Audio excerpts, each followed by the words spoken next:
We are going to begin, and I'm sure Supervisor Madrone is connecting as we speak.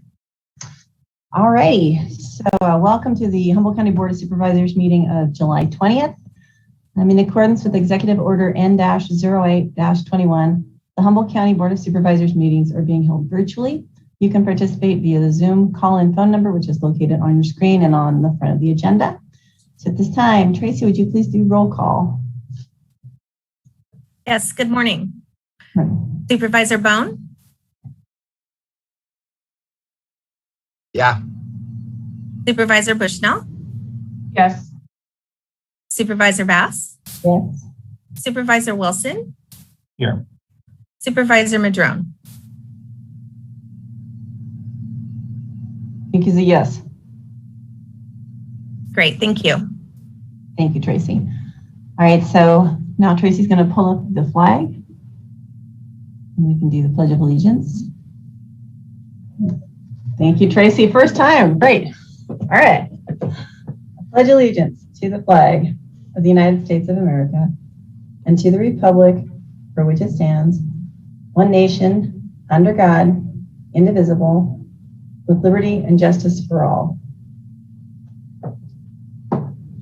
Thank you. And I'm just going to say, Supervisor Bohn, I don't know if you're hearing, I'm hearing a echo coming from your room with my volume, so I'm not sure. If that bothers anyone, let us know so we can try to figure that out. I'm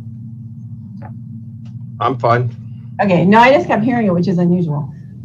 So, all right, for those of you who are watching the meeting today, just a reminder that when you want to make a comment on an item, you call in and press *9 to raise your hand. When it's your time to speak, you'll be asked to press *6 to unmute yourself. And generally, you'll have 3 minutes to speak, although that amount of time can vary depending on the item and the expected public interest on said item. I'm consistent with the time limit, so everyone should have the same amount of time. So when you have 30 seconds left to your comment period, you're going to hear, yes, you might hear this sound. Uh-oh, hold on. You'll hear a tone that is now not set up. Tracy, I need help here. Anyway, there's a noise that'll let you know you have 30 seconds left to finish your comments. And as soon as those 30 seconds are up, you will be thanked for your comment, and you will be muted. So don't take it personally. And I will try to have a break today somewhere, I'm imagining after the staff report, prior to public comment of the drought item, because I think we're going to need a break before we really get into that.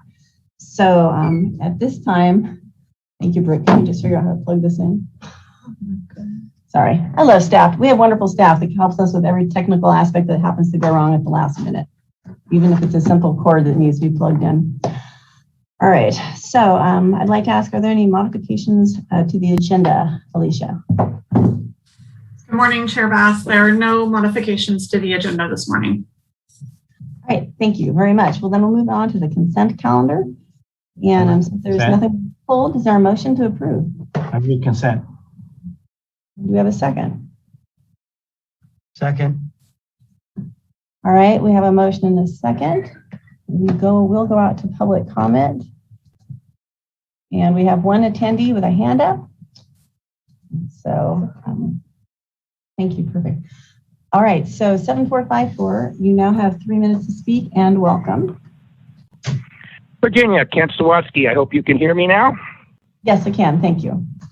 I'd like to speak on two items, the action summary for your meeting of July 13th and item 20, your litigation claims. Oh, I don't have the specificity of that one. Anyway, item 11 should reflect the fact, in the opinion of the public, that the supervisors went ahead and approved 30,000 square foot of illegal ancillary permit for the bulb farm grow out there.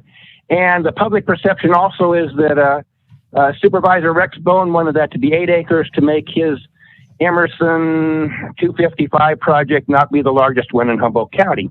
I also wish to speak on item 20, which has to do with your misappropriation of your liability fund. Apparently there was an amount of money spent in there, and I'm doing a public records request to find out exactly how the 25, it says approximately over 25 administrative fact-finding. Do you know how many administrative fact-finding investigations were illegally done through this liability account? The total was $403,000 for investigative costs. We don't know, but I'm guessing a majority of them were spent investigating the auditor controller. Again, I will be finding out, getting those invoices to a public records request. And I just want you guys to know, I keep trying to get you, this is made for litigation claims or potential litigation, not for investigation, which may or may not end up in litigation. As far as I know, the only potential litigation was the county being sued for investigating these people improperly. You really need to set up a separate account which would enable you to do this, and until you do so, you're misappropriating funds, and your admission of $403,000 for this illegal purpose is quite interesting. Highly recommend you check with your counsel or find some other competent outside counsel who deals in these matters and get a determination. So thank you for the opportunity to speak on those two consent items today. Oh, lastly, I think Virginia spent $959.05 going to NACO as far as expenses. Other supervisors had nothing, and I appreciate that. We all want to know, did you fly first class, Virginia? And then, of course, with Rex, he spent $922.88 for travel expense. That's the highest one I've ever seen that I recall. And it didn't have specificity, so I don't know whether it was gas or what other expenses there were. Thank you. Now, thank you for the opportunity to speak on consent. And I didn't hear a bell yet. Bye-bye. Just thank you. Welcome. You're welcome. Thank you. All right, 4615, it is your opportunity to speak. So press *6 to unmute. And you are for 615. There you go. Welcome. Unmuted. Thank you. Dennis Mayo. How are you today? So first, I'd like to just say I want to support the county's efforts, ongoing efforts on our water issues. As a member of California Association of Water Agencies, we have been advancing water resiliency efforts.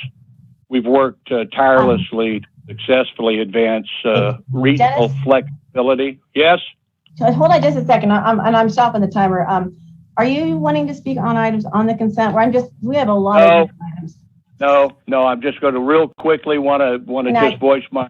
I can't let you, Dennis. I'm sorry, but we will we'll start that item around 10 o'clock. All right, thank you. All right. I've got something else. Okay, on the consent only. You may continue if you're on consent. I have a different item to speak on. Not on consent, then we can't talk about it right now. We can't have it. Not on consent. Is this public comment? No, it's on the consent calendar. My apologies. We'll be on public comment in just a minute, though, Dennis. Sorry about that. Sorry. No worries. We'll be right there. You're first on tap. Okay. There's no other hands up for comment on this item, so we will go back to the board. We do have a motion and a second. Any comments from the board on consent? Yes, Supervisor Bohn. Yeah, I would like to comment on D12. This has been a long-term project, and I want to reach out again to PG&E for donating the trailers, the neighbors, Hilfiger, Old Grove Cellars, working with Betty, City of Eureka, figuring out the sewer and everything else. This is housing for approximately 50 people that we've been working on for 3 years. County is giving money towards it. Towards that. We worked with getting the donation from PG&E. And I think people have to understand, when we take 3 years to house 50 homeless people, it's going to take us a long time to really make a difference. So hopefully we can streamline that. Thanks. Great. Thank you, Rex, for bringing that up. That was a really good part of the consent calendar this morning. All right, if no other hands are up, Tracy, would you please do a roll call vote? Thank you, Chair. Supervisor Bohn. Yes. Supervisor Bushnell. Yes. Supervisor Wilson. Yes. Supervisor Madrone. Yes. Supervisor Bass. Yes. Passes 5-0. Thank you. Thank you, Tracy. So now we're going to move on to public comment on items that are not on the agenda. This is the time for community members to comment on items that are not on the agenda. You'll have 3 minutes and there will be no action taken on those items. I know we have at least one public speaker, so Gulrad, press *9 to raise your hand. And Dennis, I know you had wanted to speak under general public comment. There you go. So 4615, press *6 to unmute, and you'll have 3 minutes. So am I back? Yep, you're back. Hey, thank you. Sorry for the confusion. It was on my end. So I wanted to just quickly support the county's efforts on our water resiliency. As Association of California Water Agencies member for 15 years, and there's many of us in our community, we've worked tirelessly to successfully advance regional flexibility in California drought policies and our long-term water management goals. I just wanted to make that clear that we're here for you and always trying to support your efforts. Second, this is very important to many of us, dear to my heart. I'd like you guys to consider bringing this back quickly. We'd like to express our formal support for the brave and heroic Cuba Libre movement attempting to bring democratic reform to the citizens of that island nation. As a reformed, free, and open Cuban society allied with North America will position that nation to become the most influential political force in the South American hemisphere. I hope you folks can find a path forward to join in this movement, helping to liberate our Cuban friends. So I would like you to consider bringing that back as an item, and if any of the supervisors would like to contact me, I would appreciate that. So thank you, and you guys have a great day. Okay, thank you, Dennis. I do not see any other hands up. Okay, we do have one. We have one more speaker unless other hands. Okay, we got 2 now. All right, so I believe we'll go first to 7454, followed by 0151. So 7454, I believe it is your turn. Virginia, it's me again, and I would like to applaud what Dennis said. I strongly support the people of Cuba being freed from the tyranny of what they've been under. Dennis, if I'm speaking on non-agendized items, and I guess in the future I'll go ahead and clarify that before I speak so I don't confuse you. I have a lot of angst with what is going on in the county. It's quite apparent that basically in your cannabis ordinances, you circumvented the process. You were unable to permit your ancillary uses. You had no basis in there as far as historically goes.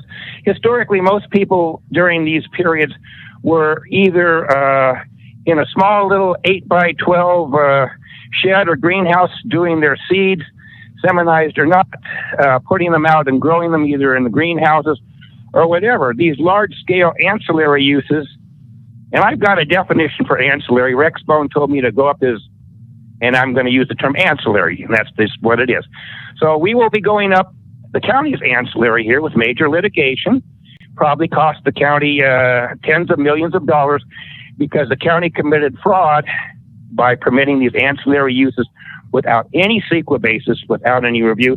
And these ancillary uses have the biggest impact in Mother Nature's world out there. I mean, the generators for the lights when you're taking the teens up to a full size and putting them out the next day is phenomenally difficult as far as me understanding how you could justify that without a full CEQA process. In the last Planning Commission meeting, they attempted to increase that from the 10% illegal ancillary fraud to a 25% fraud.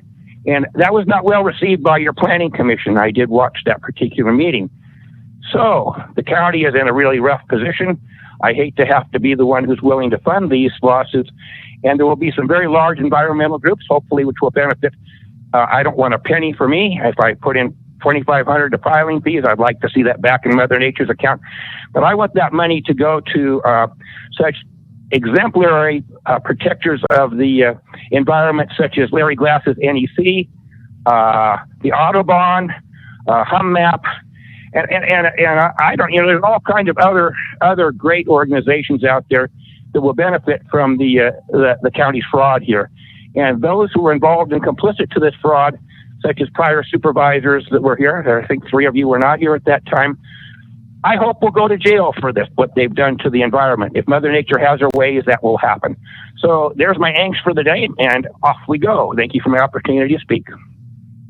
All right, thank you. Our next speaker is 0151. Just press star 6 to unmute, and you'll have 3 minutes.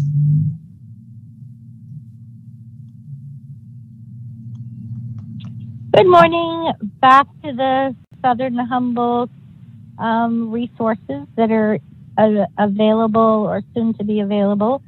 So first of all, I want to give a shout out to Michelle Bushnell for having a meeting. Apparently yesterday I wasn't there, but I heard it was a very successful meeting about how to address human beings as human beings and not something other than that as they've been treated for decades.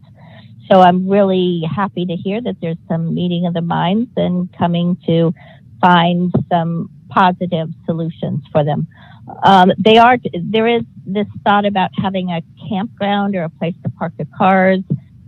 John Shelter's been around and trying to work in this area for a long time, so that's really great that he's aboard. But I am throwing out this idea about trailers. If it costs all this money, $2,500 or more, to get rid of a trailer, either the county pays if it's abandoned or a landowner pays if somebody abandoned it on their property. If those trailers could be offered to people to live in them instead of living in a car, it does make more sense to me, and it would be a resource that could be used again instead of a continual problem. So I'd like to have somebody be working on that idea. The other is that we have a potential litigation pending with the county about what happened at the Christian Science Church, and I haven't heard anything about it. So it surprises me that there's been a response to it, and I haven't heard anything back. So there must be some way that you would entertain the idea of not having this go to future litigation.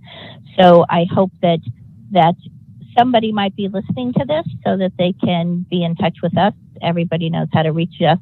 Also, there were numbers of abatements that made it look like there were terrible things going on. Most of them were dissolved because they weren't really either things that were cases that were open that they just forgot to close, or they weren't cases in the first place. So just for the record, we're not doing as bad as it was proposed for a while. So thanks very much. Have a good day. Great, thank you. Thanks, Dottie. All right, and the last hand we have up is the last 4 digits of 0326. And if that's you, press star 6 to unmute, and you'll have 3 minutes. All right, viewer is 0326.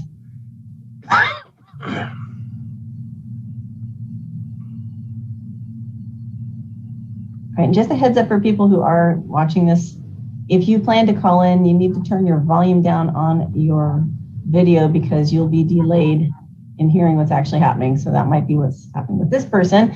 Last call for 0326 to press star 6 to unmute.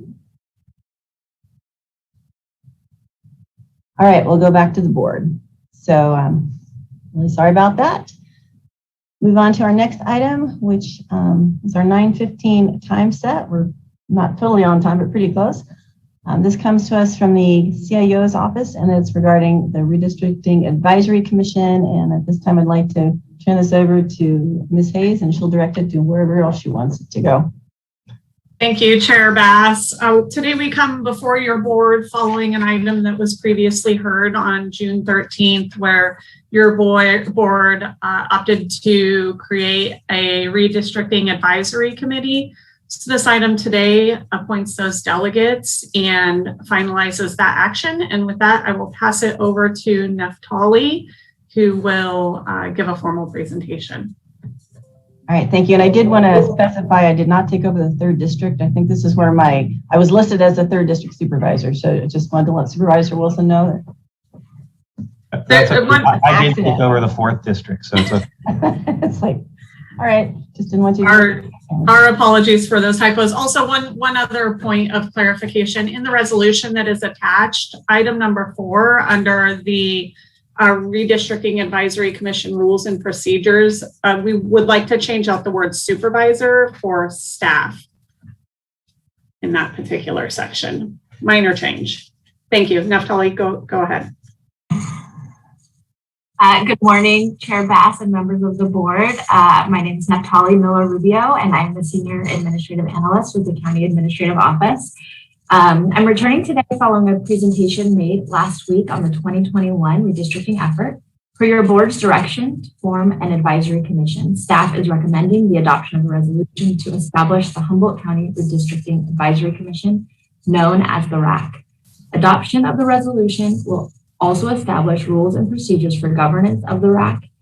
And these include, but not limited to, adherence to Elections Code and the Brown Act, a quorum of no less than 4 members, and that appointees attend each of the 3 training sessions to maintain their position, and to notify us in advance should they be unable to. Adopting new district maps is no small task. It involves time and attention gathering feedback from residents regarding communities of interest, boundary lines, and potential concerns regarding representation. Redistricting itself is a big topic. It occurs just once every 10 years, so historical knowledge is not very common, and especially this year, due to delays in releasing the census data, the learning curve is steep.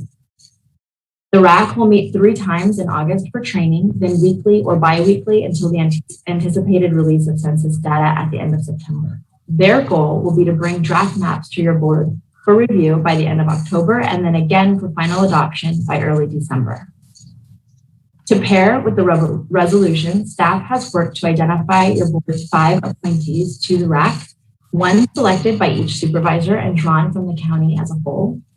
These selections adhere to Elections Code, which mandates that RAC appointees must not be an elected official of the local jurisdiction, or a family member, staff member, or paid campaign staff of an elected official within the jurisdiction. Your board's recommendations are Lisa Russ, appointed by Supervisor Bohn, Roman Rubalcava by Supervisor Bushnell, Camilla Zapata by Supervisor Wilson, Brian Mitchell by Supervisor Bass, and Lisa Dugan by Supervisor Madrone. And as has been mentioned in previous presentations, new legislation places an emphasis on transparency and strong public engagement. To meet this standard appropriately and to ensure a quorum is met throughout the rigorous timeline, staff recommends the addition of 2 at-large appointees to the RAC.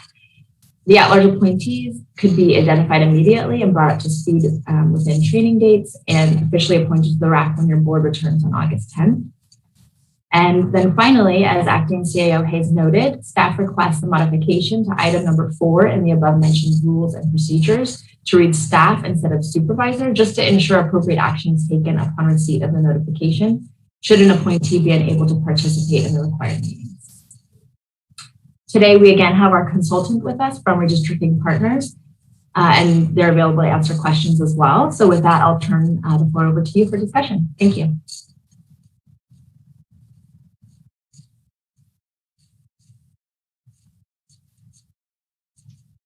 Any questions? Chris, did you want to add anything?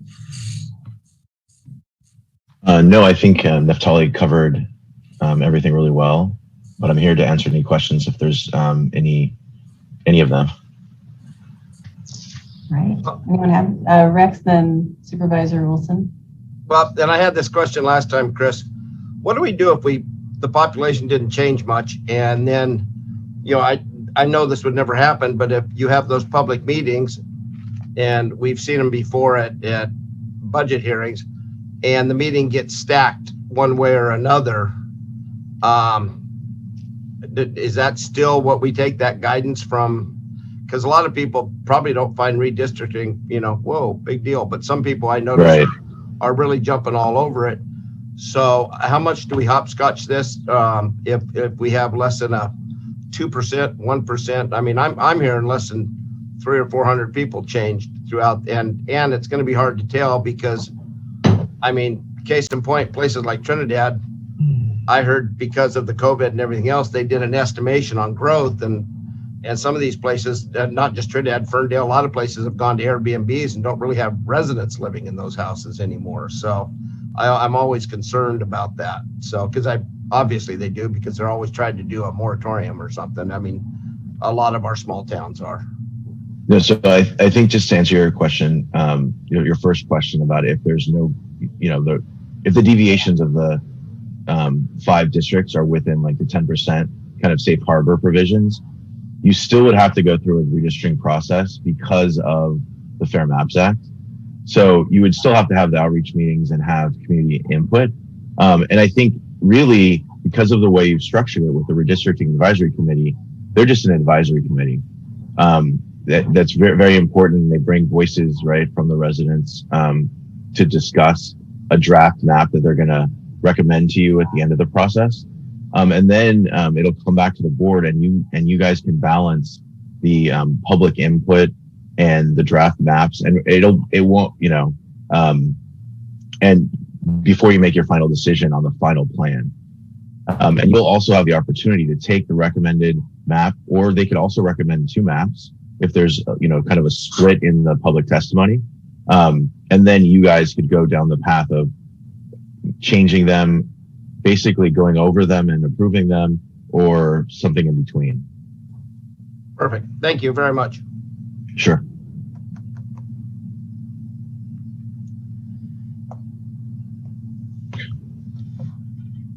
Supervisor Wilson Bushnell. Sorry.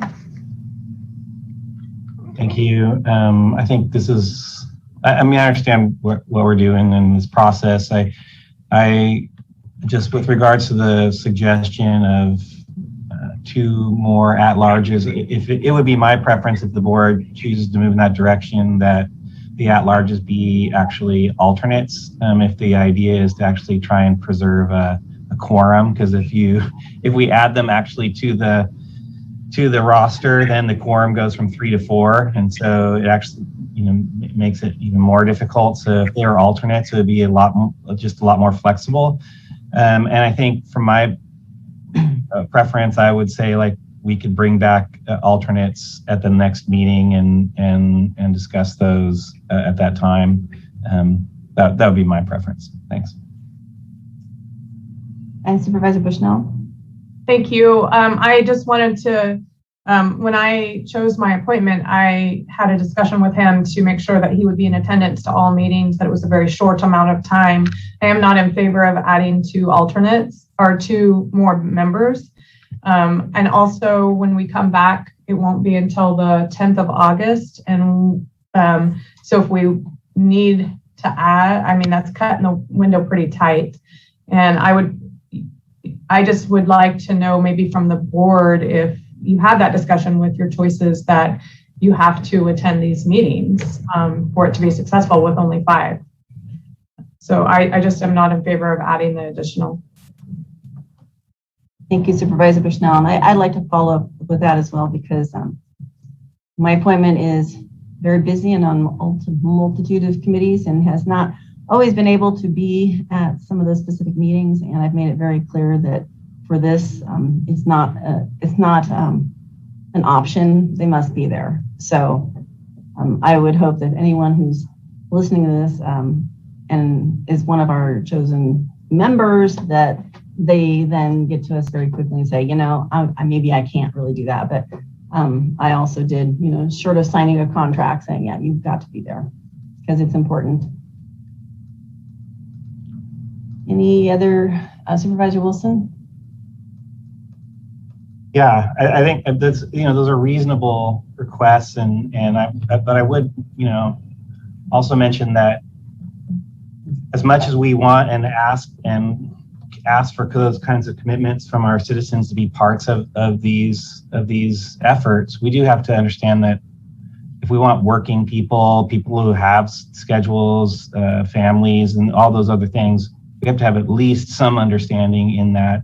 And that's why I think having some alternates would be reasonable in this context. We just can't have. We would be, if we were being very absolutist about this, we would always be having like retirees or people who have very open schedules, and frankly that is it limits the demographic from which we can actually effectively pull from. So I don't know. I think we're good. We can have those conversations with our delegates, but also I do think that having some alternates is reasonable. But if the board decides not to, then we'll push hard to make sure that everybody's there. We have staff that can help schedule folks to make sure that they are there. I mean, I do know that it's easier to schedule 5 people than 7. So from that regard, and so I'm just hoping we can move forward with this. So Supervisor Madrone, if it's all right, can I just follow up with something with what Supervisor Wilson said and with staff? It's like, I don't really mind having alternates. I guess what I would be wanting to know is I'm more concerned about the speed with which we actually start having the actual meetings. Is there a way that we can, take whoever we choose today as our appointees and actually get things scheduled? And then if we did decide to have alternates, to have that like on a different path, because that's another 2 weeks before we have 2 weeks off. That's almost like 3 weeks away from now. And I don't want to see us delay the work that needs to be done as far as scheduling. So I was just curious how staff would see how that might work. Thank you, Supervisor. Yeah, and sorry to interrupt. Yes, and I would definitely CIO Hayes, if I miss anything, let me know. But my idea, if you should go that way, would be to move forward with the 5 appointees today. If you had an idea or wanted to make another appointee for an at-large or alternate, we would have those names and invite them to the scheduled training so they could be a part of that, and then officially appoint them upon your return on the 10th. So we could, bring them into the plan we have going with the 5, should you go that way, so they wouldn't miss anything in the meantime. Thank you. Supervisor Madrone.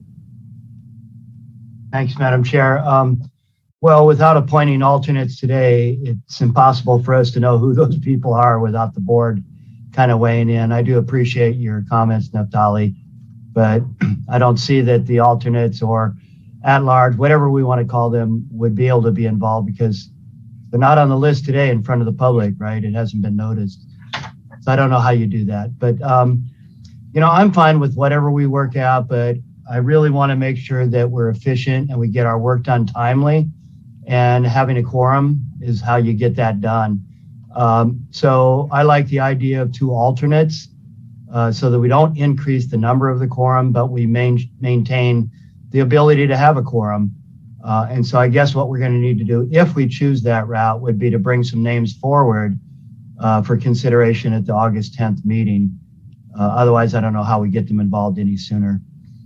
But I like the idea of alternates, I'll just say.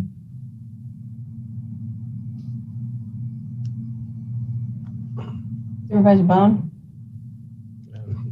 I'll tell Mike, nothing against retirees. I think they make some of the best board members because they show up. So, and they've got a lot of real life experience. And I like the young people's ideas too, just not as much real life experience. So it's a great balance to have both on there. And it looks like on this board, we have a little bit of that. So there's no possible way the CAO could just appoint 2 alternates on their own, maybe using county employees. I'm just trying to make it work so there's a couple people sitting on the sidelines. But I will know, having sat on probably 50 or 60 boards, when there's alternates, you tend to go, I'll let the alternate feel important today and not show up. If you're the only one in the game, then you pull your weight. And I had this discussion with my appointee, and I said it's going to be a short and wicked fast thing. So I would think that we would be okay, and it's a lot easier, like somebody said, it's a lot easier to organize 5 than it is 7.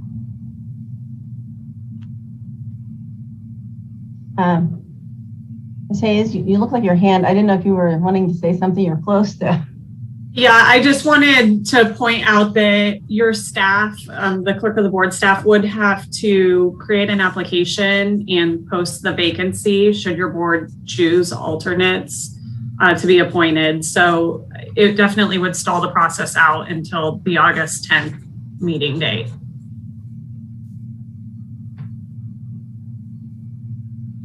Personally, I don't want to stall it out that long.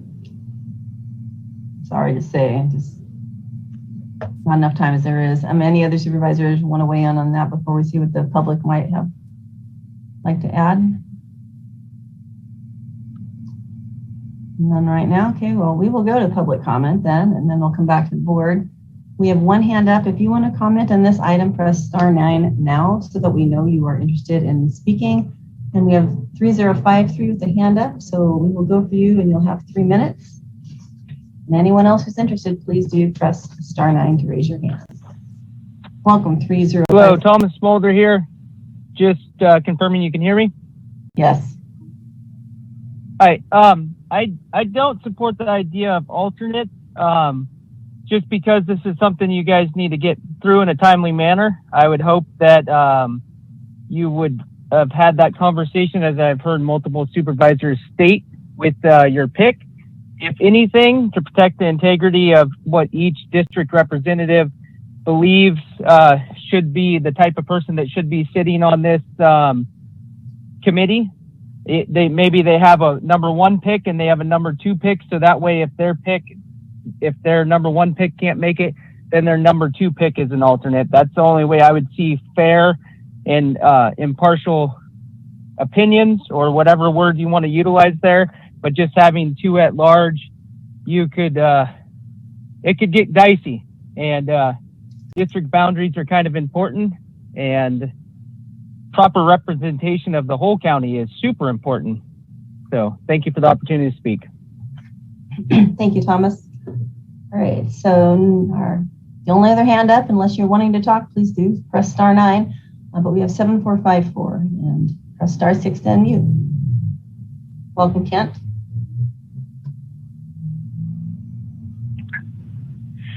Virginia, yeah, I pressed that *9 a third time it worked, I guess.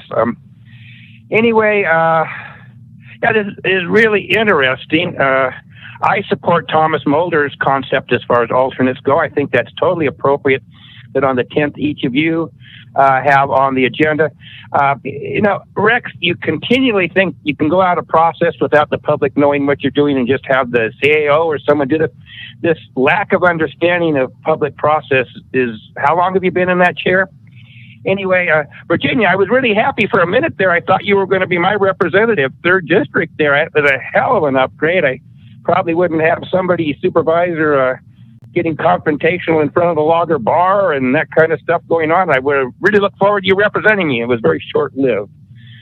And for those of you that are out there, this is politics at its best.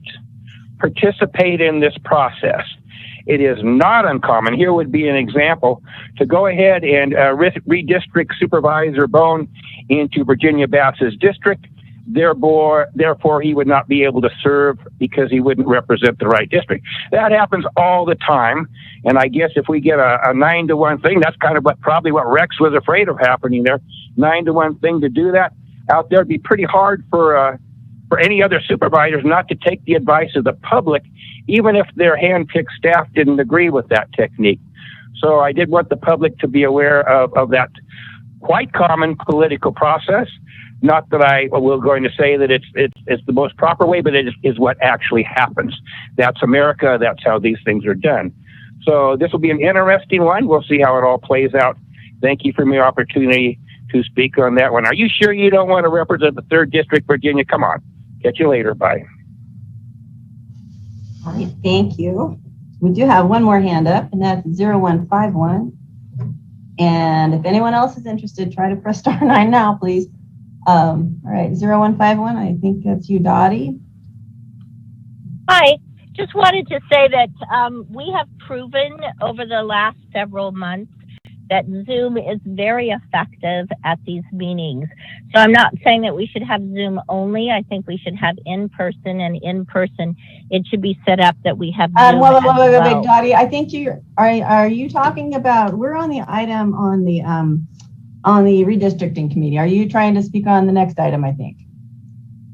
No, actually, I was trying to address the issue of participation in the meetings and the advisory board, and that if okay, all right, thank you. Hold on, Dottie. Let me start your time over then, because there was some question because you were kind of going off into the other direction of the next one of the other agenda items. All right, we'll start your time over, and you're responding specifically to the advisory committee situation. All right. Yeah. So there you go. So as far as the advisory committee is concerned, and having proper participation, if we have the Zoom set up so that it's combined with in person, then you will be able to access your alternatives, or maybe not even need alternatives if you have both happening. So if we've proven that it can work and it can be successful and you can have better participation.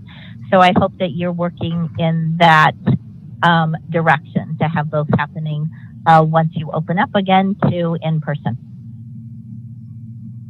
All right, thank you. I appreciate the clarification. Great, so that is the last hand that we had up. So we will go back to the board. But that, Supervisor Bohn.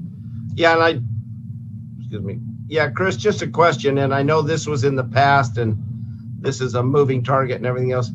I know on the state level, I guess they can, but can a sitting supervisor be district out in the redistricting? Because then I do become a area of interest in the middle of my district, but. So yes. Okay. Under the Fair Maps Act, incumbents and candidates cannot be considered as a community of interest. Okay.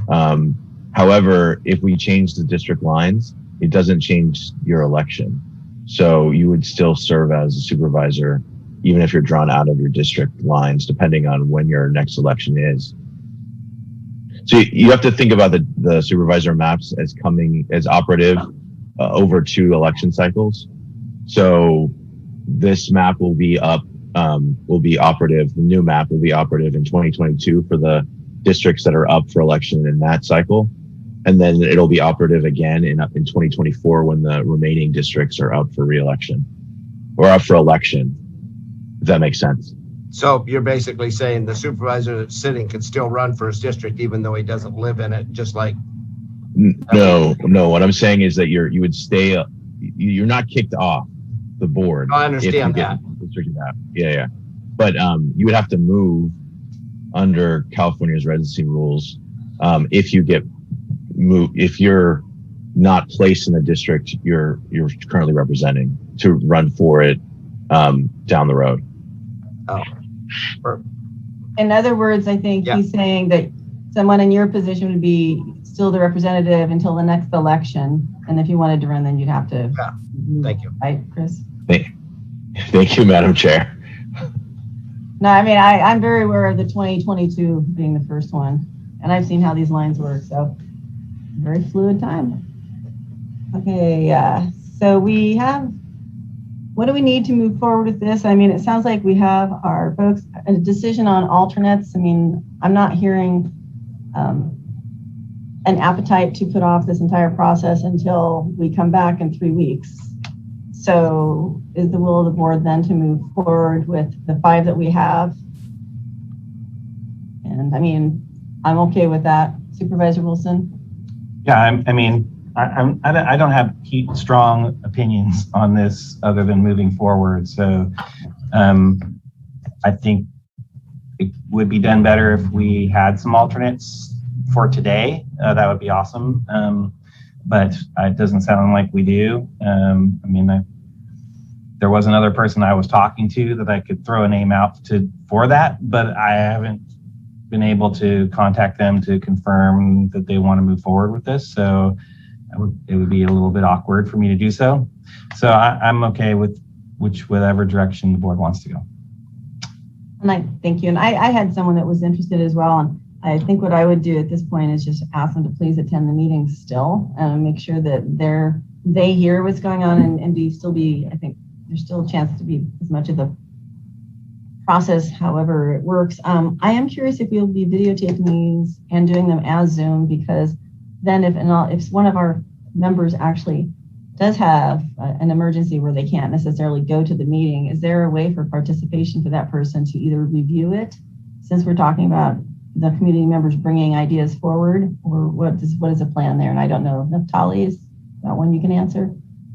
I'll do my best. At this point, with county meetings being that is the process we would be following pending future decisions made by your board. And depending on accessibility issues and things like that, we could figure out a plan to go forward, but that is the current plan, for it to be held over Zoom. And we do have recording capabilities for that. Thank you, Supervisor Bushnell. Thank you. I would like to make a motion that we adopt the resolution establishing the Redistricting Advisory Commission and adopting rules and procedures with the 5 appointees we have. You have a second? We have a motion and a second. Do we have any further discussion on this? All right, I don't see any. So Tracy, would you please do a roll call vote? Yes, thank you, Chair. Supervisor Bohn. Yep. Supervisor Bushnell. Yes. Supervisor Wilson. Yes. Supervisor Bass. Yes. And Supervisor Madrone. Yes. Thank you. It passes 5-0. Thank you. All right, so this is an interesting time. We have a 10 o'clock time set that will be as close as we can, but it's maybe delayed a little bit because every other item we have is quite interesting to talk about as well. Next one on our agenda, as far as I can see, is the matters initiated by board members, and this one comes to me regarding reopening the board chambers to in-person meetings prior to September 30th.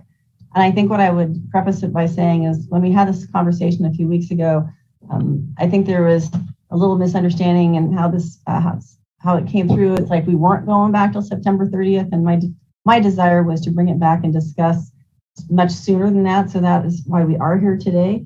You know, and probably the more not confusing part of this conversation will be whether we want to do just straight in-person or hybrid. I mean, I'm sure there's reasons for both, but there's also timing issues and staff issues. So, you know, I'll just start right off. My preference is I would like to be in the chambers. I think we'd have to work up to a successful Zoom component that I don't think is, or hybrid component that I don't think we're going to be able to do right away. I did speak to Vice Chair Wilson, and I'm going to ask him to, since he's one of the ones that would be having to, you know, deal with this as we move forward, as far as running meetings, his thoughts on this as well, and then we'll see where everybody else is at this moment. Is that me? Yeah, well, I think so. Sure. Okay, well, I agree with you on the intent with regards to, you know, what we talked about in terms of coming back into the chambers in September. It was really just put it out there that we need to start that transition. And I think this conversation continues that. We do want to get there. I think we all agree on that. I think where we may differ is in regards to some strategies on how to get there and timing and really what the capacity we have. I think it's not an emergency to go back in. We should be thoughtful about how we do that. The transition it wasn't like the other direction where everything was just cut off one day and off we went into what we're doing now. And also I think an organization of our size should think about this hybridized model, but it has to be in the context of everybody else too, and what the expectations are going to be. And when I mean everybody else, it's like the larger and smaller organizations. And I mean, like, whether committees, you know, are we setting the context for committees, and then also all the other things. So I'm ready to have this discussion. We need to have it with staff as well. I've talked to several cities and other counties. They're all in different spaces. Some have come back and got it all going on, and it seems to be working pretty good. Others are still really having issues with technological issues. Some have just come back and just done in-person only, and tried to do some teleconferencing that maybe didn't work, and they're taking some time to figure out how to do that. So I'm all right with us moving back into chambers as sooner than our technological abilities to deal with with how we might do the hybrid model. And I want to make sure that we give our staff time to deal with that. I know that both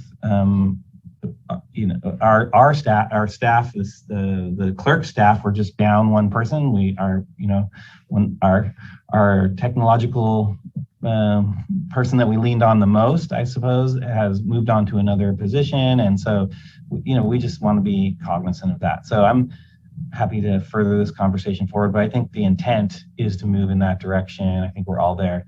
I will say though that, and I want to put it out there, I know that some cities that I've talked to are starting to hear rumblings about the CDC and the Delta variant, and they may be moving back to masking requirements within chambers of their, because they're getting so many people together in a single room, and they're not sure about self-attestation with regards to the public and those sorts of issues.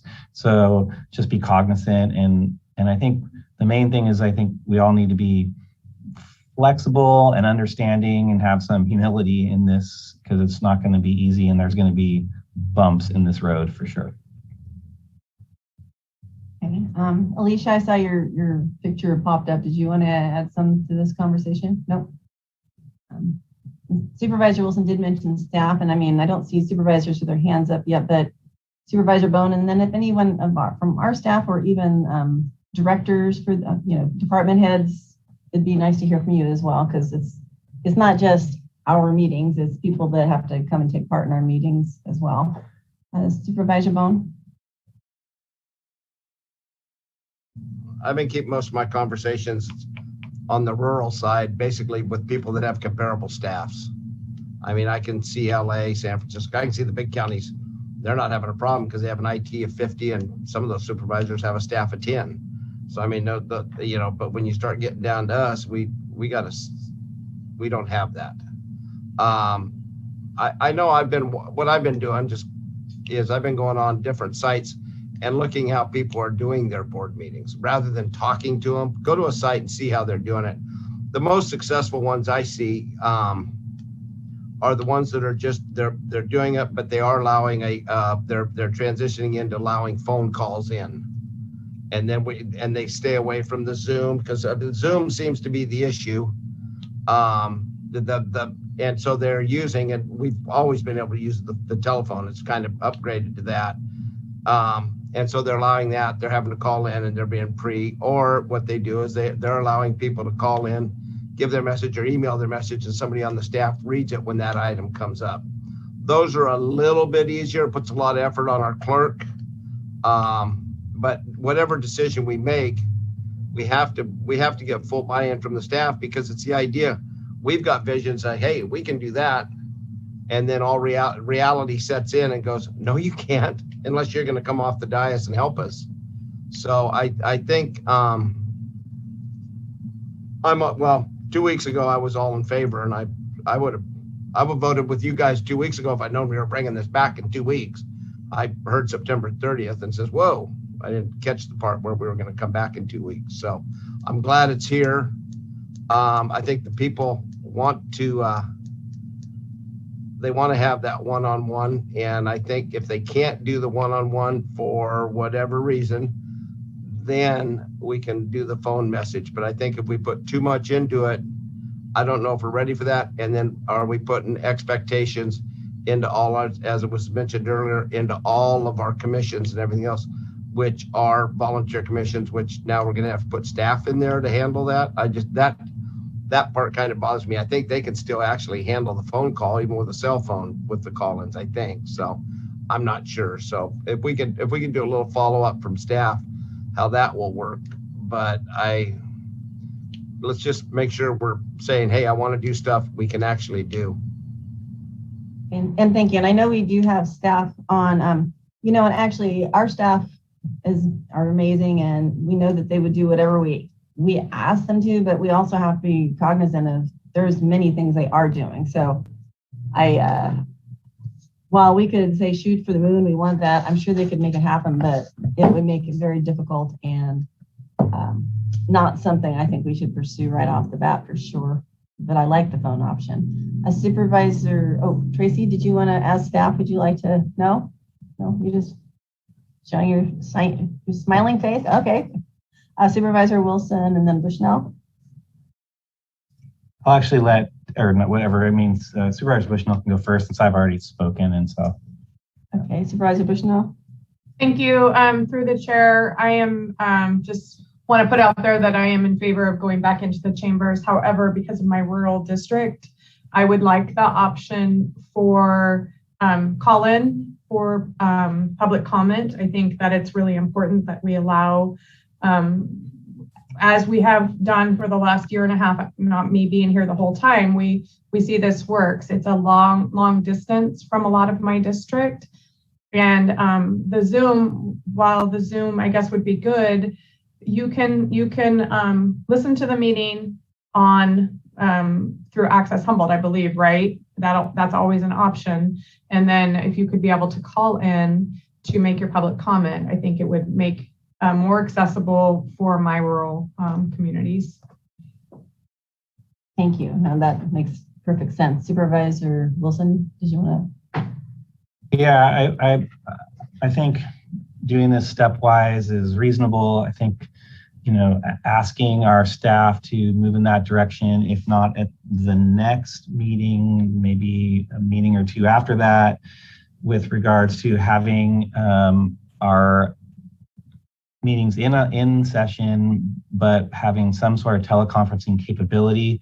And I just want to, again, reiterate, we just need to be understanding and flexible about what comes out the other end of that in terms of, the capacities on all that. And like I said, I have also looked at some other meetings and they're pretty awkward and interesting. And I know some places have tried we're going to read all the emails that come in, and understanding that our meetings, as well as all the meetings that we have attended from other agencies, are, when the transition went from all in person to all Zoom, the meetings are longer, right?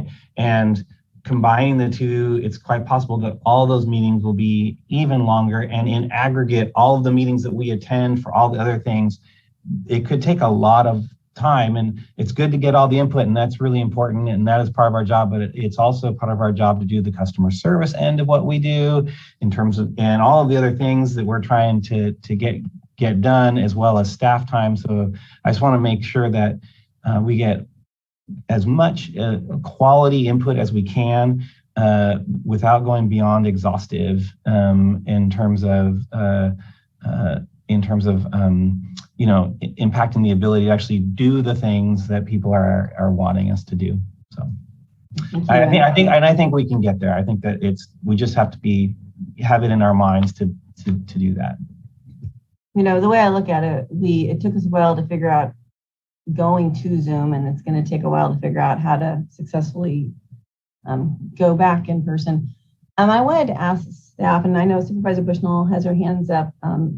If it's okay, I don't know if it says maybe Miss Kathy or Tracy. When it comes to the telephone in, do you have any thoughts, guidance? I mean, not the rest of the Zoom or that piece of it, but as far as the telephonic ability to call in, what would you see as that process entailing, as far as level of difficulty and likelihood of when that's something like that might be able to be instituted? Through the chair, Madam Chair, our office has been exploring various platforms for being able to provide some sort of an in-person and hybrid model. We are exploring the options of a call-in line where the public can call in and we can take comment via the phone line. Anything that we do is going to require a bit of time, in that there will be equipment that needs to be purchased and installed in order to feed it into our existing agenda management system and capture it. And so it's not that we flip a switch one day and it just automatically happens. We're exploring options and what it would take to be able to hook a phone line into our existing agenda management system so we can capture the audio of callers calling in. We are working on that as an option should your board choose to go in that direction. We also are looking at the option of different platforms, as well as continuing with Zoom. All of it will require the purchase of equipment to be able to make it happen and work smoothly during meetings. So I don't want you I want the board to understand that we're anticipating that we will be going forward with some sort of a hybrid model of in-person and the ability for the public to either call in or use some sort of a Zoom format for participation if they're not able to attend in person. It just probably will not happen simultaneously because we have to purchase equipment, install it, test it, all of those things that need to happen before we actually go live with a hybrid model. Okay, thank you. I appreciate it. I know I figured you could explain that better than me. Supervisor Bushnell and then Wilson. Thank you through the chair. Kathy, can you come back on? Thank you. Thank you. So I'm wondering from staff if Ryan had said quite a few times when I had conversations with him that we had purchased equipment, a big screen TV and so forth, that would allow for that in chambers. Is there additional equipment that would need to be purchased? And also, do you think staff would be ready after our break on August 10th to resume in chambers, or is that too soon? Tracy, I see you. First of all, the existing TV that was purchased that Ryan was referencing was meant to be a temporary fix. And IT was able to hook that TV up, and we were able to run it through the Granicus feed in Access Humboldt to make it work so that we could actually get a meeting going for you guys via Zoom. It is not ideal. There are volume and volume issues. There's picture degrade issues with the use of that TV.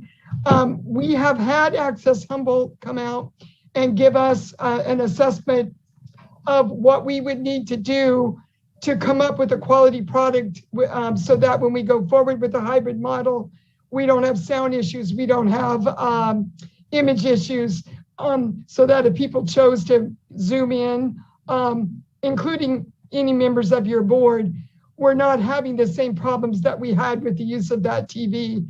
That was really meant to be a temporary fix because we needed to do something to get the board in the chambers and meeting. So the phone-in option would be something that I think would or could be, and I'm asking, because I think you've investigated this, is the phone-in option something that would be simpler for staff to manage? Yes, it would. It's still going to require some equipment, and we would need to do some testing, but it would be the simplest way to allow for public comment coming back into the chambers while during a live meeting. So do you think that the August 10th meeting with the phone-in option could be more realistic? Yes, it could be. Okay, yes. Thank you, Kath. And we can't expect perfection right off the bat. I think Supervisor Wilson has reminded that just a few times, but Supervisor Wilson and Madrone. Thank you. And I think it's also important to remind us and the public that there are still other ways to communicate to the board, including emails and phone calls before a meeting. We still have that input. It still exists. You can do it on your own schedule. We do read all of those emails and we receive all of those phone messages, if not direct phone calls. And so that we do get those.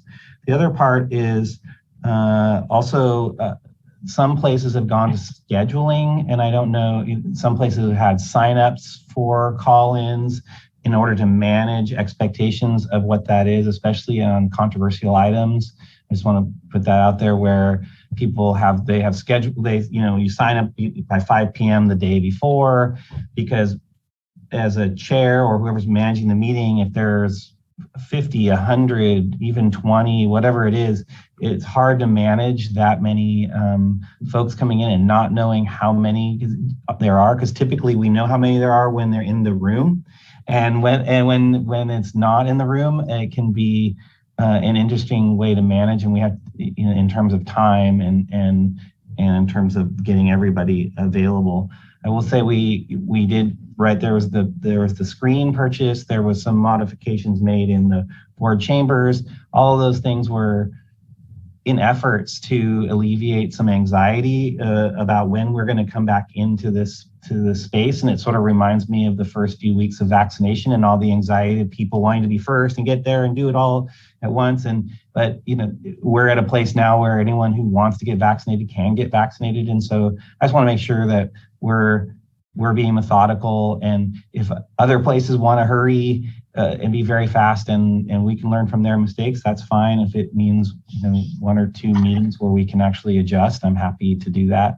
So I think where Michelle is going with regards to looking at the next meeting as potentially being open and working towards the end of trying to have some teleconferencing available is good. I just want to make sure, as Chair Bass mentioned, to manage our expectations on that. So there you go. All right, Supervisor Madrone, and then I thought I saw another supervisor with a hand up. And then, sorry, okay, Madrone, and then Supervisor Bohn. Thank you. Yeah, I want to make sure that what we do is what our staff are capable of helping us do. We're down 25% right now in staffing with the clerk of the board. And what I'm hearing here today is we're not ready right now. We need some more equipment. We need to test some things out. We need to make sure everything's working well. So clearly, at the very least, we're looking at mid-August or August 10th at the least. But I would say I want to take the lead from the staff. When staff come to us with an item like this and they say, we're ready, let's start up on this date, then I'm all on board with that.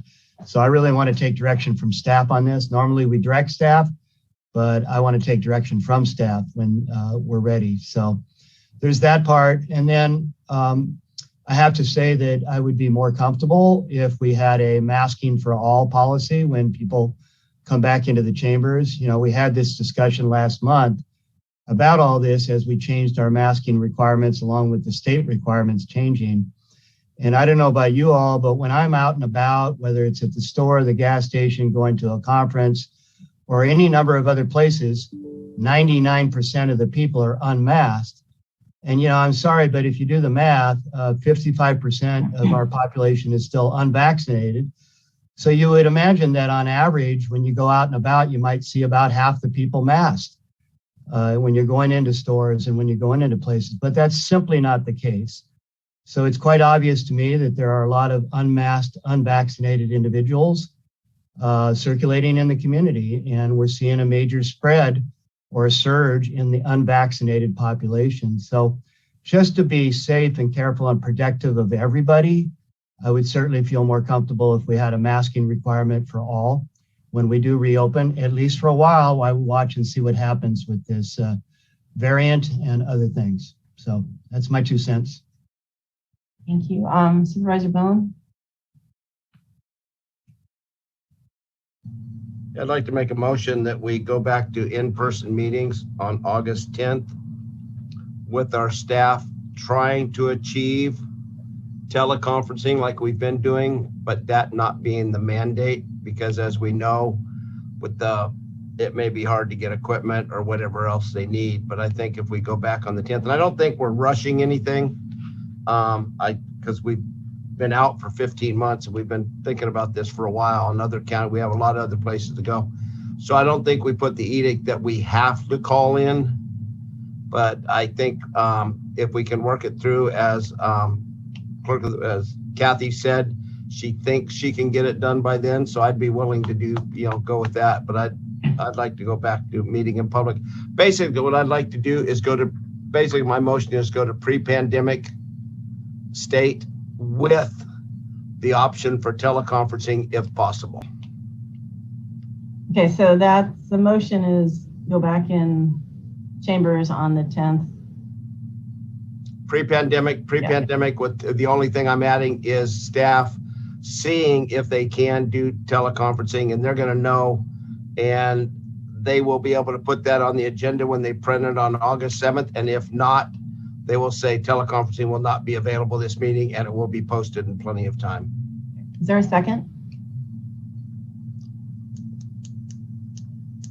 I have a question on that motion, if I could.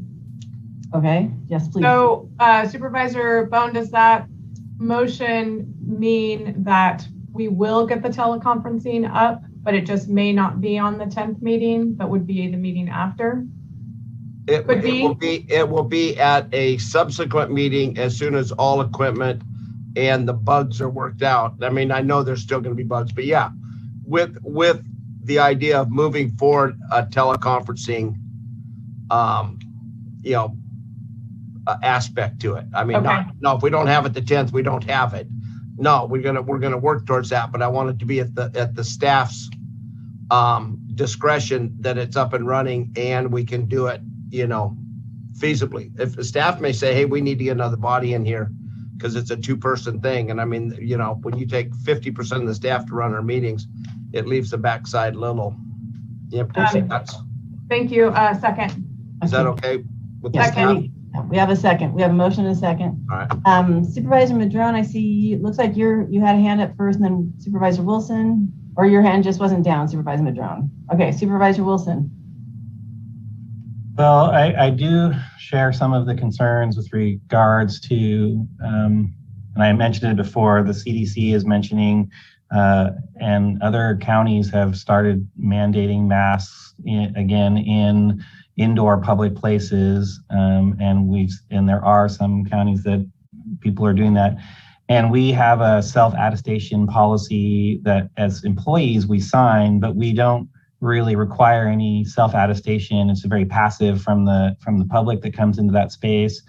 I would ask that we consider a minimal policy of asking that the public that entering the chambers, if they're not masked, that they self-attestate at least verbally as they come in, just basically are asked the question, have you been vaccinated? If you have, if they're choosing to be unmasked, and they can answer the question, yes or no.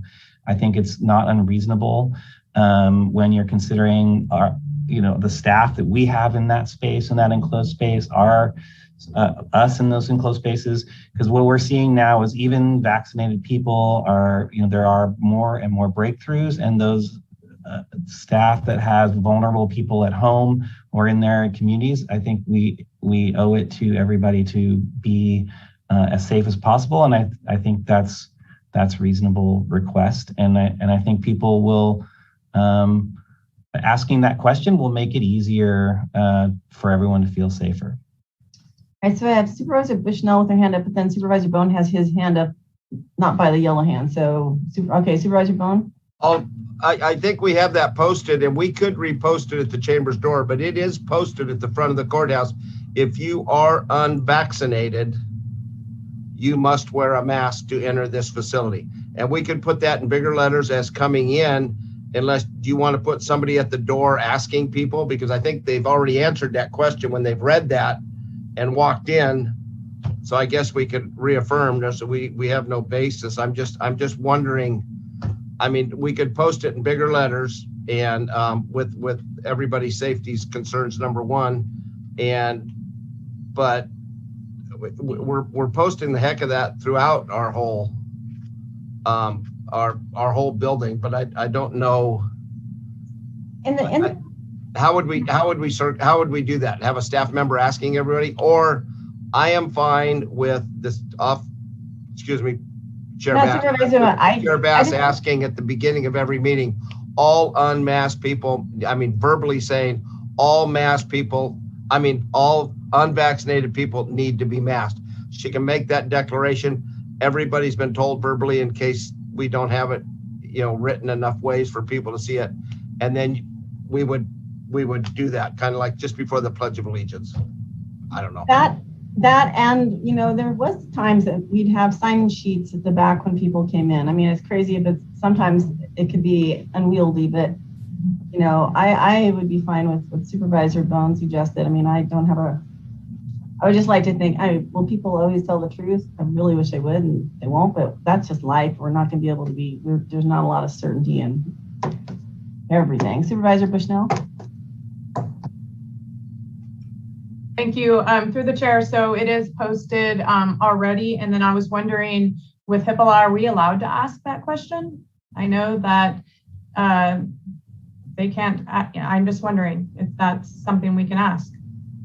I think we can state, but Supervisor, I see Director Lee is on, so welcome, Linda. Good morning, Madam Chair, honorable board members. With respect to the CalOSHA June amendment, the self-attestation is a methodology. And in this case, your board adopted the self-attestation methodology. So to answer your questions, we cannot and can't and even document any questions relating to a person vaccinations. They either self-attest and they walked in without a mask, or they just have to, in this case, as the employees, we fill a form and we kept it on file. But I also want to remind all of you, the June 17th amendments in CalOSHA emergency standards is very specific also regarding indoor ventilation. So not only are we looking at the board chambers, we have to ensure that there is appropriate air circulations. And if there's crowds, we have to ensure that what is the capacities, and if we need to institute physical distancing to safeguard all of that. And we also have employees who may be in the board chambers, will be making presentations to the board that may have other extenuating circumstances that will also be wearing masks. So those are the things that we need to be very mindful and ultimately be flexible, be kind, and not be judgmental so that we can move forward in terms of the business operations accordingly. And specifically to this Governor Newsom's executive orders recently in June of 2021, there's also some specific requirements regarding the noticings in accordance to the Brown Act. So I will defer that to County Council, to the CAO office, and to the clerk of the boards to ensure proper notice of Brown Act will not be in violations if we were to change some of the business practices, because the governors did issue that executive orders in June of 2021. So those are things I would like to share with your board this afternoon for your considerations with regards to reopenings in person. Thank you. So thank you for that, Linda, answering my question. And I do see some large ventilation devices out sitting in my office by my office ready to be installed. So I think we're anticipating that. And I really do appreciate that knowledge from you. Thank you, Supervisor Wilson. And then we have to do a time check, because this is the problem when we have time sets, because when you only have 15 minutes between things, we can't fit things in. So, either we're going to be able to wrap this one up shortly, or we're going to have to postpone this and come back later. Supervisor, actually, I think I will. I'm just going to say I'll amend the motion to allowing you to tell people at the beginning of all meetings, if you are not vaccinated, you must be masked. I don't think we're going to violate anything. It's up to them to decide from there. Okay. I think that's the best we're going to get out of it. Fine. Supervisor Wilson, did you have your hand up? Somebody else had their hand up, I thought. No. I see your lips. I'm ready to support the motion as stated. I think again, we're just going to have to be flexible and kind to one another and the staff and to the public as we move forward, and just be understanding that it's going to be a bit of a bumpy road. So. It's been a bumpy road. Yeah, and it'll continue to be. And Supervisor Bass, is that with the amendment that she makes a statement at the beginning of the meeting, so everybody seems to be? I think, and I don't think, Supervisor Bushnell, are you fine with that? Okay, all right. We do have a couple hands up, so let's go to public comment. If you are wanting to comment on this item, you need to press *9 now so that we know you want to speak. We have two folks. The first one is 7454, followed by 3053. The 7454. Kent.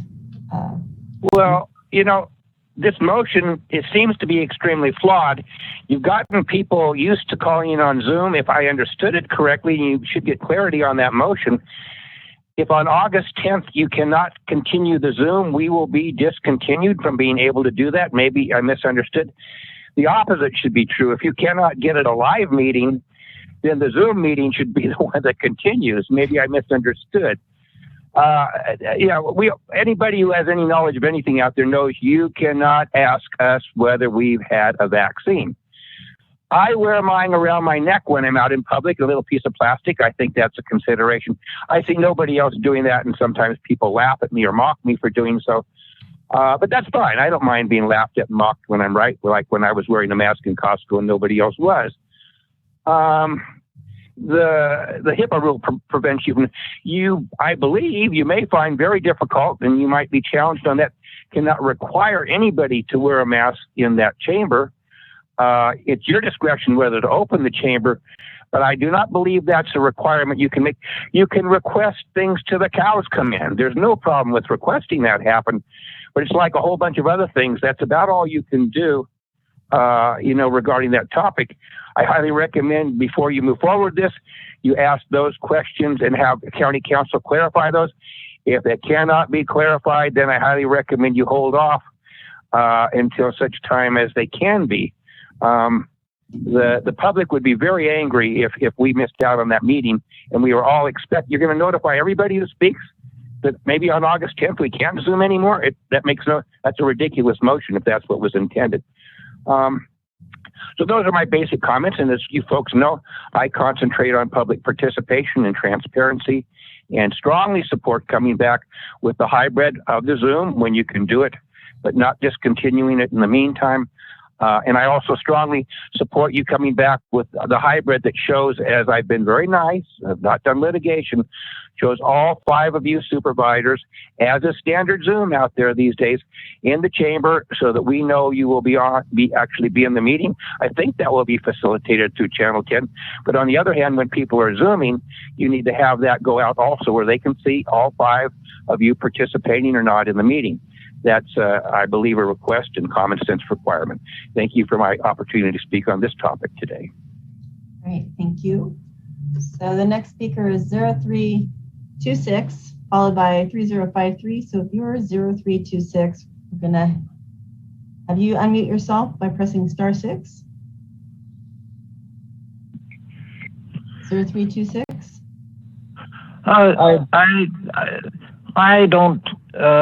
I'm getting old. Okay, so the thing is, these masks to me are a sign of a second-class citizenship. The FDA has not approved the masks to prevent the transmission of bacteria or viruses. And you hear it all the time, and it's been one of these unsuccessful political games that they play. And I have enough trouble with the Zoom, getting in the Zoom. Just like today, I get the thing on the computer, and I get the telephone. I finally got on the telephone. The last week, got on the telephone. You didn't have a meeting apparently until I gave up at noontime. But the thing is, when I went through the small claims court, I had the same trouble with the Zoom. They even cut me off a couple of times. I was fortunate that they continued it, but I didn't want them to continue. But you get your blood pressure going up for 100, 210 or something like that, when some guy's suing you for something you gave him and stuff like that. So the thing is, it's very unsuccessful to try to get masks, and now we have all this misrepresentation nonsense going on, and I hear this stuff about fully vaccinated, fully contaminated. We have this idea about the vaccines are fully approved. That implies that they've been partially approved. They've never been approved at all. And then I look at the definitions of approval, and they say this is experimental if it's not been approved, and that they misrepresent to say that these vaccines are not experimental. Well, it gets weary. I'm used to reading English. I learned the word cat when I was 3 years old. Okay, so the thing is, I'm tired of all this nonsense, political nonsense, when it's ineffective and doesn't serve any purpose. And anyway, I would like to continue Zoom if I could, just because it's a long ways to come in. but maybe it'll improve with time. I would like to be able to come in. I can't hear so well. The Korean warded me in on the hearing, and I would like to be able to go in the meeting when I could. But anyway, thank you for listening. Bye-bye. Well, I'm the other half. Calling in. I'm the other half. I can speak for myself. Okay, hold on. Is that okay? Excuse me, ma'am. Yeah, actually, in the future, if anyone else is making an additional comment from a home, please tell me ahead of time because. Okay, no problem. That's okay. Right, so just go by the science, okay? Everybody should consider the humanity. Thank you. All right, thank you. And we'll try to get that straightened out next time so we won't have any confusion. Thank you for that. All right, we do have 3053. Sorry, Thomas, I accidentally booted you out of line the first time, so it's your turn now, and you've got 3 minutes. Hello, Thomas Mulder. Can you hear me? Yes. So I'm really not trying to make this a political thing, but it's really challenging when I continue to hear things that are outside the purview of the county. At the comment of asking people to state whether they're vaccinated or not, that's a violation of their right. I'm sick of hearing Agenda 21 propaganda, and I wish that the chair would cut it off every time it happens. As far as in-person meetings, I support it. I think it's important to get back to in-person meetings. As far as the masking thing, if people are vaccinated, then they shouldn't worry if someone's wearing a mask, whether they're vaccinated or unvaccinated. I'm not going to jump on a political bandwagon, one or the other. Everyone has their decisions or opinions and rights as an individual. I think it's very, very important, especially on these big decisions that keep coming up, that people have the right to come in person. I'm curious if any of the supervisors are going to participate via teleconference, if they are going to follow what Brown Act rules are going to follow, if the agenda has to be posted and they have to be an ADA compliant part to accept public presence at that point in time, or if they're going to go with the N95 order. And if they are going to participate via teleconferencing, I think that the board should make some sort of rule that there's a pay cut, because I think the public, they're elected officials and they need to be present to the public. Thank you for the opportunity to speak. Okay, thank you, Thomas. Our next speaker is 4549. So if you are 4549, please press *6 to unmute. And the last speaker after that, unless someone else calls in, will be 7108. So 4549.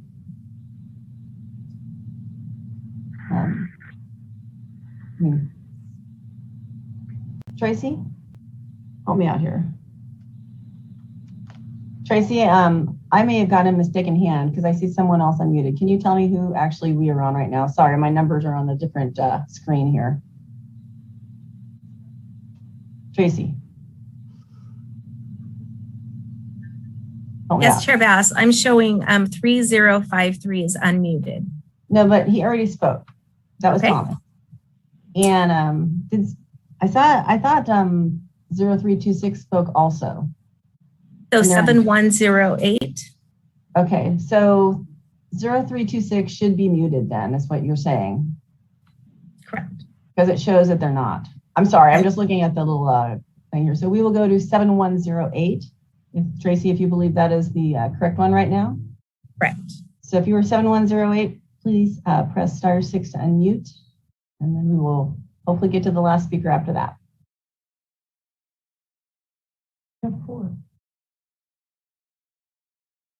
All right, there you go. Welcome. You have 3 minutes.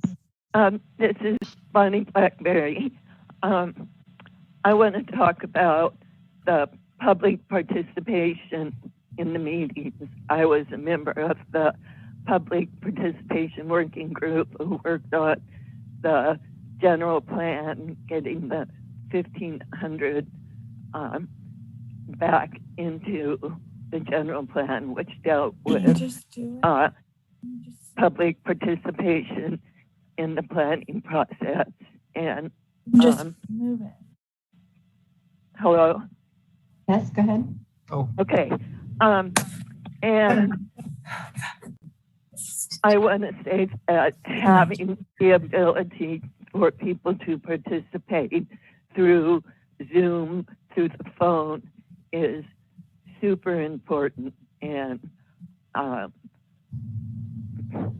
hope that when you go to the in-person meetings, that the option continues to be available for the general public. There's a lot of reasons why it's difficult for people to attend meetings, and if this option gets cut off, it's going to be make it very difficult to get the public to be able to participate in what's going on. So I sincerely hope when you come back that this is available. Thank you. Okay, thank you, Bonnie. So we're going to go to 0151 and press star 6 to unmute.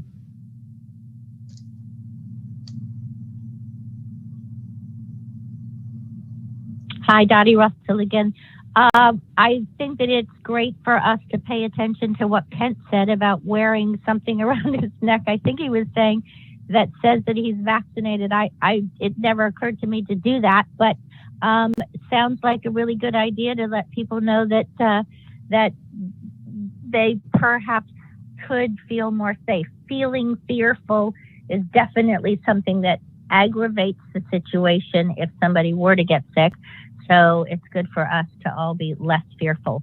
Another thing is that in terms of the interaction that we're having by having people call from other areas, and I understand the concern of maybe too many people calling in or too much input, but that input, I think, if we really get this transparency going and we're working together and solving problems, then I don't think that there'll be so many calls that have to be addressed over and over and over again, because we'll have a much more fluid interaction and a much more accountable interaction. So there's been a lot of mistakes made in the past, and I think that we're on a much better path about working together and solving problems and taking care of our communities the way we should. So definitely the idea of participation, telephone as well. If it's about technology, maybe they could call into CSUN, I'm sorry, not CSUN, but HSU, and see what kind of technology support we could get from there. Grants are available. I would say just immediately order whatever you need to order, get it going so that there can at the very least be telephone calling in. And if it's not the perfect technology, then it can be given to a college or a high school, and then you could get something even better. So there is funds available for lots of things, and I think that we should access it so that we stay on this positive path of doing better for our community. Thanks. All right, thank you. 8910, you're next. Press star 6 to unmute. You are 8910. All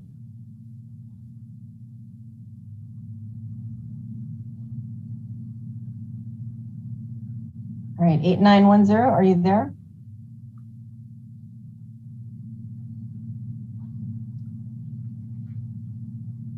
All right, I'm not hearing any answer.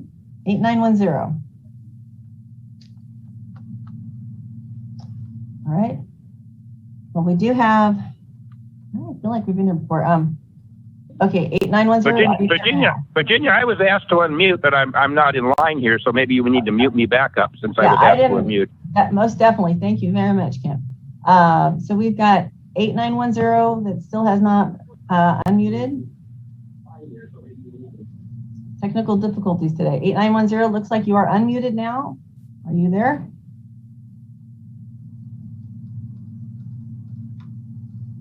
Personally, I'm really excited to go back into our board meetings in person, just telling you after this. Okay, 8910, this is the last request we're going to give for your number. Are you there? All right, 4549, your hand is up. Have you spoken before, or if you're ready, press star 6 to unmute. 4549. Hi. Hi. I'm just calling to say that I think maintaining a hybrid model is important. If people have problem with Zoom, they can do phone. Many of us are immune system compromised and we don't want to go into a public meeting. Many people live very, very far away, and to show up at a meeting could be an 8-hour day for that person. So I think it's imperative that elected officials hear from all their constituents and they provide the technology that is available to hear those constituents that are not able to make in-person meetings. Thank you. All right, thank you very much. We have one more person, 4254. If you're 4254, press *6 to unmute.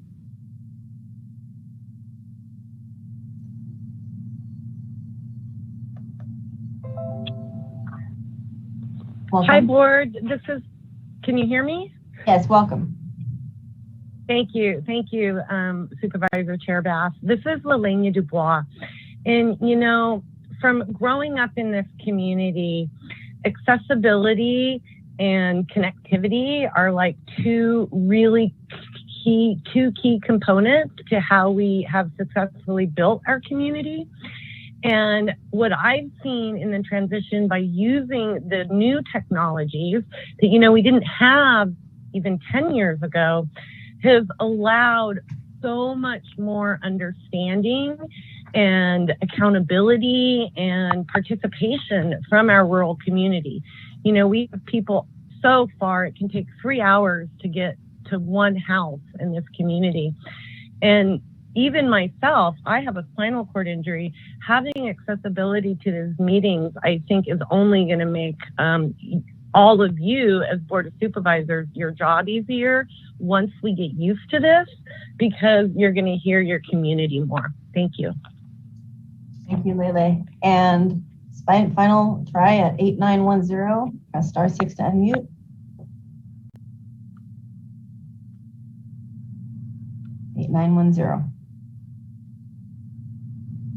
Press *6.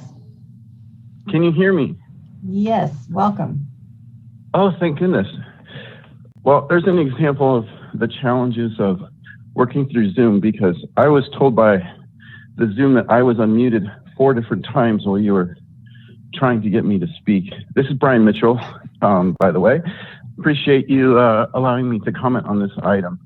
I think it's very important for the sense of normalcy to get back in the chambers, and I really applaud and appreciate you bringing this forward sooner than September. But I would like to add that as a member, you know, over the years of a number of committees and commissions, that I've noticed a definite increase in attendance and participation since not only members of the public, but also members of the committees and commissions can be able to participate via teleconference or Zoom, whichever technology works best for the county. Recently, our family was all exposed, even though we're vaccinated, to someone who did test positive for COVID.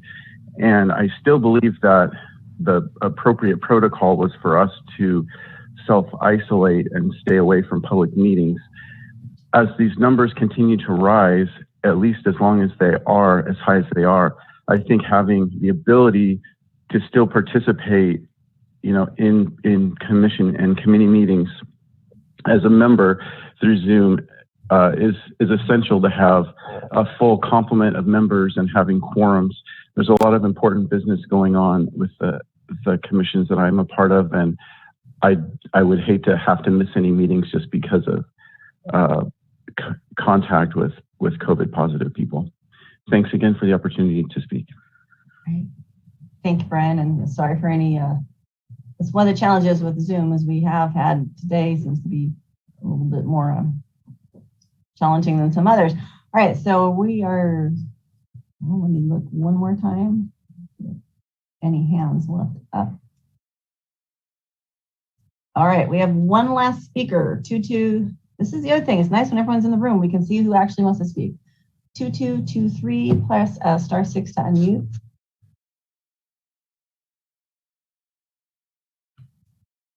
2223, it looks like you're unmuted. Good morning.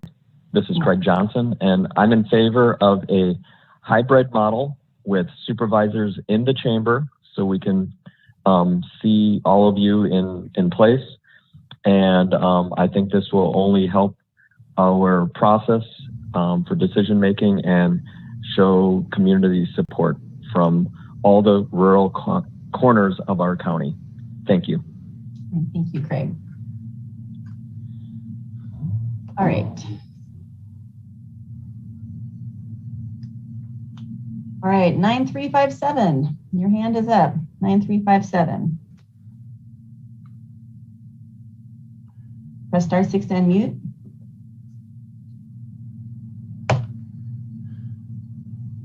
Are you there, 9357?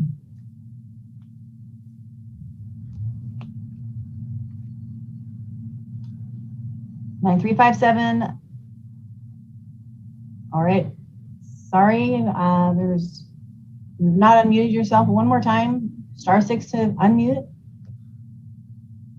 Okay, sorry, we are going to move on and go back to the board. So back to the board. Supervisor Bohn, and we do have to consider, we do have a time set that is now an hour late. Yes. We're on a time set. And the question has been called. The only thing I would like to remind everybody is I think if we look into the teleconferencing, the meetings I have watched online, everybody's calling in on a phone today. Those are all phone numbers.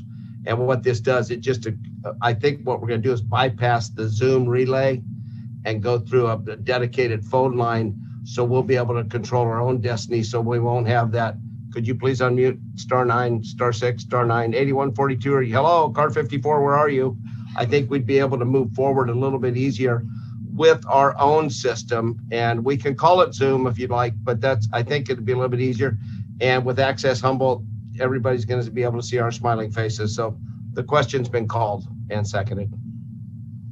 Okay, well, and I would like, one thing I would say too is if we have a dedicated phone line, there's going to be a specific time for, if I'm chair still, by the time this all happens, there'll be a specific time where those calls will be taken and it will not be interspersed throughout the entire item. It will be, like up front in front of all of the public ones. We'll figure it out, but we've got to get a handle. This makes it really hard.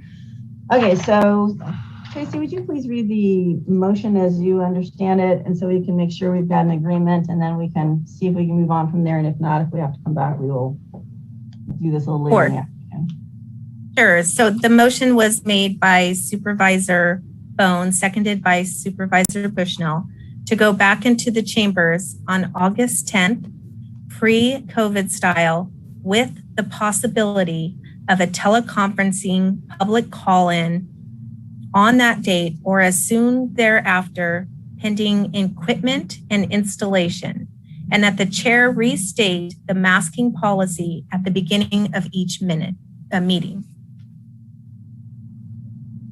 Supervisor Bohn, does that sound like what you had? Yeah, sounds fine. Thank you. Supervisor Wilson? Just a clarification, I would feel a lot more comfortable if the words pre-COVID were removed. I just think that I don't even know what that means anymore, and nothing's going to be pre-COVID. It's all post-COVID. It essentially is in getting to the same place, but I don't. It just makes a layer that I'm not. I mean, the fact that we have signs up is not pre-COVID. We're not post-COVID now, and we will not be post-COVID. So the signs were added. I'm just saying that was just a line where we can go at, because we always talk about what we did before. So what we did, we had in-person meetings, which we are going to go back to, and hopefully we're going to improve on that. I mean, we can drop pre-COVID. Pick it. Can we pick the date before we shut down and says go back to that date? I mean, I don't know. I mean, that's kind of silly. How about we're moving forward with, I would hope we can say, let's move forward with going back in on the 10th and bringing the video conferencing when it works. And if the motion maker is okay with just removing pre-COVID, I'm good. It's fine. All right. We don't want to put a layer of, extra verbiage. All right. I think Tracy, we're ready to vote. Thank you, Chair. Supervisor Bohn, Yeah. Supervisor Bushnell, Yes. Supervisor Bass, Yes. Supervisor Wilson, Yes. and Supervisor Madrone. I'm voting no specifically because I don't believe staff have told us they're ready to come back on August 10th.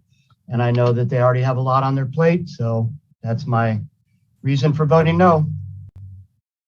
Okay, thank you. So the motion passes 4-1. All right, so here's a question. We have a time set that's 45 minutes late. I would suggest we actually try to jump in, it's going to be a long one, we know that. I feel like we should just jump in and get the staff report and then take a break after that. But if it is the will of this board to just take a short break now and then power through, that's fine too. Does anyone need the break right now? I'm not seeing that. Okay, so let's start on this one and then we'll try to take a break before a public comment on this item. All righty, so this time set is, sorry it's so delayed, but it's coming to us from Planning and Building. It's a report from the Drought Task Force on findings and recommended actions. And at this time, I'll turn this over to whoever wants to be the speaker. I see Jeff Dolph on my screen. Good morning. Hank Seaman is here. Oh, Hank, where are you? Okay, you're there too. All right, wow. We got you all in one place. Cool.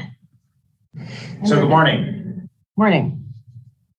Hank Seaman with Public Works. And this item is a follow-up to the board discussion on May 25th. On May 25th, the board initiated dialogue about the effects of drought, and we heard from a number of stakeholders. There were concerns about water availability through the end of the dry season, the effects of drought on fish and wildlife and water quality, and concerns about increased risk for wildfire. And so I think one of the key issues at that meeting is that the effects of drought are variable based on location. So it really matters, which watershed, where in the watershed, what the climate and hydrologic conditions are. So that makes a big difference in terms of the effects of drought and our consideration for potential actions. At the end of the discussion on May 25th, your board formed a drought task force and asked the task force to come back with further information and discussion about potential actions, including an emergency proclamation. So the drought task force is composed of myself on behalf of Public Works, John Ford with Building and Planning Department, Ryan Derby with the Office of Emergency Services, Jeff Dolph, Humboldt County Agricultural Commission, Jana Valikovic, Forest Advisor for UC Cooperative Extension, Mario Carlson and Melissa Martell with Environmental Health. So that's the Drought Task Force. And then today we've invited Matthew Kidwell from National Weather Service to give an update on the climatic and hydrologic conditions in the county. So today, the members of the Drought Task Force would like to share updates on our different areas of interest and focus, and then have discussion about potential action. I think when we think about actions, we can think about short-term, medium-term, and long-term actions. So with that, I'd like to pass it over to Ryan Derby with Office of Emergency Services. Good morning, Madam Chair, members of the board. Ryan Derby, Office of Emergency Services. After 2 months of the Drought Task Force meeting to examine and discuss local drought impacts and expected local impacts, this drought task force before you today recommends that the board take the action of proclaiming a countywide emergency for drought. Dry conditions this past year have contributed to lower than average rain level or river levels, degradation or threatened degradation of natural and cultural resources, and have paved the way for potential public health risks and high fire potential in Humboldt County. By proclaiming a local emergency proclamation for drought, this will signify to the entire community that we're experiencing a crisis and we're likely to see worsening impacts in the coming months. A local proclamation opens the door for immediate response and mitigation actions to be implemented through local policy and will better enable us to dedicate staff time and resources towards addressing drought-related impacts. The drought proclamation that we have submitted today as part of our staff report provides a timeline of various local, state, tribal, and federal emergency proclamations or designations for the County of Humboldt, as well as provides a brief synopsis of the current and projected impacts faced in our county. We feel that if this task force is going to continue our work in this realm, focusing on drought, that a local emergency proclamation is a necessary step to put us on a productive and proactive path forward.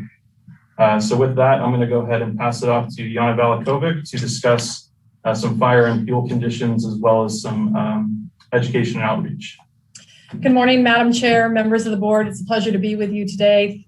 Thank you for bearing with us as we try a piece of new technology. We've been a team working together in person for the last several weeks, and we figured it was best if we continued to do that today. So hopefully this new camera will work for you all.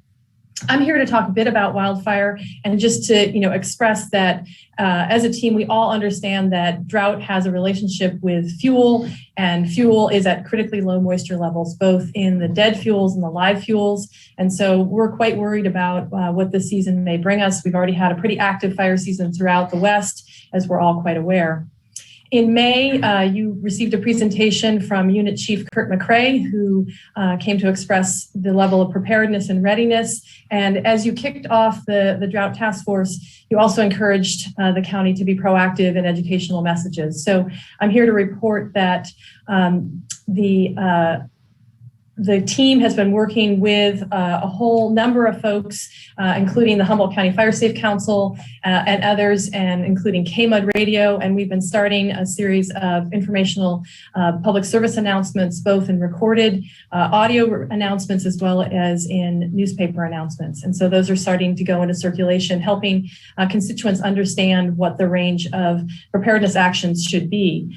The Humboldt County Fire Safe Council has also developed some really good print brochures and materials about home hardening and defensible space.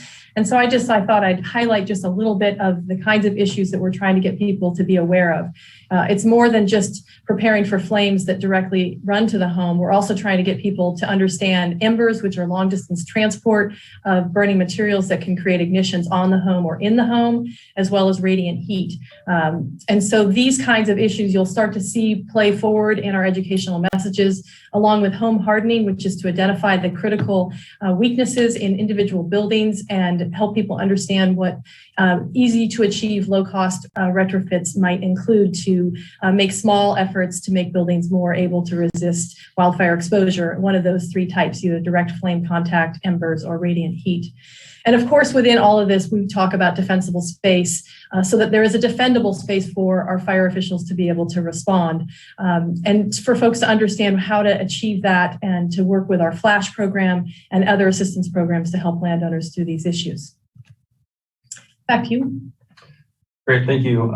So recognizing that wildfire risk is one of the most immediate impacts of drought, my office, Office of Emergency Services, has been starting a few projects in preparation for wildfire season. But before getting into those, I want to highlight the most important thing and easiest thing for the public to do to prepare themselves and their families, and that's to register for Humboldt Alerts. So the page in front of you is our emergency alert registration page for the county. It's humboldtgov.org/alerts.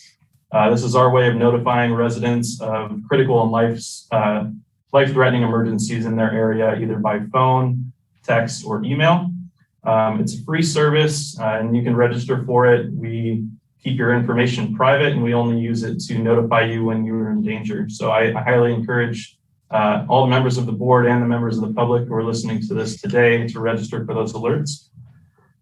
In preparation for fire season, OES is currently developing a restricted area access pass program, both with the Agricultural Commissioner's Office and Planning and Building Department.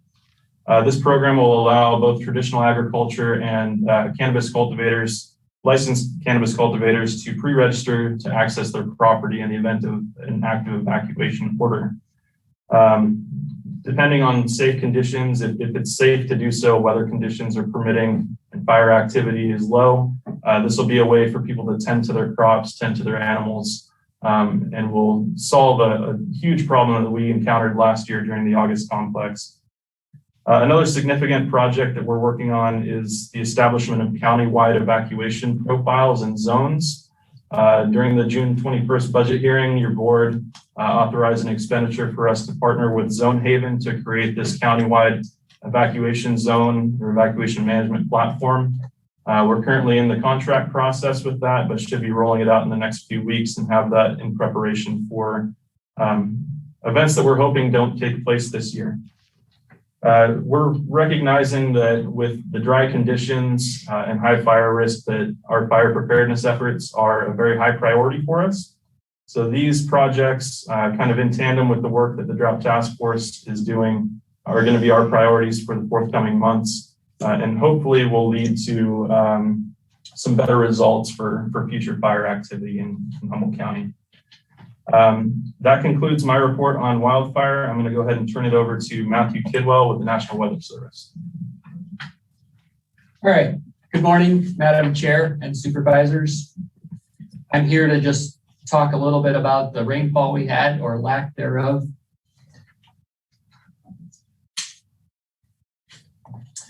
Here's a chart of the normal rainfall and percentage of normal, ranging from Trinidad in the north down to Bridgeville in the southeast.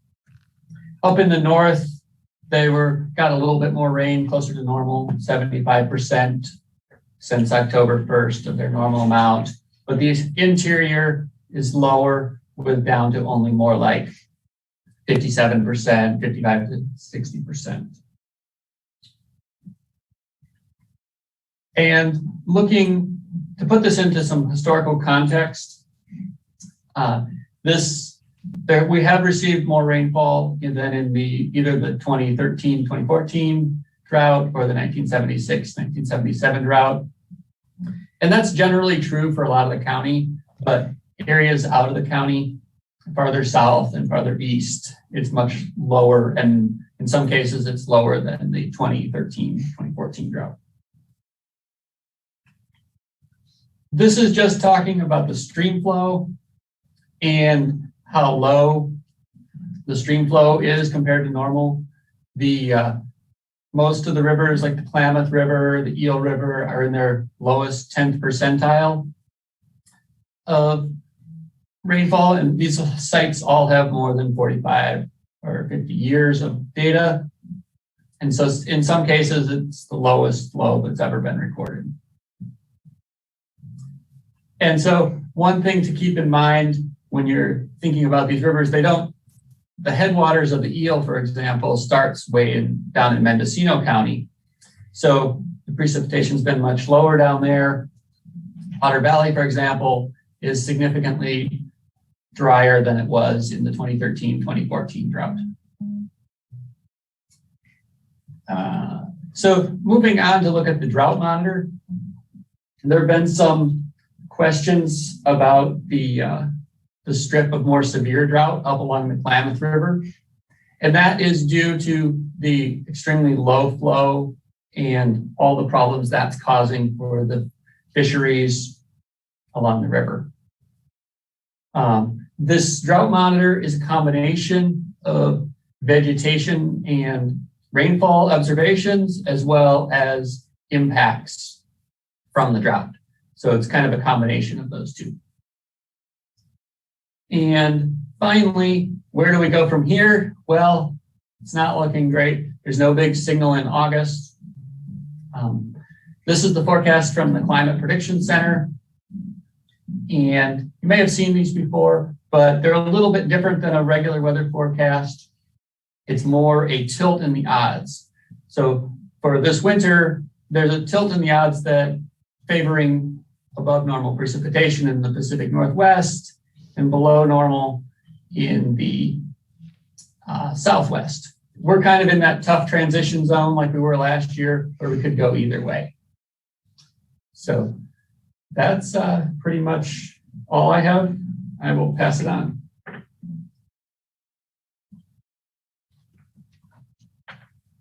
Thank you, Matthew. So now I'd like to provide a brief update on some of the initiatives that the county is involved with on some of our major river systems. we're in a position where the Klamath, the Trinity, the Eel River span multiple counties. And so actions and conditions upstream have a big effect on us downstream. And so on the Klamath River, the Klamath is a huge watershed. It spans Del Norte, Humboldt, Siskiyou, and then up into Klamath County in Southern Oregon. And there's really unique conditions in that watershed related to the federal Klamath irrigation project that's managed by the Bureau of Reclamation and how water is allocated in that system. It's also aggravated by the 4 hydropower dams on the Klamath River. And so, we heard from the chairman of the Yurok tribe on May 25th and a representative from the Karuk tribe that the conditions are dire on the Klamath River. And one of the main reasons for that is the prevalence of fish disease. And historically, the Bureau of Reclamation has made releases from the Klamath project to provide some flushing flows to help with water quality conditions. And based on that system right now, the Bureau is not planning to do any flushing flows. And so there's a big concern about potential fish disease and fish mortality on the Klamath River. The one thing that Humboldt is engaged on is this long-term effort to remove the 4 hydroelectric dams. And the county is the only signatory on the Klamath Hydroelectric Settlement Agreement.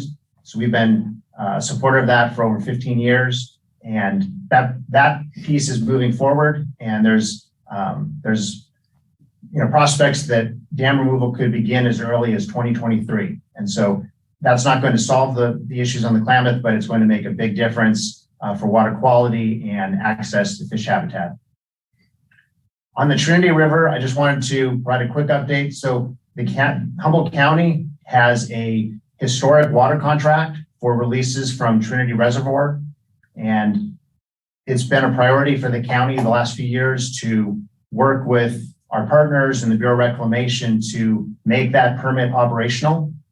That permit is for a large amount of water. It's for not less than 50,000 acre feet of annual releases.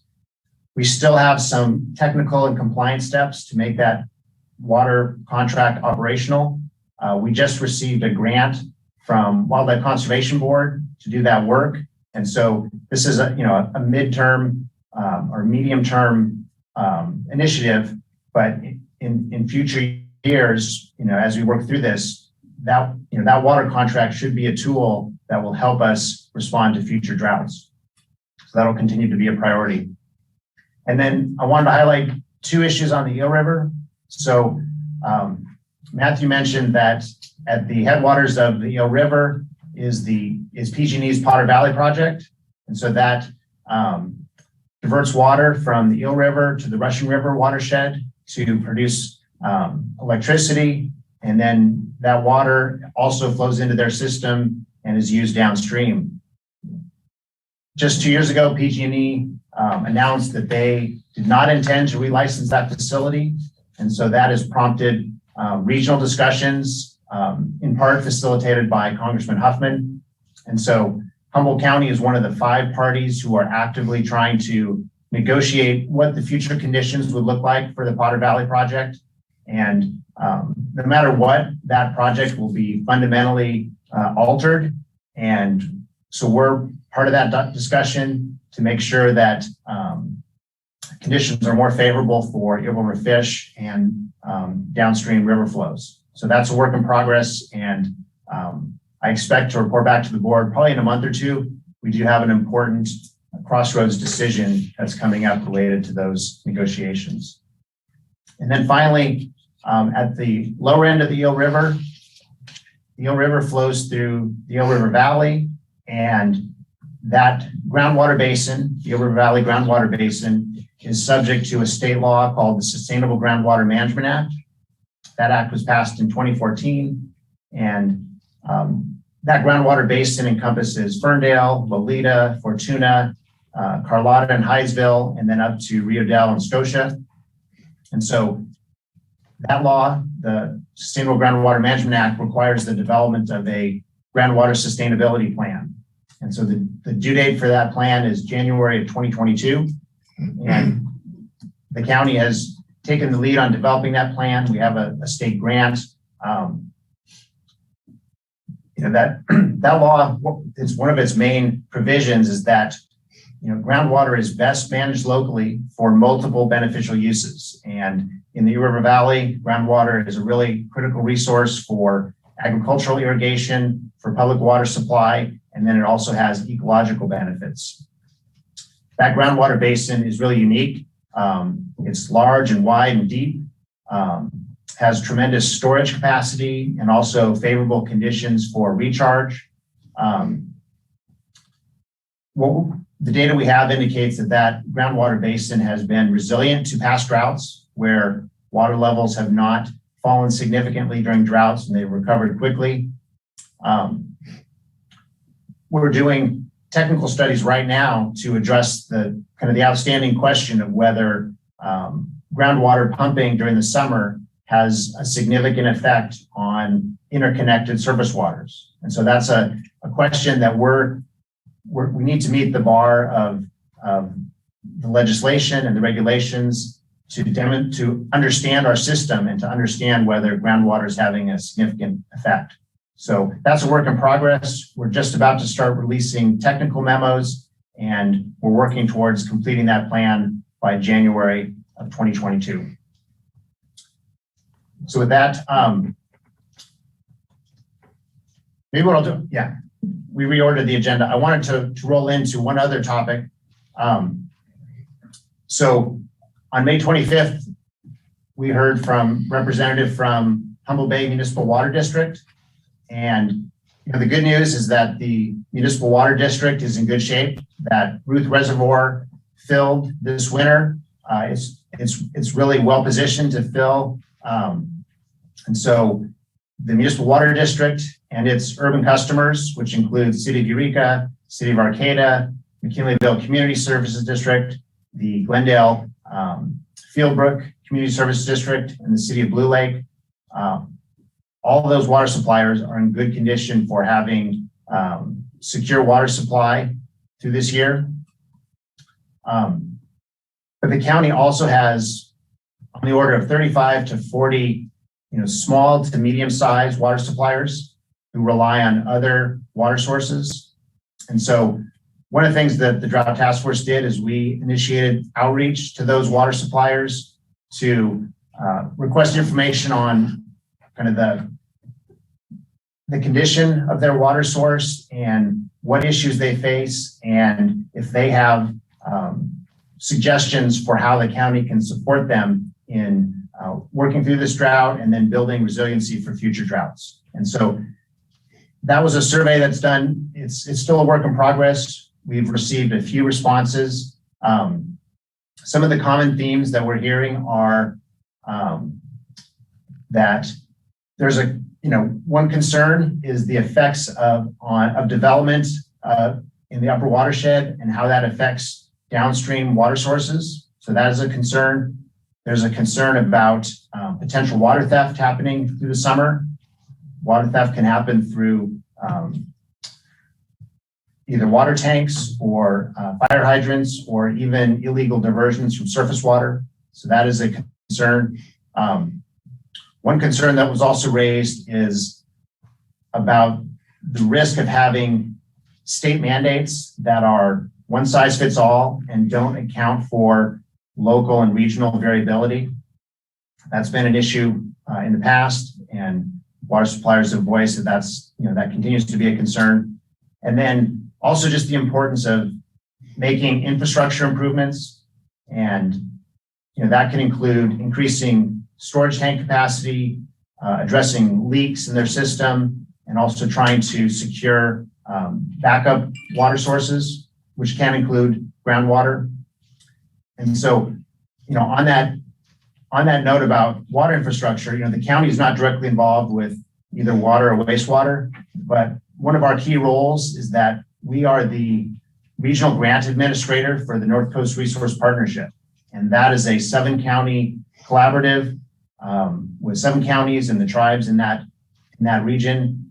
And our main function is to administer largely state funds that can be directed to local cities, agencies, non-governmental organizations, tribes, to do a variety of water and forest health related work. And so in the staff report, we listed some of the recent projects that the North Coast Resource Partnership has funded, and that includes funding to City of Rio Dell, the West Haven Community Services District, and the Bryceland Community Services District to do projects that have improved their infrastructure and help them be in a better position through this and future droughts. So that's just one of the functions that the county is serving, and that will provide continued benefits to water suppliers in our county. So with that, I'd like to pass it over to Jeff Dolph, Humboldt County Agricultural Commissioner. Thank you, Hank.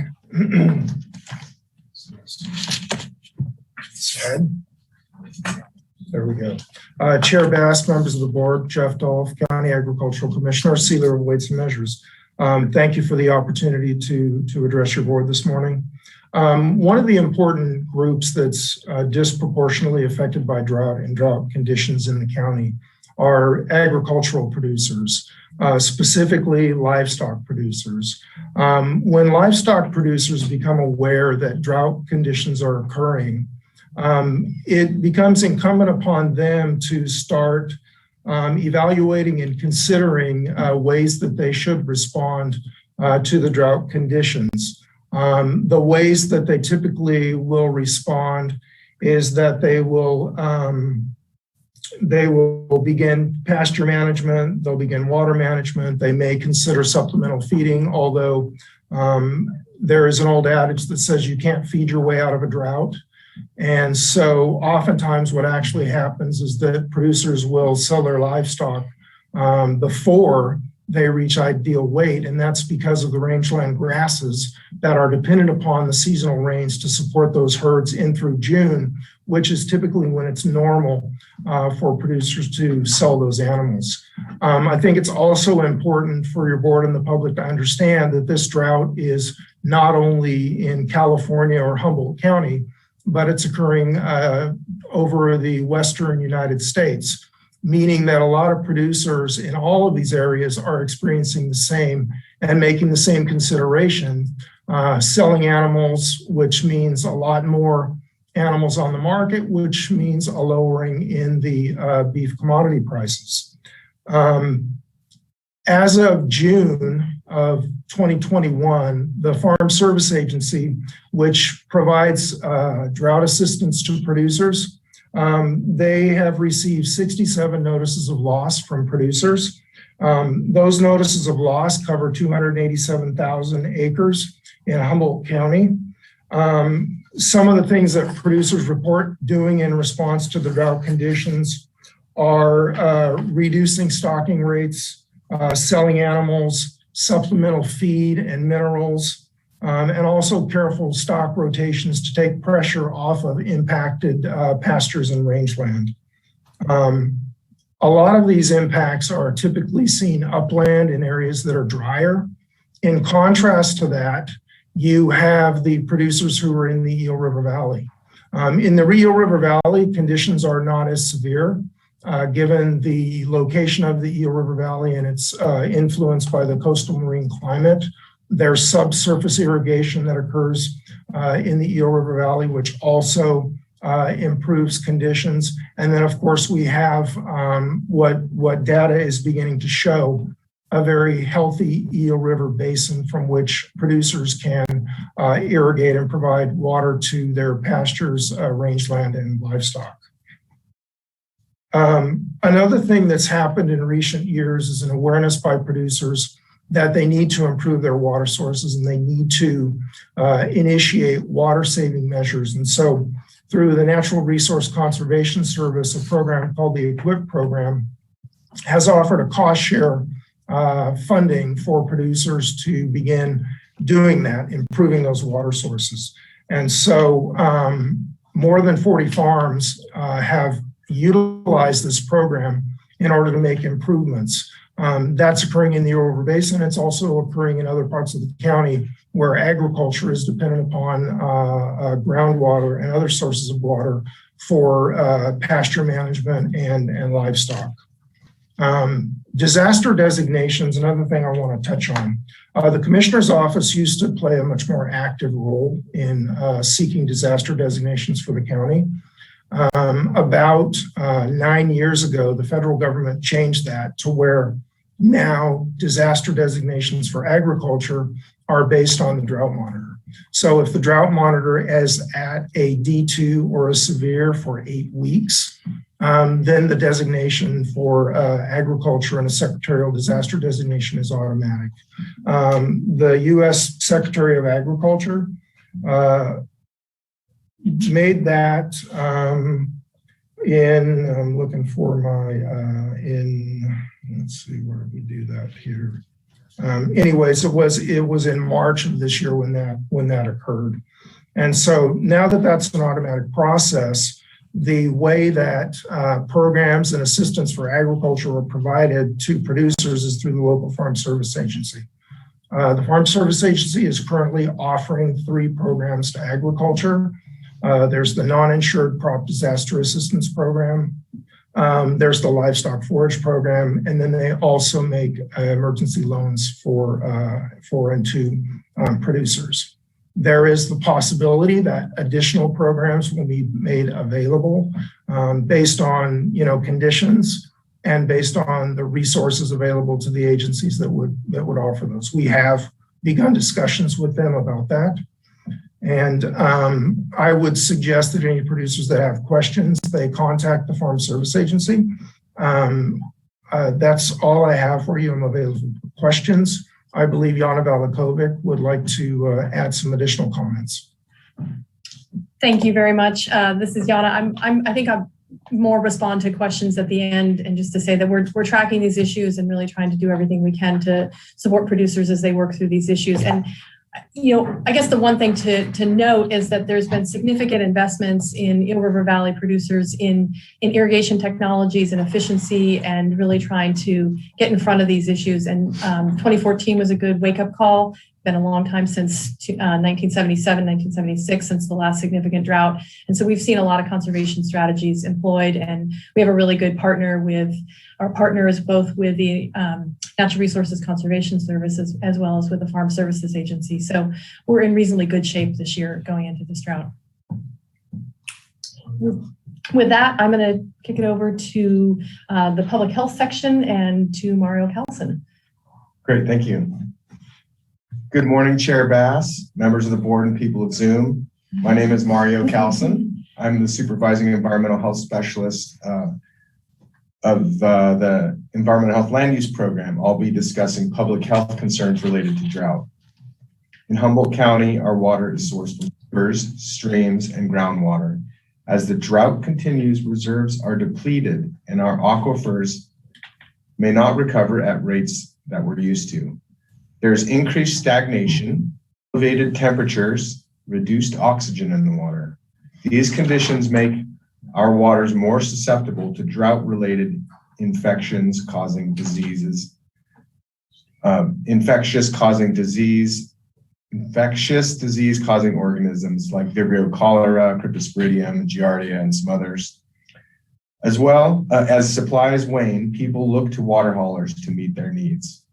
But hauling water can be expensive. In our county, we have only 6 companies that are licensed to haul potable water.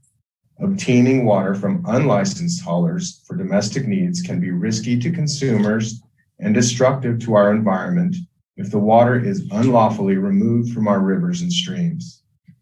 And as water levels decrease, rocks and logs normally underwater become more prominent, increasing the risk of injury for recreational bathers. The DEH land use program issues permits for well drilling to meet the water needs of our rural community. The traditional purpose of the program was to protect the quality of our groundwater. We use the prescriptive guidance of the California Division of Water Resource well standards and the Humboldt County Code to ensure that wells are located, designed, and constructed in a way that physically prevents contamination from surface water and contaminated groundwater lenses. However, the California Supreme Court decisions on Power versus County of Stanislaus, and other recent court cases have expanded requirements for issuing well permits. Effects beyond the public health considerations now must be considered. Those effects cannot be understood without assessment of current conditions to establish baseline capacity. This chart, going back to 2010, shows traditional water well permit applications totaling less than 100 per year. With the 2014 drought, there was an increase in well applications. We've seen a dramatic increase in applications for wells since the commercial cannabis ordinance. The data for 2021 shown here was captured in early July. We expect to see another increase in application submittals as 2021 drought continues, which we anticipate. Most of the applications we receive are from commercial cannabis operations. This is reflected when the data for these years is mapped and compared with GIS data for cannabis permits. When comparing these two images of the county, we can see that parcels applying for most wells correlate with those parcels that have also applied for cannabis projects. It will be vital to study existing groundwater supplies and establish baseline data so we can make educated decisions on discretionary projects that are reliant upon groundwater wells. It's important to consider the different challenges we face in managing our groundwater resources and permitting safe wells. Each of these complex perspectives needs to be considered to ensure sustainable water supplies. Some options that we should consider are a temporary well moratorium for non-domestic uses with exceptions for replacement wells. A survey and report on strategies employed by other counties to understand some options that are employed by other counties that are experiencing the same challenges. With that, I'm going to turn it over to John Ford to talk about how the drought can relate to cannabis. Thank you, Mario. My name is John Ford. I'm the Director of Planning and Building, and I wanted to talk a little bit about the drought implications for cannabis. As the board is aware, the Planning and Building Department has increased the output of the number of permits that are being processed. Part of this, or a lot of it, is related to the fact that the state is going through a process where there is a coming end to the provisional licensing process. That's in June of 2022. The County of Humboldt wants to have all of our interim permit holders permitted by that point so that they're able to get their annual license with the state. Unfortunately, this increase in output and increase in number of permits is also corresponding to the drought. And that has increased public awareness of, number one, the number of permits that are being issued, and number two, the number of wells that are associated with those permits. As Mr. Carlson just pointed out, many of the wells that are being permitted are related to cannabis usage. So one of the things that with the drought proclamation possibility on the table that is out there is what to do about permitting cannabis, what to do about cannabis cultivation. The CCLUO, the Commercial Cannabis Land Use Ordinance, does have a provision in it that allows the county to curtail cannabis cultivation. This was brought up as a discussion point in the report from the task force. And we wanted to make it clear that the points that we're bringing up really are discussion points. We're not saying that this is the only way to address some of these items. The reality is that there is an increase in groundwater use as reflected by the chart that Mr. Carlson showed. But the other thing that while there is a great amount of public concern being expressed, there is not a corresponding amount of empirical data showing that wells are going dry, showing that there is a crisis. We have been attempting to be proactive in addressing the potential for water shortages. The Planning and Building Department has explored the option of finding other legal sources of water so that we can allow movement of water between watersheds legally. That has not resulted in something that is a positive possibility at this time. So we brought up the idea of curtailment. And one of the things that has happened is obviously that caught a lot of people's attention. And they have brought a lot of information forward that needs to be considered, particularly considered by the board. And some of that is the fact that a lot of people who are right in the middle of replanting in August, they have already purchased their clones. They have paid for their state licenses. They paid for their permitting. They have paid for the materials needed to plant, and then to cause them to not be able to plant would leave them in a place where they're financially vulnerable, having purchased all that and not able to recoup the costs. One of the other things that we see with this is Mr. Dahl pointed out is it has the potential to divide the agricultural community between ranchers, dairy farmers, regular cultivating farmers, and cannabis cultivators. And we don't want to treat different segments of agriculture differently. It also has the potential for dividing the cannabis industry. And it also creates the perception that we're singling out the cannabis industry, which is not something that we want to do. The fact of the matter is cannabis is the most highly regulated agricultural crop that exists in California. The CCLUO provision allowing for curtailment of cannabis is evidence of this. One of the things that I want to make sure to respond to is we don't want to send the wrong message. One of the things that I think we're potentially particularly sensitive to is the statement that the compliant get screwed and the non-compliant carry on. And that's not the message that we want to send. I want to just point out another thing about regulating the cannabis industry and curtailing cannabis at this point is that, as Commissioner Dahl mentioned, there are programs to help ranchers and farmers in times of drought, federal, state aid.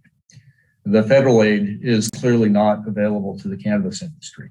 And so to cause them to not be able to cultivate means that they would also be without resources to compensate them for the loss of income. There may be a time and circumstance to implement the cannabis curtailment provision. And in doing that, that needs to take into consideration the different competing interests that are at play. It needs to consider the cost of implementing such a decision, both in terms of the economy, in terms of businesses, in terms of what it does to people's lives, and balance that with the severity of the emergency. Does the nature of the emergency warrant such an action? And it's also got to be supported by evidence. As we enter the next year into 2022, there may be a different discussion. If the information from Matthew is correct and we start to see rainfall in normal amounts, the decision may not be quite as significant. But if we enter into 2022 and we haven't seen a resumption of rainfall, we may need to make entirely different decisions for the entire county. And so in those cases, implementing these code provisions needs to be time sensitive, needs to be able to give people a lot of advance notice that that's being considered, needs to help people to be prepared for that.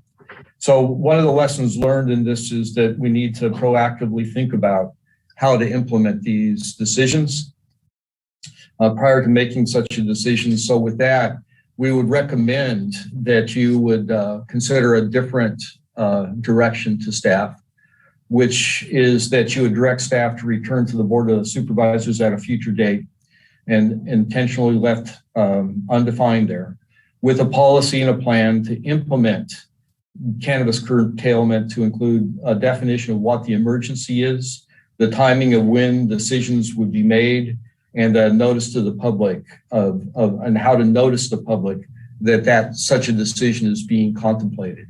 And that kind of plan would then be evaluated well before the need to actually implement the plan. So it's something that everybody would be able to have input on, would be able to understand, and then if it ever has to be implemented, the public would have been engaged in drafting the plan. So that really covers the cannabis portion of it. I get to just go through it and identify the recommendations that we've made to you. There is one primary recommendation today, and that is to adopt the drought proclamation. What the drought proclamation really does is it recognizes that the drought is a significant issue to the county. It recognizes the county takes it seriously and wants to be proactive about it, and wants to start to consider what are appropriate actions. The other items that we have 2 through 5, I'm going to kind of reframe as placeholders for discussion for the board. We think that these are important points that the board should consider, but they're not crisis points at this time. Obviously, there is concern with addressing wells, and that is a bigger issue that needs to be addressed. In environmental health and planning and building have been working on developing a scope of work and looking at some money that's coming to Humboldt County to fund that work so that we can develop appropriate well standards, or that environmental health can. I think we're looking to just help get the financing to do that, get consultants on board to do that. But that is an important discussion, but it probably is a little bit bigger than the drought right now. We do think that it would be appropriate to begin to discuss a policy and plan for cannabis curtailment, but that needs to be within the context of a bigger discussion of at what point is the drought such a crisis that we would make such a decision. And then we would have identified as a consideration for the board to continue the drought task force, and what the purpose of that would be, to allow the task force to serve as an ad hoc role for the EOC, for the Emergency Operations Center, so that the task force can coordinate with other agencies, can collect data, can provide timely and important reports to the Board of Supervisors, and provide recommendations if those are appropriate. So that concludes our report. We would be happy to answer any questions. Obviously, there are several of us to answer questions, and so if you have questions about particular topics, please let us know which topic you want to ask a question about, and the appropriate staff member or task force member will be happy to answer that. Thank you very much. Great. Thank you. And whoever is the master of sharing the slides, we can stop sharing. Anna, so Director Ford, I guess I'll go to you, or whoever's in the room that wants to answer. So with what you just ended with, it sounds like today the main decision point is the piece about adopting the declaration. And these others are not necessarily a decision you're expecting today, but for future conversation? I think we find them appropriate today to give direction to work on them, but not to reach a conclusion today. I think that really the need is to come back with an increased amount of factual information to help the board have a factual basis for making decisions. And that really is not before you today. Okay. Are there other questions? What I would also say is if you are calling in on this, because I know we do have several people, now would be a good time to press *9 to raise your hand, just so that we know if you want to make a comment, just press *9 now so we can actually go through those comments quickly when we do get to public comment period. it's helpful for Tracy and the rest of our staff as well as myself. So any questions right now for any of the staff members or folks from the task force, from the board? Supervisor Wilson? I don't have a question at this moment. I would ask that we maybe get all our public comment in and make a determination as to what we want to do from there.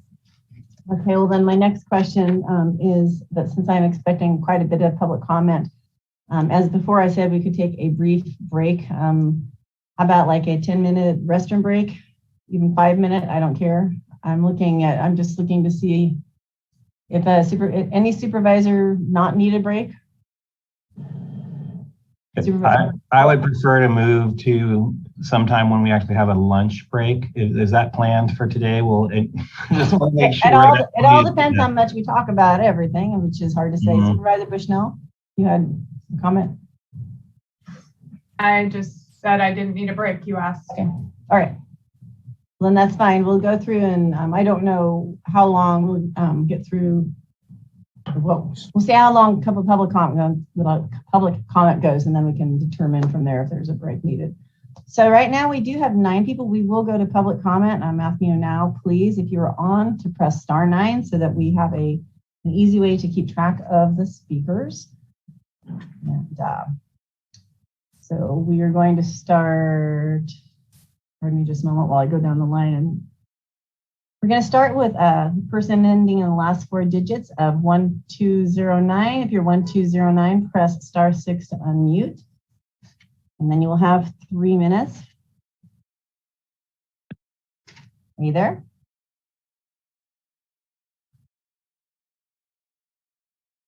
All right. If you are 1209, press *6 to unmute.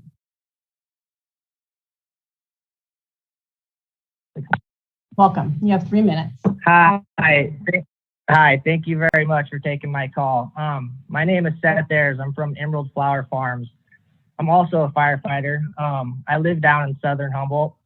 I will start to say this is going to be a very controversial topic. I hear the task force experts talking, a lot of information that's thrown at us. I will say that cannabis is not directly responsible for the drought.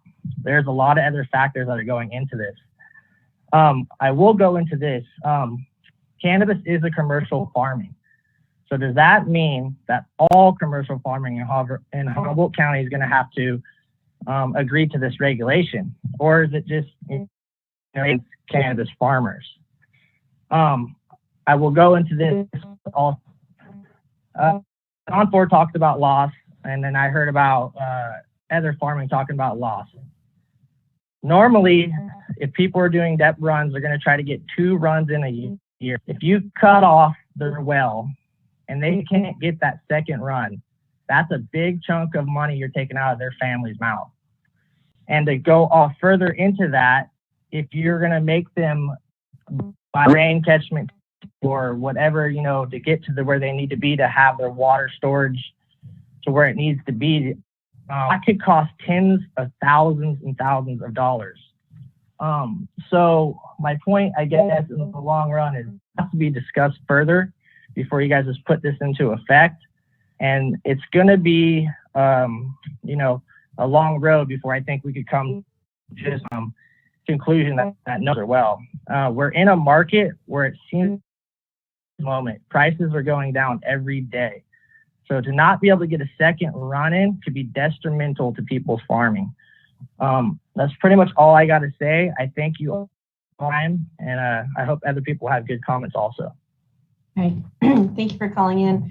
And if you are listening to us or watching us, please turn off your audio on your video feed so that you won't, there's a time delay and it's very confusing if you have your video not muted. So our next speaker is 7454 followed by 2275. So 7454, press *6 to unmute.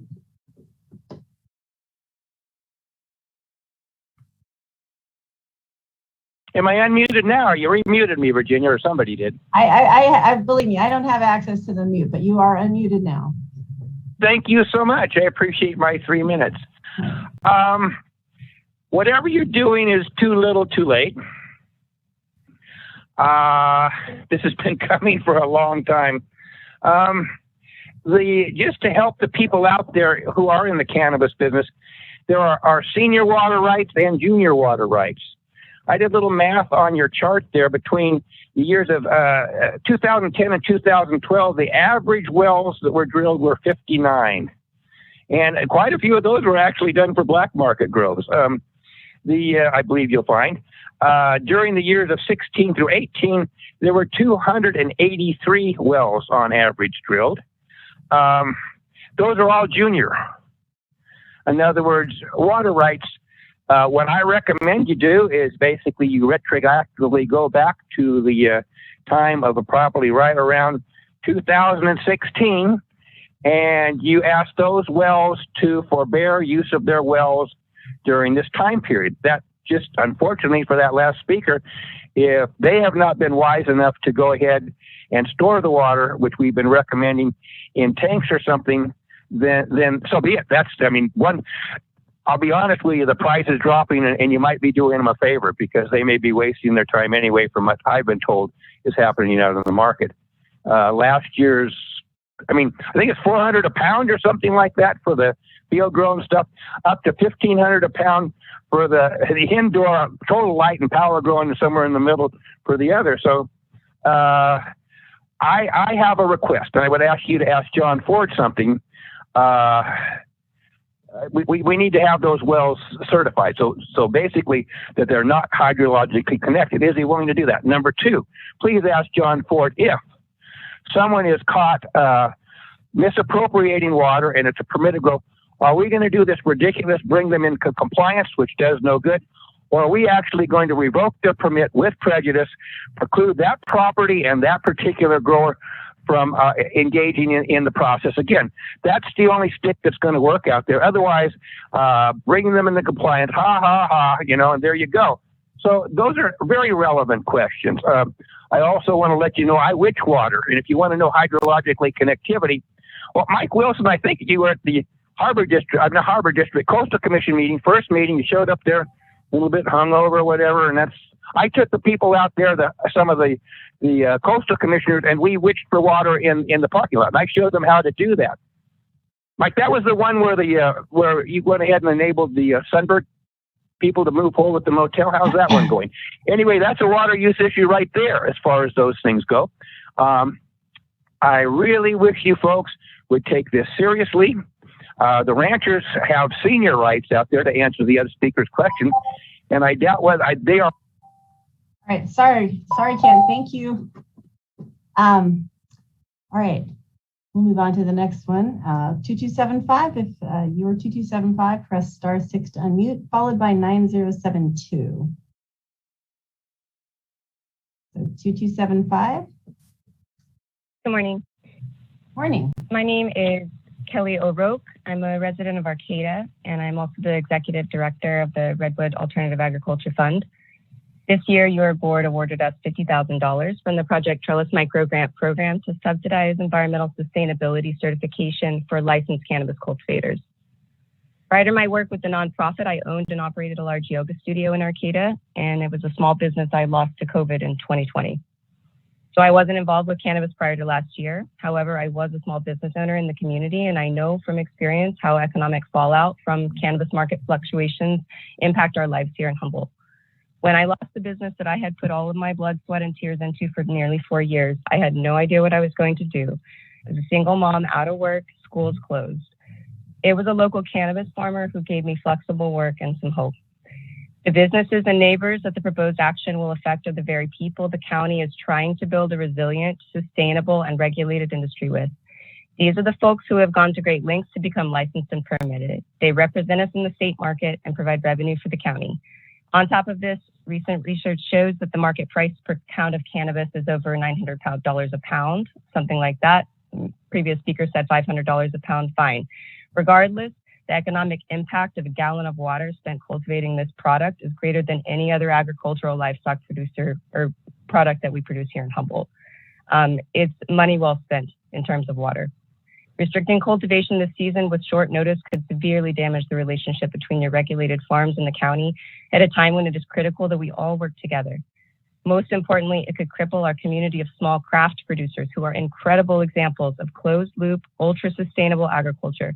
They are already facing bleak market conditions due to overproduction by industrial grows across the state. In conclusion, the Redwood Alternative Agriculture Fund would like to officially state our strong opposition to proposed restrictions on cultivation, and also state our support for the drought resiliency initiatives that were published recently by the HCGA, including and especially increased funding for water storage immediately. We strongly urge supervisors to consider working with the regulated community to address the drought rather than against them. We're all in this together, and thank you for the opportunity to speak today on behalf of the sustainable cannabis community here in the county. Thank you, Kelly. All right, our next speaker is 9072, followed by 2495. If you're 9072, please press *6 to unmute. Hi, good morning, Board of Supervisors. I appreciate this opportunity to speak. This is Hannah White. I am a permitted licensed cultivator in Willow Creek area. I really appreciate there being a drought task force designated by the board for our community. I think it is long overdue. As Kent said, this drought is ongoing and is a result of inefficient and not sustainable water use practices with our freshwater culturally across the country. I do digress though. The decision points addressed 1, 2, 3, 4, 5 in the staff report are insufficient to address the concern of drought conditions.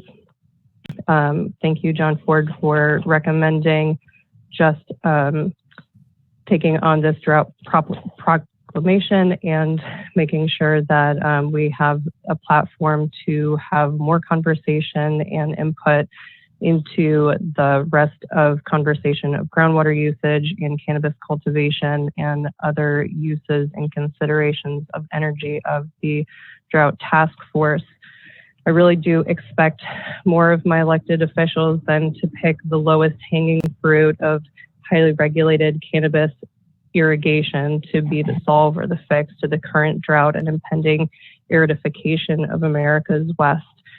Rather than creating more paperwork, enforcement, and fines, let's work towards achievable solutions, just like Jeff Dolph was talking about cost-sharing programs for the Eel River Basin and agriculture in the area that is serviced, Scotia out to, I don't even know. It's a huge, incredible amount of water, and Humboldt County's total cannabis cultivation is 6.5% of Humboldt's non-cannabis agriculture. So just those numbers alone, which are public Humboldt County staff created numbers, we just need to look at where the water is being used and really work together to come up with an adoption of decentralized water storage. It's completely attainable through cost sharing incentives, public investment, private investment.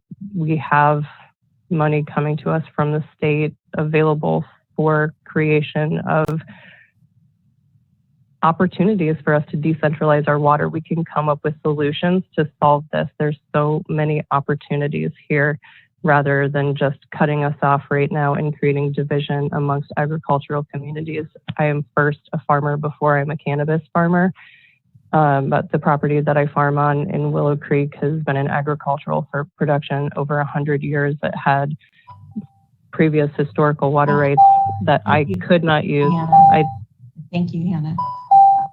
And before we go to the next speaker, I just want to remind folks who may be new at calling in or may have missed the earlier conversation.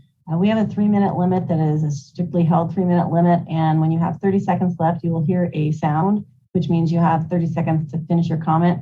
And don't take it personal, but everybody will have their microphone muted after that. Once the time goes off, we say thank you. So just be mindful. You don't have to take all 3 minutes, but you do have at least that long. I mean, you have that long and no longer. All right, so I have 2495 is next, followed by 5069. So if you were 2495, press *6 to unmute.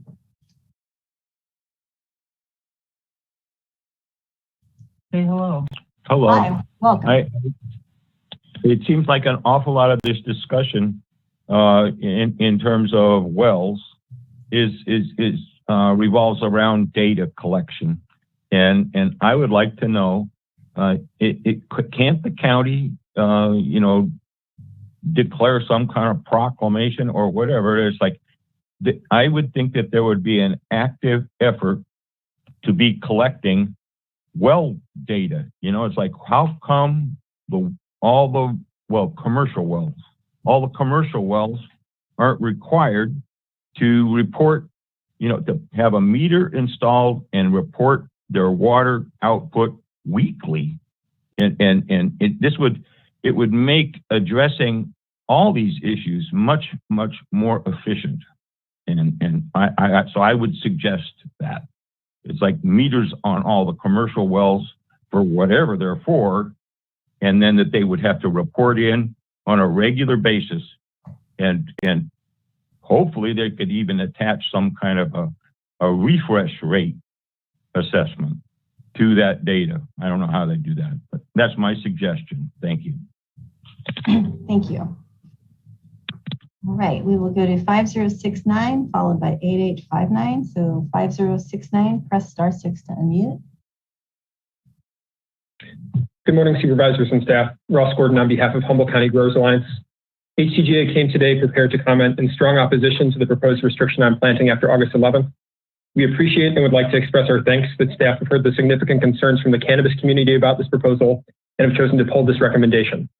That said, we would like to take this opportunity to speak to larger issues surrounding cannabis, agriculture, drought, and the notion of a future curtailment on cannabis cultivation. Most crucially, we would like to urge your board to move forward with a positive vision to build long-term resilience in our community in response to escalating drought and climate change, rather than moving forward with policies that continue to single out the cannabis industry among all water users in the county. As many of you already know, Humboldt cultivators currently face unprecedented challenges, not just due to drought and wildfire risk, but also due to market prices which have plummeted due to the proliferation of large-scale corporate cannabis agriculture on the Central Coast and elsewhere.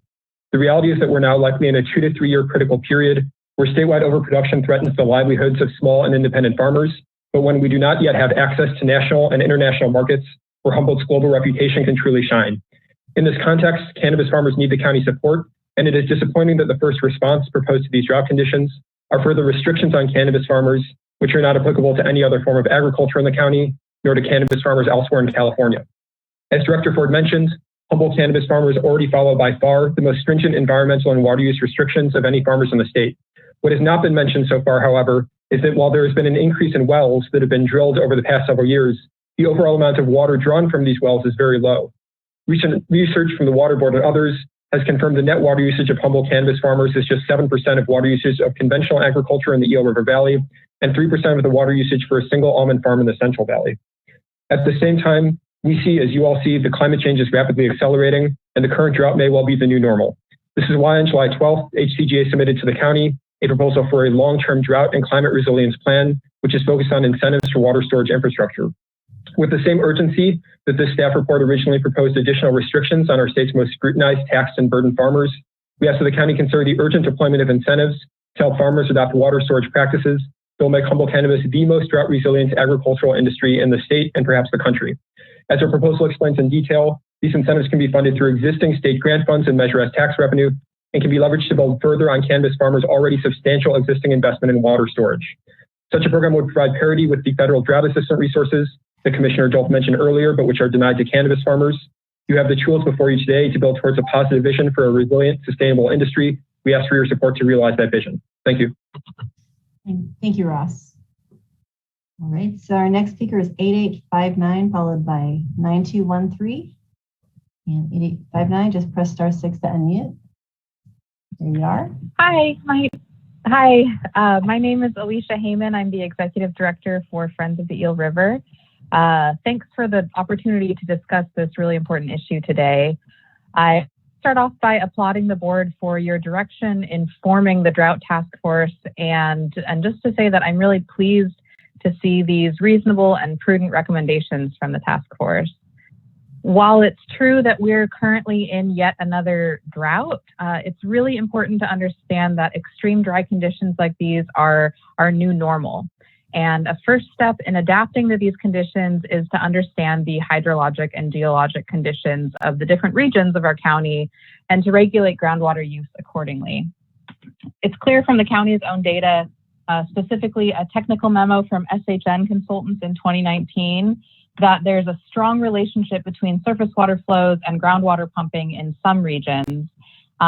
We really need to understand that relationship everywhere, as well as things like recharge rates, before making informed decisions about permitting new wells. We're hearing a lot these days from residents who are seeing wells and springs go dry. Some of that may very well be due to the burden of too many water users pumping from the same source. In addition to voting to approve the drought proclamation per the Drought Task Force recommendation, I urge the board to support staff in developing more informed and rigorous standards for well permitting. I also agree with the commenter earlier who suggested well metering. It's kind of a no-brainer that the more data we collect on water use, the easier it will be to make informed decisions about managing water use. I also suggest that the board consider taking immediate action to curtail groundwater pumping from non-domestic wells, particularly in the lower Eel groundwater basin. And I strongly recommend consulting with the Department of Fish and Wildlife, as they may have additional recommendations for temporary measures to implement. I understand the burden that curtailment would place on irrigators, but migrating salmon also face an extreme burden. We keep referencing 2015, when flows were nearly identical to what they are today, and we saw the lower main stem surface flows disconnect. At that time, migrating Chinook were forced to hold in shallow, warm pools and experienced elevated levels of disease. We have this gift of foresight. We know what catastrophic conditions our salmon are likely to face over the next few months. And I really urge you all to take advantage of this opportunity and to do everything you can to improve conditions in the river. Thank you. All right, thank you, Lisa. Our next speaker is 9213, and that'll be followed by 8655. 9213, *6 to unmute. Welcome. Good morning. Thank you, Chairwoman Bass. This is Jeff Slack. I represent a number of cannabis farmers in the community, and I just wanted to say that I believe John Ford nailed his comments with respect to cannabis. I think this needs a nuanced approach before completely cutting off people's livelihood. I think he highlighted well that we can't start playing one group of agricultural producers against another group of agricultural producers. I also think that the ramifications of actually cutting off cannabis cultivation needs to be further understood, especially with respect to taxation and revenue for the county. Thank you, and that's all I have to say. Thanks. All right, thank you, Jeff. All right, 8655, followed by 7884. If you're 8655. Thank you. Sean Springer. Yep, sorry. We have a cannabis cultivation and nursery that we were permitted for in Dinsmore. Very disadvantaged community in the county of Humboldt. According to our CUPs, we've worked diligently, spent tens of thousands, hundreds of thousands of dollars actually on our project to have a small family business. And the business is working out well. And, we now employ 4 full-time employees, my partner and I, and 2 part-time employees in this disadvantaged community, helping this small business farmer. It's pretty disappointing when we see, thoughts of legislation popping up like this that clearly are a direct attack on the small business, rural cannabis farmer. Clearly the data showed that Root Lake is full, cities are good, the Eel River Basin's all fine, so let's attack small business cannabis farmers and their wells. And, and then you look at the staff report. I'm not sure who spearheaded this staff report on the cannabis side of this. It's pretty one-sided. There is zero information about the illicit cannabis grows, the thousands of illicit cannabis grows, not only in this county, but in Trinity County and Mendocino County, where clearly headwaters are affected. All this this type of discussion where you're pointing out to the permitted small cannabis farmer in Humboldt County to hinder that lifestyle and that small business opportunity goes clearly against the CCLUO and Prop 64 that was designed to try to bring black market operators out of the black into the compliant arena. And, we've been attacked by the county, the Board of Supervisors. I urge you to get a grip on the county. Our taxes on our property went up 1,000% just because we have a cannabis permit where we already pay a canopy tax for our cannabis permit. So these items, you're going on one side, you're digging into our pockets extremely heavy. And then on the other side, you're coming up with suggestions that basically will eliminate the small business cannabis farmer from the county's records. And, it's pretty disappointing to see that. I appreciate John Ford and your input on, how you state these items and, to put this topic back. But I can drive to 101 on 36 and I see ranchers and farmers watering their fields in the middle of the day with sprinkler systems. It's the most ineffective and inefficient way to irrigate crops, and it's pretty disappointing. So I appreciate not voting on this staff recommendation 5 or the cannabis permitting or decision number 4. Thank you. Thank you very much. The 3 minutes goes fast. Okay, 7884 followed by 2223. So if you're 7884, press *6 to unmute. And you'll have 3 minutes. 7884, there you go. Welcome.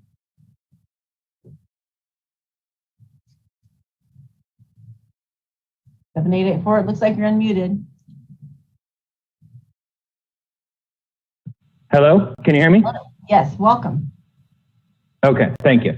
Hello, Board of Supervisors and community. My name is Mike Gordon, 22-year resident of Humboldt County and owner of Fibonacci Management, a compliance consultant for many Humboldt County farms.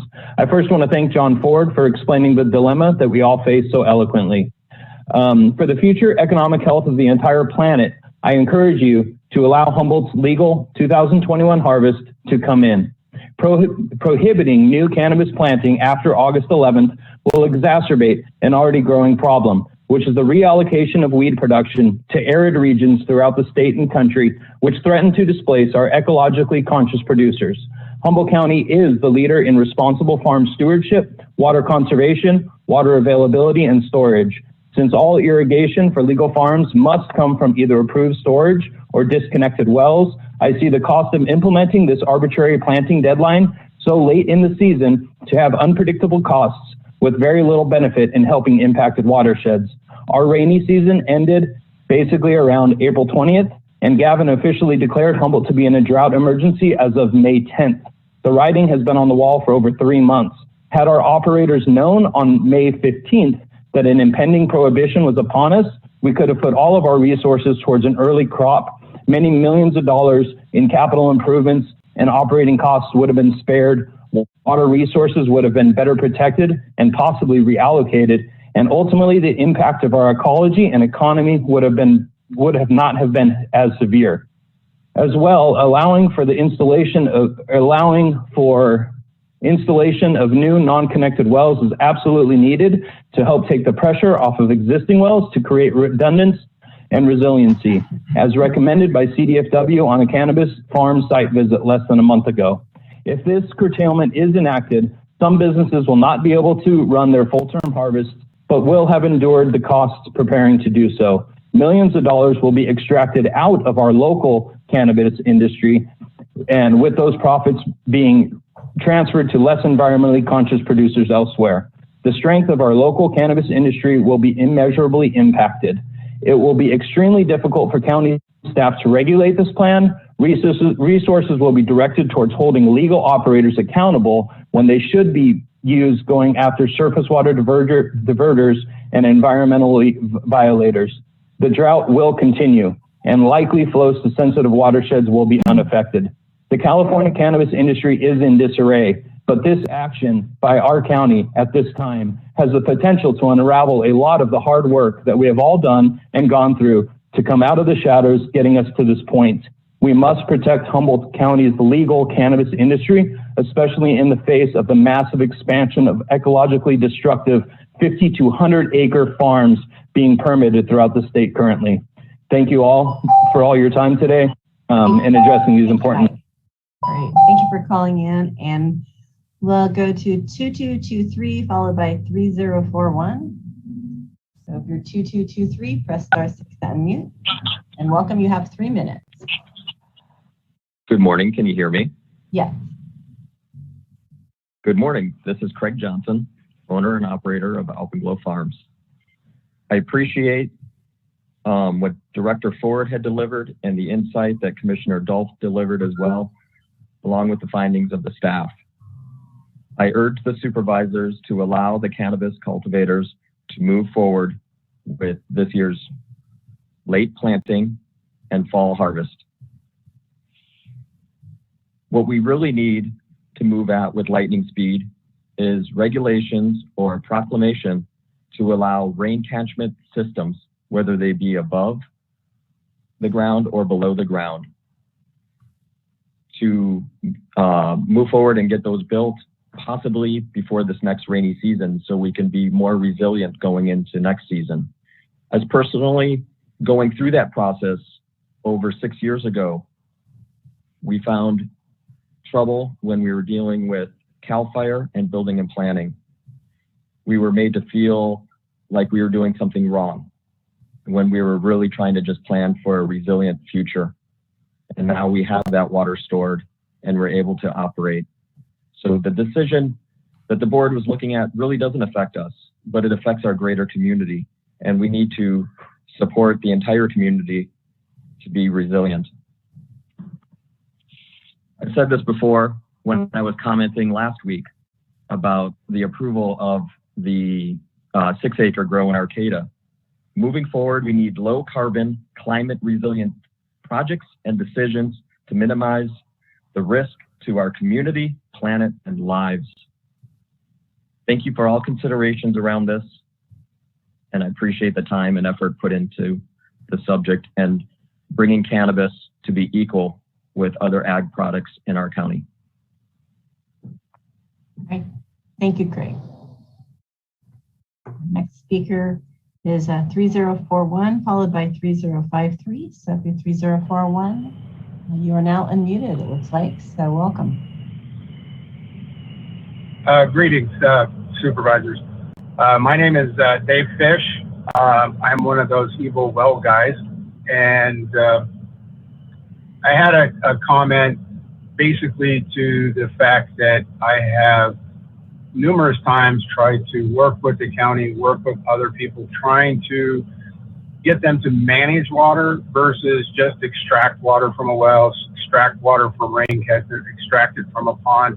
No one size fits all in most cases, and that wells in and of themselves are not bad. They're just another tool to use by the county. I have dealt with environmental health. I've dealt with planning, dealt with Hank at Department of Public Works. We're currently finished up with the Sigma drilling. So we're very well aware of groundwater, how it works in Humboldt County, how it works throughout the county. There are many ways to mitigate these issues, from groundwater monitoring of production wells to see their hydraulic cycle to make sure that they're recovering on a yearly basis, what the recovery rate is from rainfall. These are all things that are relatively simple to do, relatively inexpensive, and keep people from being in and victimized by all of a sudden we have an emergency, so nobody gets to do anything. I've been in this business for 40 plus years.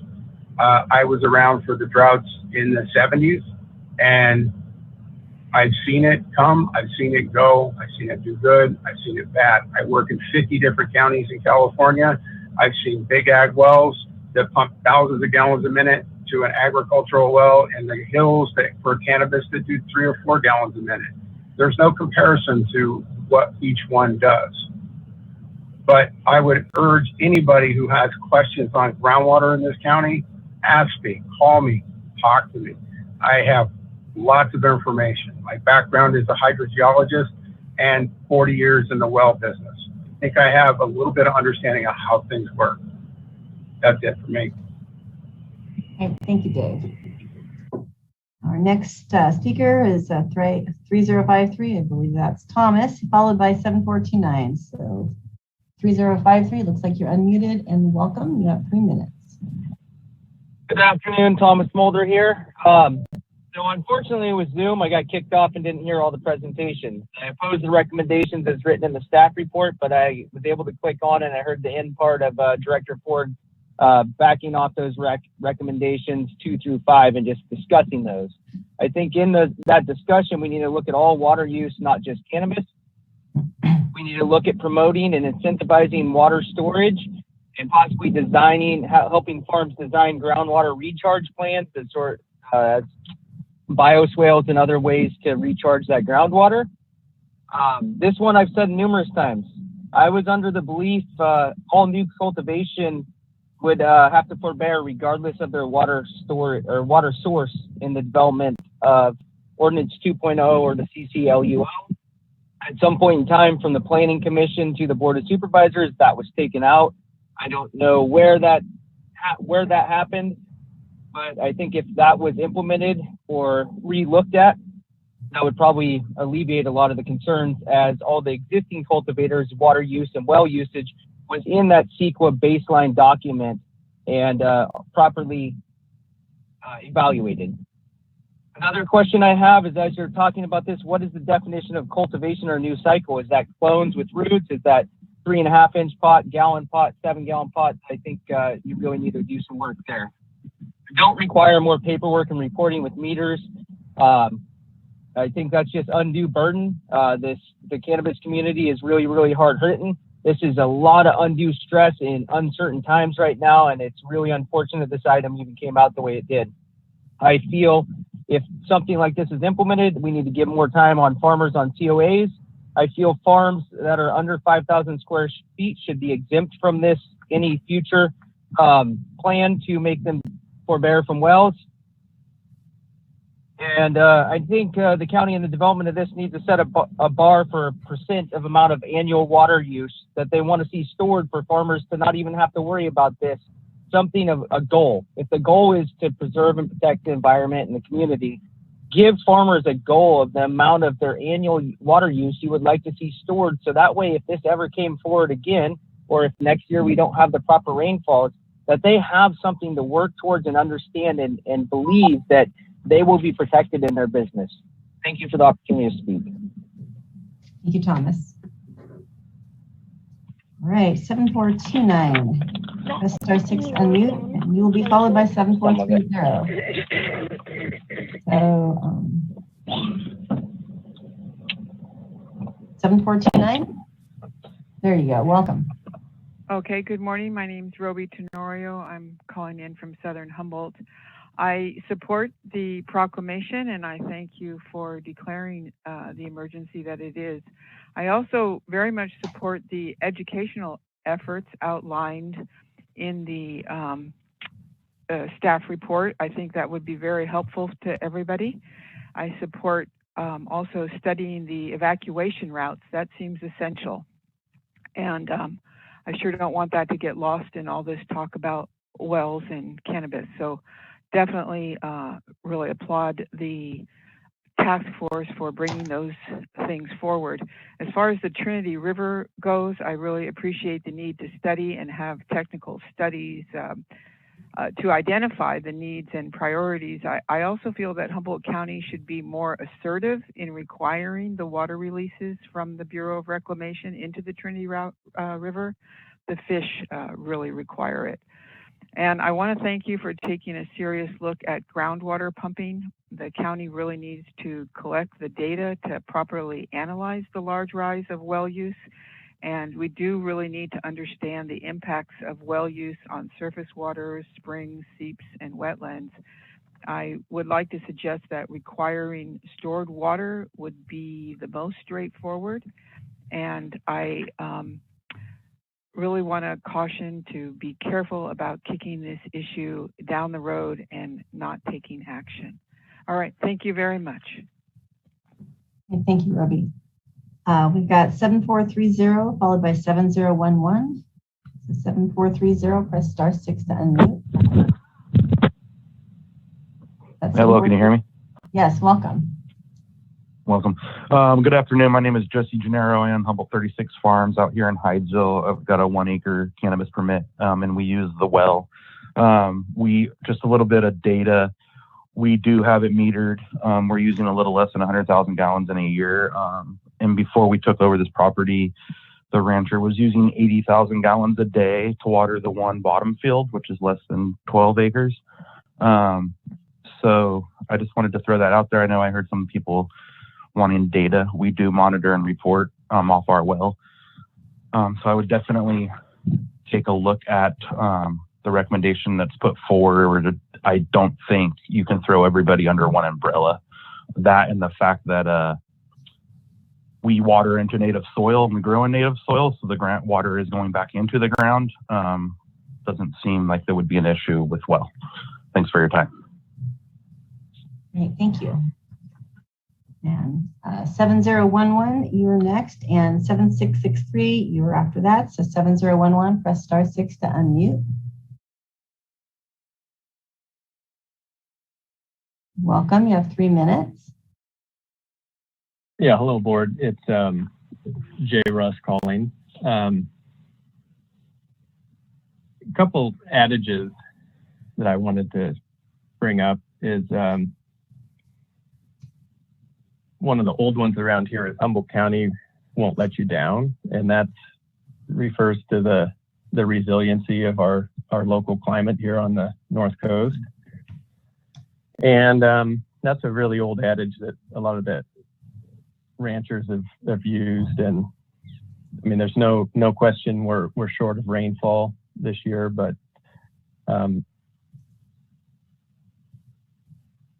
we can get through this. Second one is within every crisis is an opportunity. And you know, I'm within this newly created Eel River groundwater basin, which is really subject to, we're just the bottom of a very, very large watershed. But since we're a basin now, formally, we're in the crosshairs. And I just heard a speaker from the Friends of the Eel River reference us. But we've been longtime water users here in the lower Eel River Valley.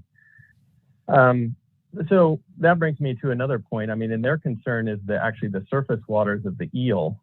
And like I said, there's within each crisis is an opportunity. My grandfather on my mother's side moved to Humboldt County in the 1940s to the town of Fortuna because he was an avid fisherman, and it was fishing in the eel that he was passionate about. And after the 55 flood and after the 64 flood, the geologic conditions of the eel changed. I guess that's the right word. But basically the large deep pools disappeared because they filled with gravel from upstream. This is an opportunity in my mind for maybe the task force to work with other agencies to look at emergency measures to expedite gravel extraction in the lower eel, as has been done at the foot of the Van Dusen at the confluence to recreate historic connectivity. Just my thought for the future work of the task force. The well moratoriums and increased permitting concern me. You know, groundwater is intrinsically linked to the value of your property. Those are things to consider. Thank you very much. Thank you, Jay.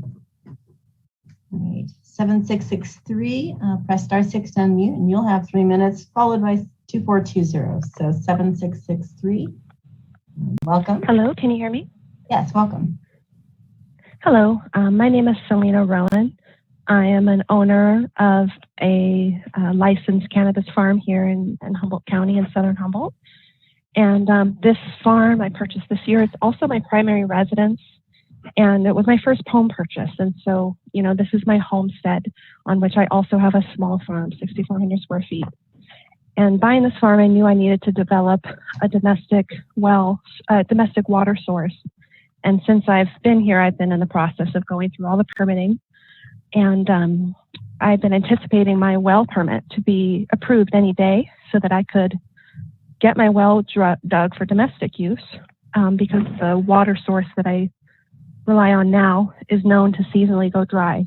And so I'm waiting for my well permit to be approved for domestic use, but because I also noted that I might want to use it for emergency backup use for my farm, which currently is exclusively uses rainwater catchment, and which I'm going to continue to develop my rainwater catchment. I'm a Project Trellis equity grant recipient, and we just got approved for developing our rainwater catchment. But I know that for my farm to be resilient, I want to have more than one source of water, and I want to be able to use my well as an emergency source should there be a catastrophic problem, should there be a fire that melts my water lines. And we all know that plastic water tanks, while they're really great, like they don't necessarily stand up to a fire. So in order for me to have resilience, my well needs to also be available should I need it. And so in the meantime, though, my domestic water source is about to run dry, and my well permit has been stopped in its tracks. I have no idea when my well permit will go through. And you know, this says that it's supposed to protect domestic water sources, but it's also already getting tangled up in this process because of all these unknowns. All the other callers have also mentioned this. You know, resilience and preparation depend on having knowledge ahead of time. And to have this sprung on us right when we're planning to have our well dug has been really, really difficult. So I really support what John Ford has said. I support waiting to take action on well moratoriums or curtailment of planting so that people can prepare for it. People in this county really want to be water resilient. We want to preserve water. We have developed really incredible water wise gardening techniques. Like this county, I feel like one of these things that are becoming like another sin tax that are Thank you for pointing out calling. cannabis. Yeah. Thank you. All right, so it looks like we're on our last two speakers. So 2420, you'll be followed by 5375. If you're 2420, press star 6 to unmute, and you'll have 3 minutes. Are you there? 2420.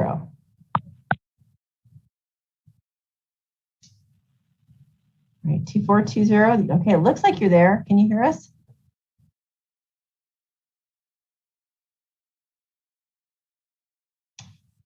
We can't hear anything. All right, we're going to come back. Tracy, you haven't just, okay, I'm not hearing anything. So we're going to skip and we'll come back to 2420, but we'll go to 7108. So if you're 7108, press star 6 to unmute. And you'll have 3 minutes. Okay, can you hear me? Yes, Bonnie, you're Okay. welcome. Thank you. Yeah, I'm hearing all these concerns, which are big concerns for all the cannabis growers. The overriding thing is we're in a drought and climate change. So we can't rely on this coming winter to refill the aquifers, and so that's a really big consideration. And as far as how much the county, I noticed the resolution, attachment to resolution 1843, which has,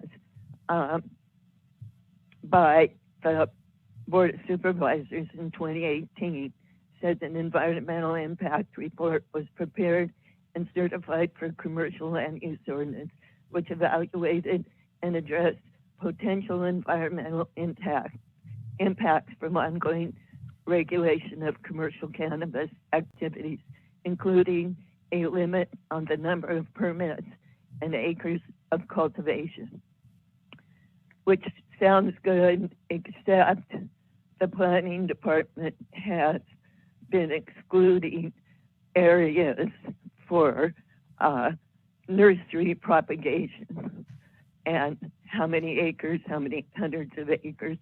So as far as your cap distribution in these 12 watersheds, I think those need to get updated with including all the area used for cultivation activities, and having some kind of, I mean, it sounds like the northern part of the county isn't experiencing the drought like here in southern Humboldt.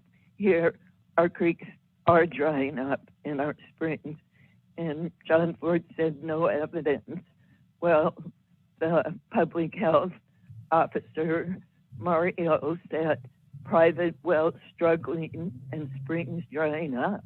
And I know next door to me, their well has become unproductive. So, and it's a really big concern that these wells that are used for commercial purposes, these new ones, are going to be impacting the surface water that everybody else relies on, including the wildlife. Our spring's going to go dry if we need to just keep going like we're going. How's the county? I think they need to have a plan for dealing with households that have water. Thank you for calling in. All right, we have 3 minutes. It goes fast. We're going to go back to 2420. If you're there, please press star. I can't even talk now. Star 6. It looks like you're unmuted. Welcome. Okay. Thank you, Supervisors. This is Kelly Flores with Madrone Advisors. I just want to take a moment to educate the public that legal cannabis farms are required to do metering and reporting of their water use. There is the State Water Resource Control Board that has 76 pages of 134 regulations specifically for water quality. So when we say that cannabis farms are highly regulated, this is what we're talking about. And these legal farmers have had to follow those regulations for several years now.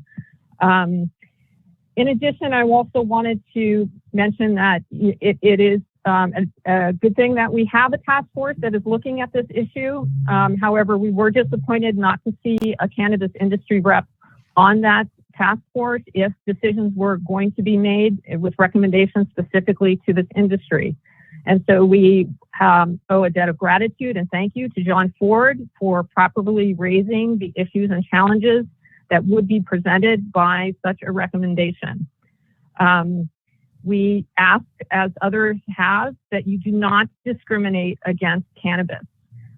All agriculture needs to meet these challenges related to environmental impact, not just legal cannabis farmers, which, as you've heard, is a small percentage of what's being impacted. We really want to advise that you focus on solutions. We have farmers that have had pond grading plans for rain catchment ponds sitting, waiting to be built for several years now because of the process. The solution is to try to expedite those development projects. There are situations where we had a request from the Trellis funding program that a farmer had to show proof that they needed to add additional water tanks in order to get that funding. Those types of limits and restrictions should not be there. This really should be about funding those incentives, as you heard, those solutions which exist. We just need to direct them in the right place to provide the support that's needed so that these farmers who do focus as stewards of the land on sustainability can do what they're trying to do without more impositions. We also want to have you keep in mind that there are potentially unintended consequences for drastic measures. And so restricting future growing, as you've heard, can have an economic impact, but it also raises the question, are you going to prorate their cultivation tax because they can't use their farm later in the year? So please take into consideration these types of issues, and we ask that you have proper representation on these types of task forces and also focus on solutions and not restrictions because they're already regulated. All right, thank you. All right, so now we have 4 speakers. This is the fun of Zoom versus in-person meetings. So if you are planning on talking, please press *9 now so that we actually can get a gauge of time, because we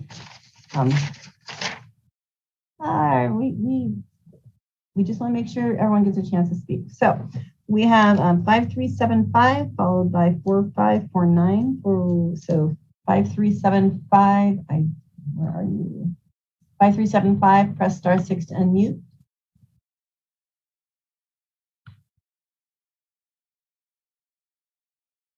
5375. Welcome. Yes, Hi. 3 minutes. Hi, 3 minutes. Thank you.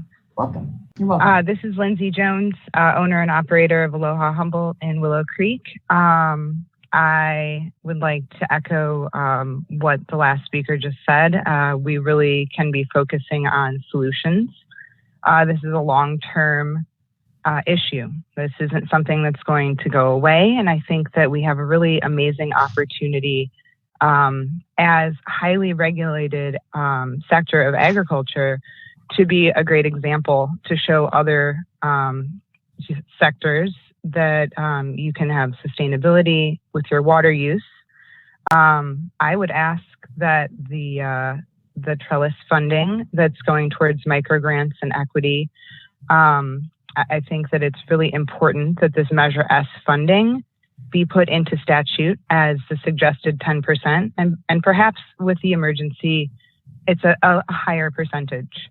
You know, maybe it's 20% to get to a more sustainable water storage, if that's what we're looking at, and then having those numbers be specific and fast tracking this kind of implementation of funding to farmers and cultivators so that they can do rain catchment and water storage throughout the winter, so that next year when we're looking at the same problem, we're coming at it from a position of these highly regulated cannabis farmers can then show the other sectors, look, we are so sustainable, we store our water, we can use it sustainably because we're monitoring it, and you can support us with our tax dollars, with the cultivation tax dollars that come into the county. I think it was around 20 million last year. So put 10% of that back to us right away. And it's an emergency, so I would like to see some fast tracking on that funding. Thank you for the opportunity. Okay, thank you for calling. 4549, press *6 to unmute. Welcome. You have Hi. 3 minutes. Welcome. Thank you. I want to thank John Ford for listening to the landowners and the public who have been bringing their cannabis well use concerns to the county for the last 7 months.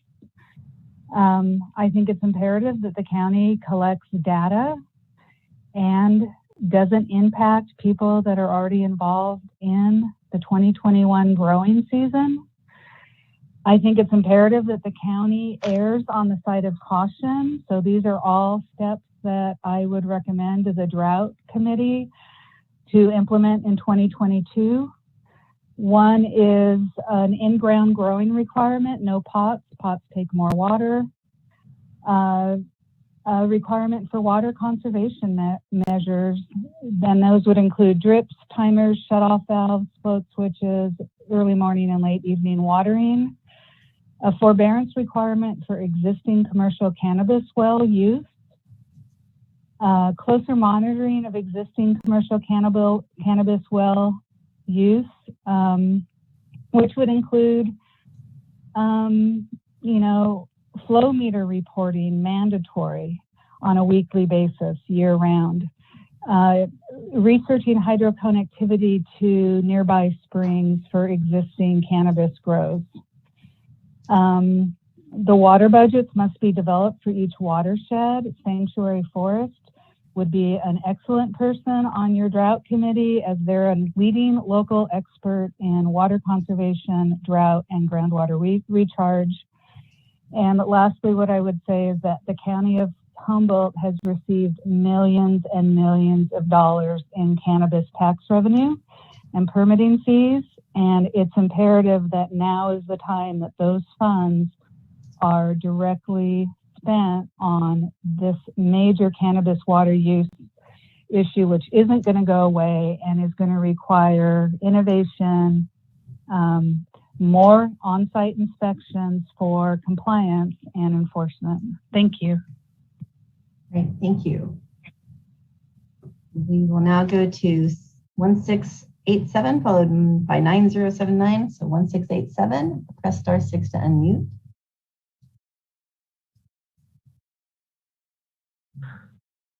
Hi, my name is Ronald Voda. I'm a dairy farmer in the Ferndale area.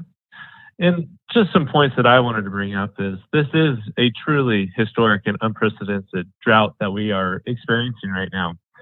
And as a weather advisor from the drought task force had brought up, we may not be at the end of this. We may only be at the beginning.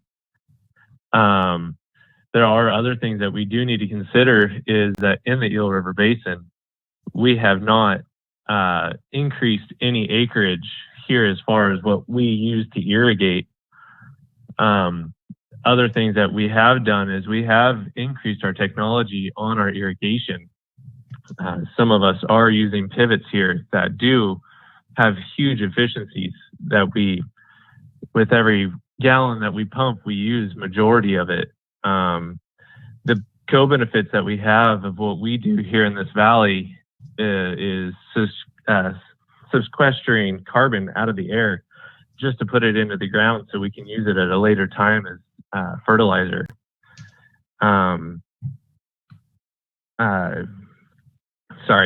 Contaminated groundwater use in any way in the Eel River Valley could have far-reaching and significant consequences and should be considered as a last resort when conditions exist or require in this type of action.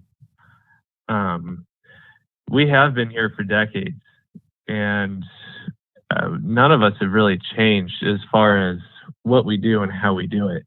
We have gotten better, but as far as crops grow, we have just gotten even more efficient on what we do and how we do it here. I'd like to say thank you for your guys' consideration today. All right, thank you, Ronald. All right, we have, I believe, 9079. Okay, so if you're 9079, press *6 to unmute. And this is our final speaker at this moment, 9079. Welcome.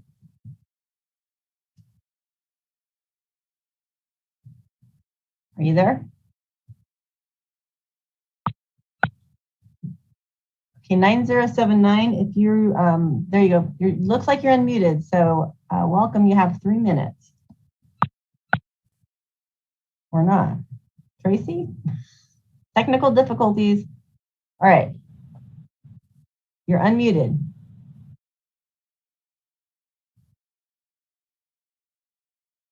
I show that they are unmuted as well, Chair Bass. Okay, thank you. If you are 9079, you are available to, your line is open. Okay, well, I'm sorry because I don't know what else to say. We are not having any luck. One more time, if you're there, please let us know. Hi there. Can you hear me now? Yes, we can now. Good timing. Welcome. You have 3 minutes. I'll make it quick. Thank you. Hi, my name is Dan White. I'm the director of cultivation for a farm in Humboldt County, 10,000 square feet, as well as a consultant for multiple farms in southern Humboldt. And my worry is that late decisions like this will cause a burden on the farms that exist. Of course, I have a biased opinion as I am already in the season and we are worried about things like this. My hope is that we would study the science. Yesterday, there was an article in the Times Standard regarding cannabis farms and how much water they actually take. And legal cannabis farms actually, according to the University of Berkeley, take a lot less water than other farms that are out there. In fact, all Humboldt County farms combined use less water than one large almond grower in the Central Valley.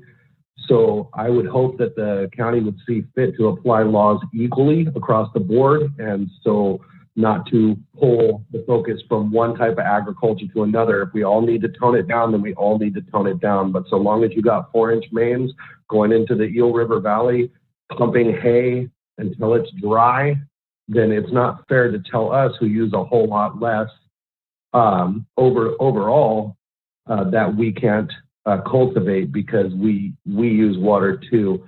I would hope that the county would keep that in mind and seek the numbers of how much of that silage uses and how much wine uses, and are we going to throttle those people too? And if so, we all bear the burden as a county together versus just singling out one form of agriculture over another.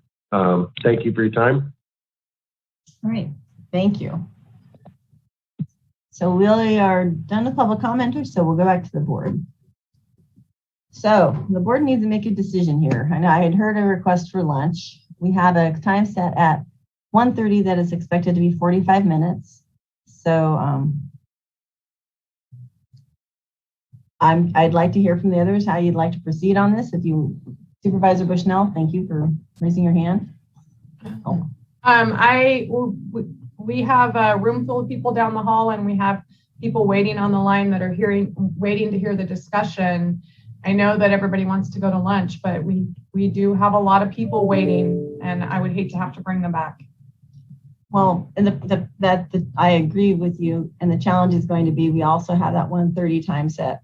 I don't mind if we could eat through the time set at 1:30. I don't know if that's possible, that we can just have the closed session and eat at that time. Or we could take a 10-minute break and then come back to the conversation. So, because the people who are waiting need to actually be able to hear a board of supervisors who have had some food in their belly or have been able to use the restroom too. They need our attention, I think. So what are the others believe? Do we want any break at all? Supervisor Wilson, you were earlier wanted to go this route. What's your thoughts? Yeah, I think we're human beings. We need to eat food and have a little brain rest. We've been doing this since 9 a.m. We're not going to be good decision makers or have robust discussion that is of any value unless we, understand the limitations of our minds and our bodies. And I have to say this as well for the staff, as well as for the people waiting.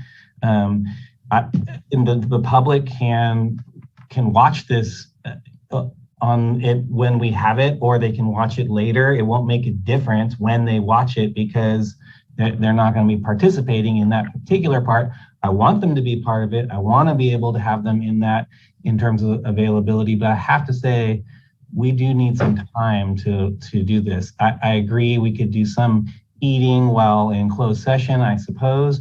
But again, we have some negotiations we're supposed to be doing at that time. I would like us to really be available.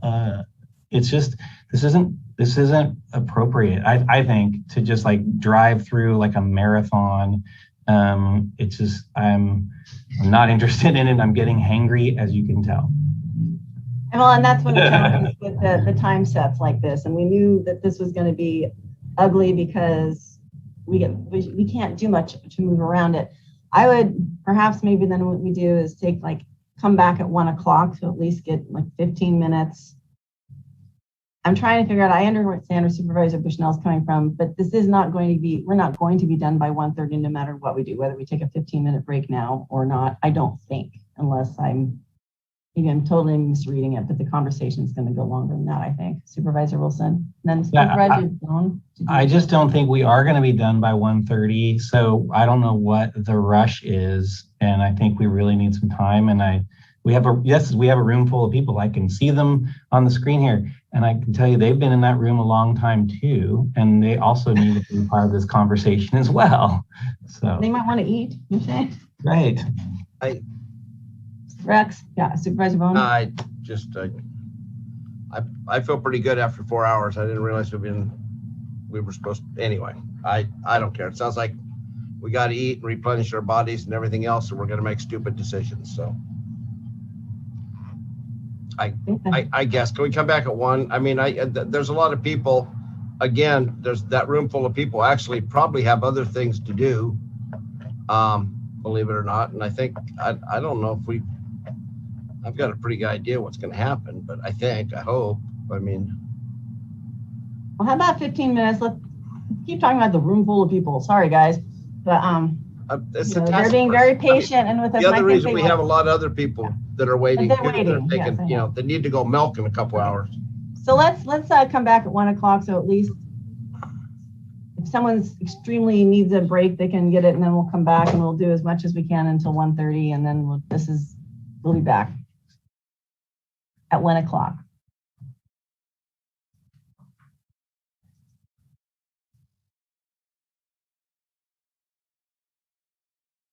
I'd like him to kind of help reframe the conversation, or like a little clarity, so that we can do this in bite-sized pieces.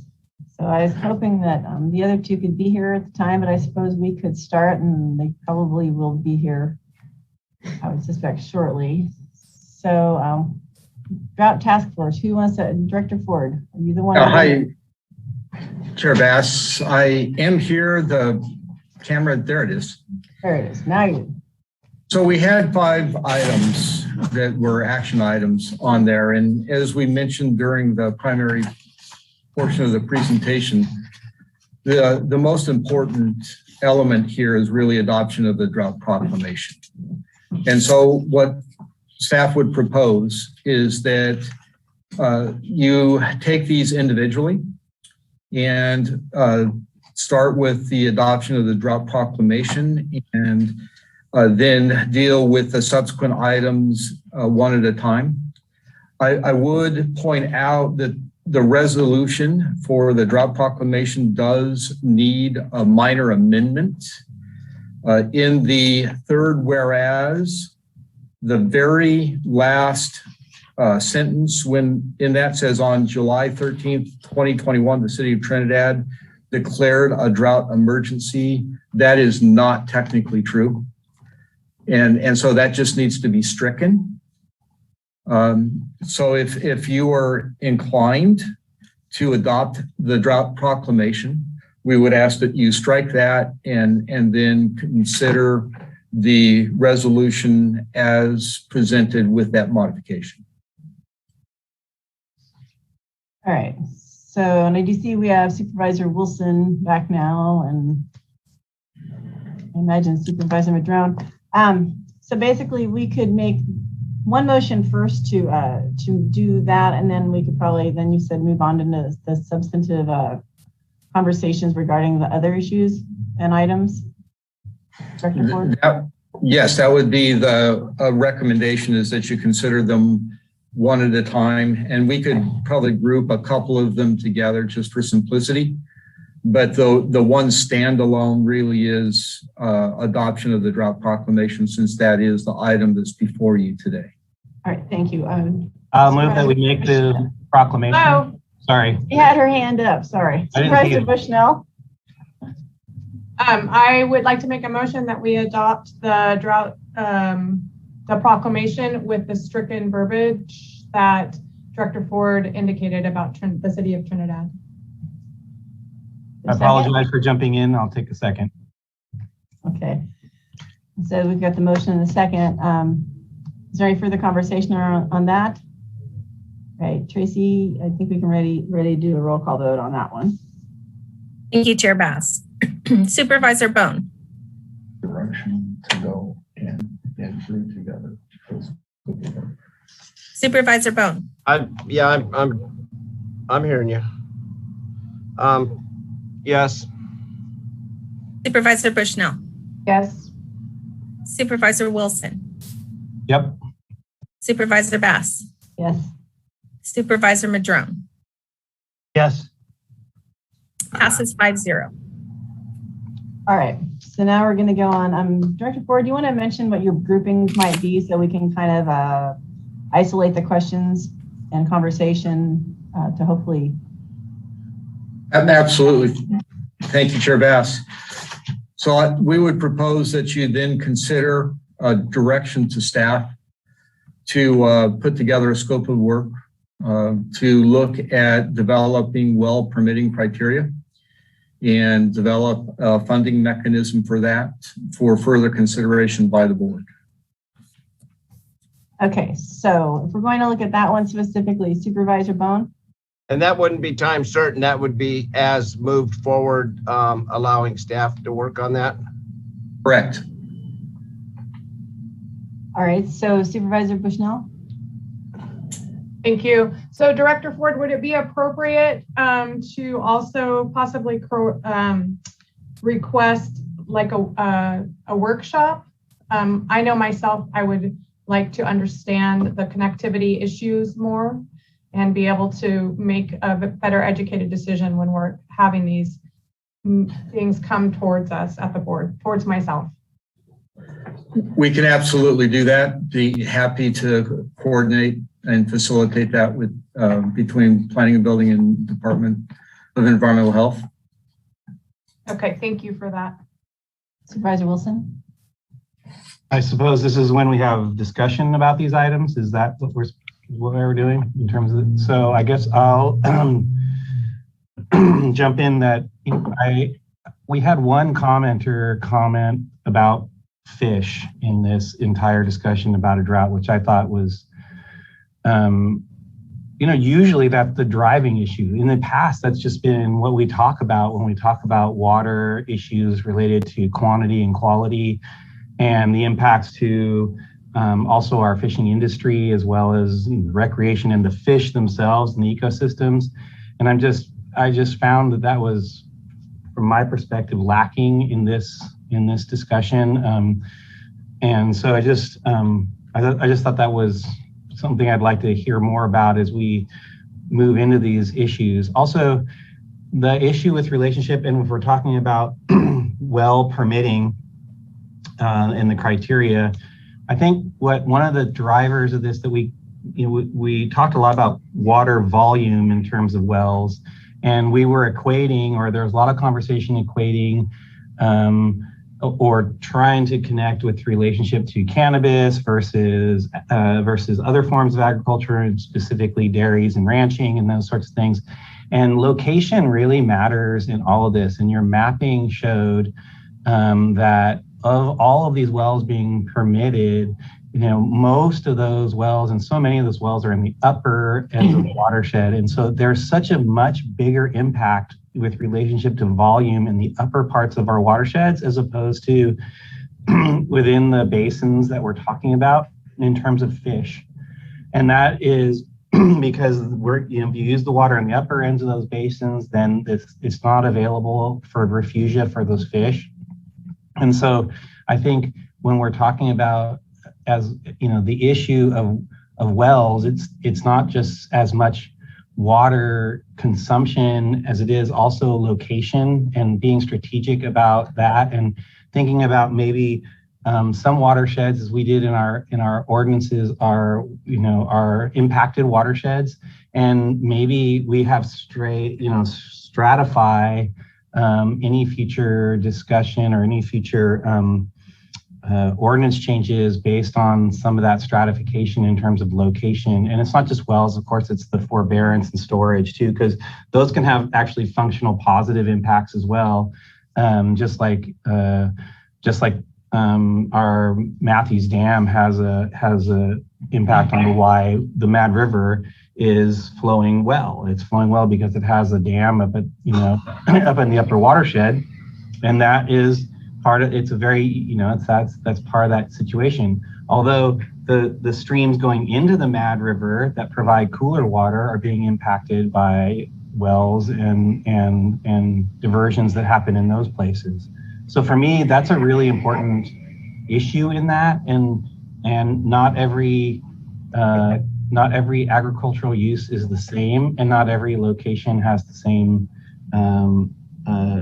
issue with that. The other thing is, I know that in terms of cannabis issues related to our version 1 versus version 2, I really think that as far as like water and forbearance, we need as soon as possible, if there are still permits that are moving through this system, especially through our permitting system, especially in areas of concern, if they're still in version 1, we should be just like we did with the areas around our cities and communities, really talk about moving those into version 2 as quickly as possible. And was something I brought up when we were going through that version 2 discussion. I think that we need to move as quickly as possible to do that. Those are just, because we don't have much time to talk about these things, those are the issues I have with relationship to any sort of updates to our well permitting criteria. Thanks. Thank you. And I'd like to ask Director Ford if what he gleaned from those comments, or anyone from the task force, just to be sure that we're still trying to figure out how we're doing this, directing the scope of work here on the well permit side. Through the chair, the comments on the well permits are very well taken. No pun intended. And we are looking at location. Obviously, that's a critical factor. And the comments to 1.0 versus 2.0, that's something that we will be looking at, and I'll be discussing that with Canvas Ad Hoc as a separate process. Supervisor Bushnell. Thank you through the chair. I want to just recognize that with the agenda item coming out on Friday, there was a lot of anxiety over the weekend and yesterday. I got a lot of calls and emails from traditional ag, as they're classifying, or cannabis ag, that they couldn't sleep. The thoughts were just tumbling around in their head.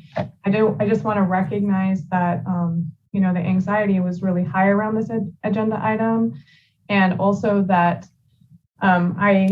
it was really nice to hear from the commenters, cannabis or non-cannabis, traditional ag or non, as they say, that everyone was supportive of each other's path forward, and recognizing that water is everything to everyone in the world. It makes the world go around. And so for the public listening, thank you for your input. Thank you for your comments. Thank you for your emails. With that being said, I wanted to ask Director Ford, and so the scope for the wells would be only for ag wells? It would not be limited to just ag wells. The scope would be looking at developing a permitting scheme within the entire county that ensures that existing wells are protected, takes a look at to try to determine what the sustainable yield of a particular groundwater resource is, so that as wells are being permitted, that we have some idea that those wells will be sustainable for a very long time.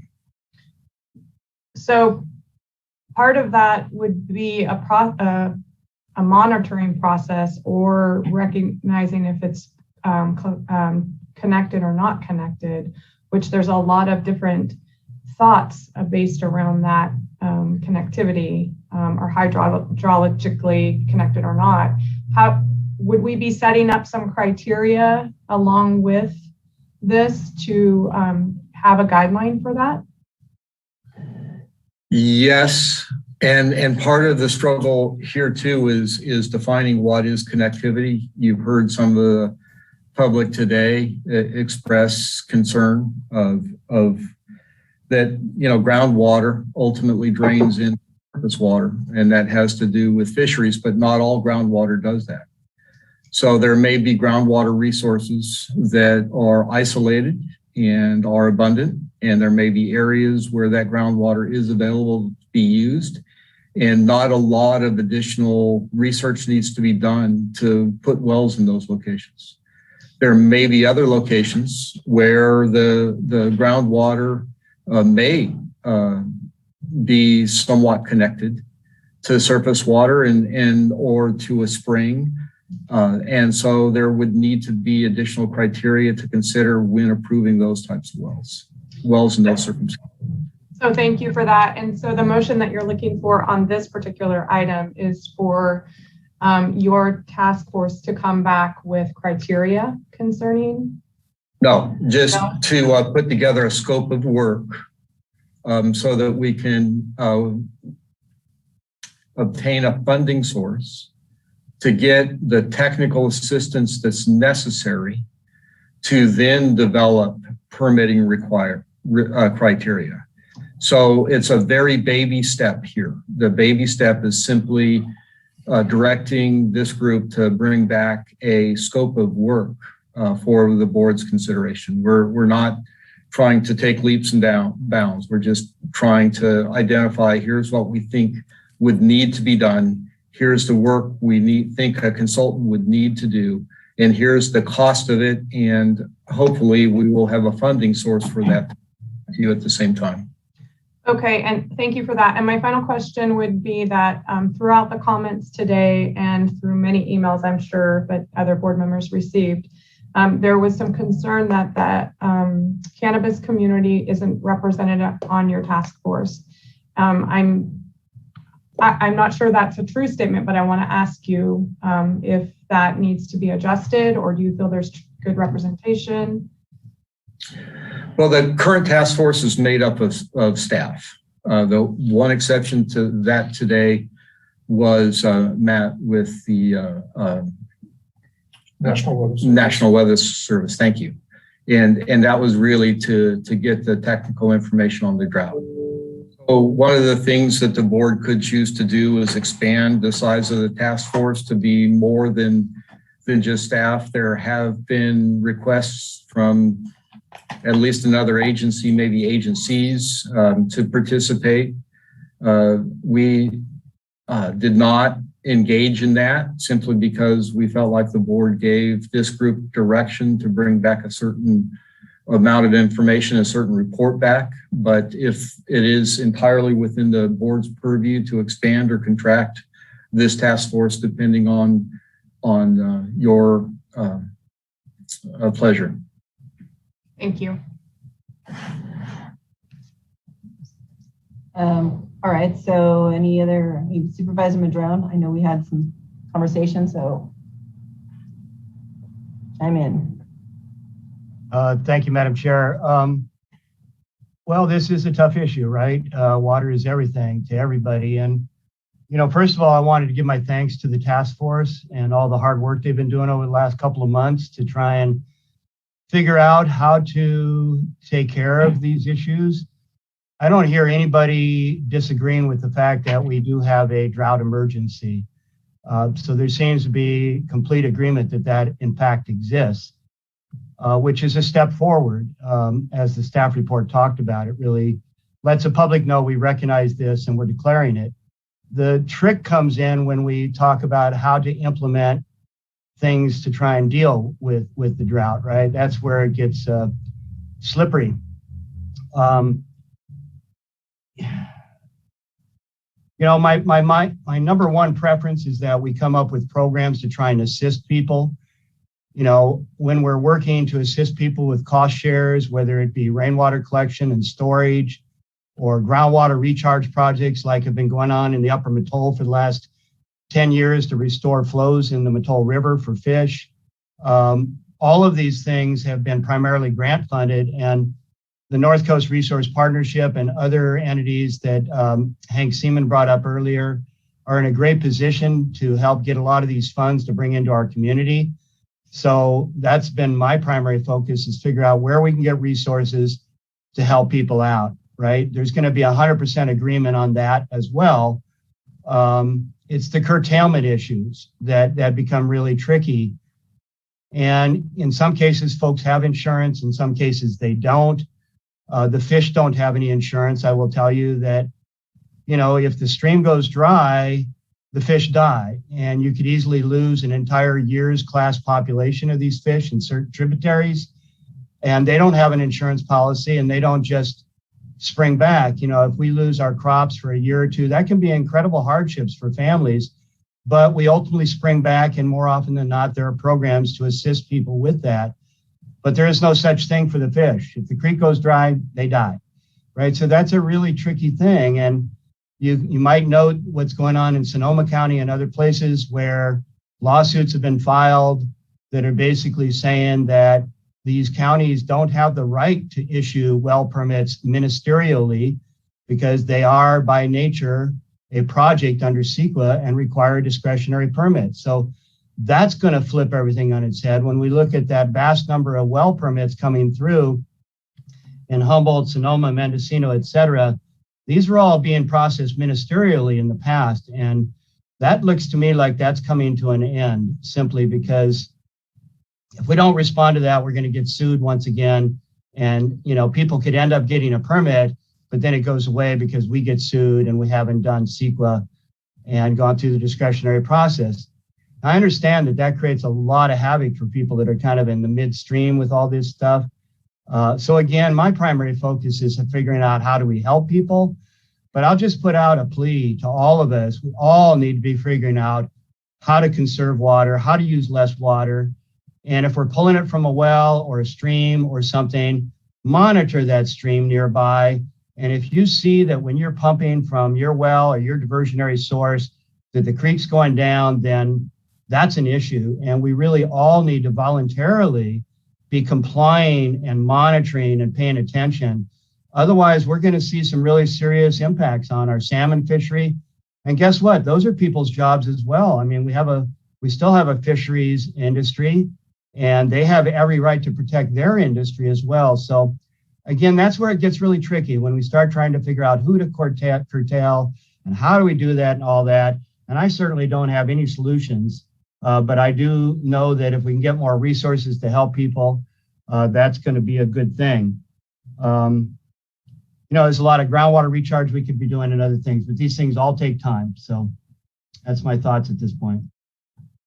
All right, thank you. So Director Ford, with the Supervisor Madrone mentioning the program to assist people and that, does some of that fit in with the motion that you've suggested that we could move forward with? Would that be somewhere in the directing the scope of work? I mean, where can we, does that fit in your perspective?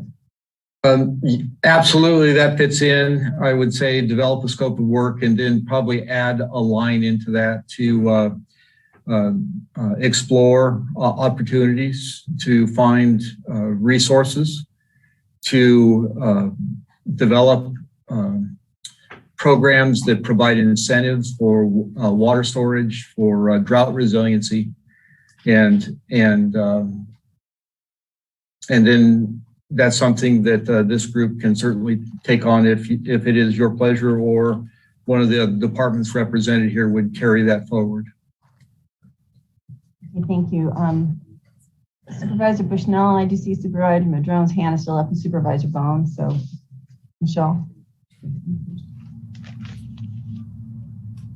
Muted, sorry. So currently we do have a program through the Trellis grant that it addresses water issues, water storage, and help with that. Is that true or not? That's for the cultivators? The chair, could you restate that? I'm not sure I completely understood the question. So we're talking about incentives, and I think through the Trellis grant funding program, we do already encourage, I know that's grant based, but that could be for water storage, for tank purchases, for forbearance. Is that true or not? Yes, that is true. That actually is part of the existing program. And then I would just add on that part of the incentive package that we anticipate will be coming is, that, as you know, the county's due to get $18 million as part of the governor's budget. And part of that can be for water storage. So we're looking at making a major portion of that be an incentive package whereby there be a 50% match up to, say, 10,000 gallons of water, or we're still exploring the numbers, but there would be a match for providing water storage. So we're looking to add to what Trellis is already doing. Okay.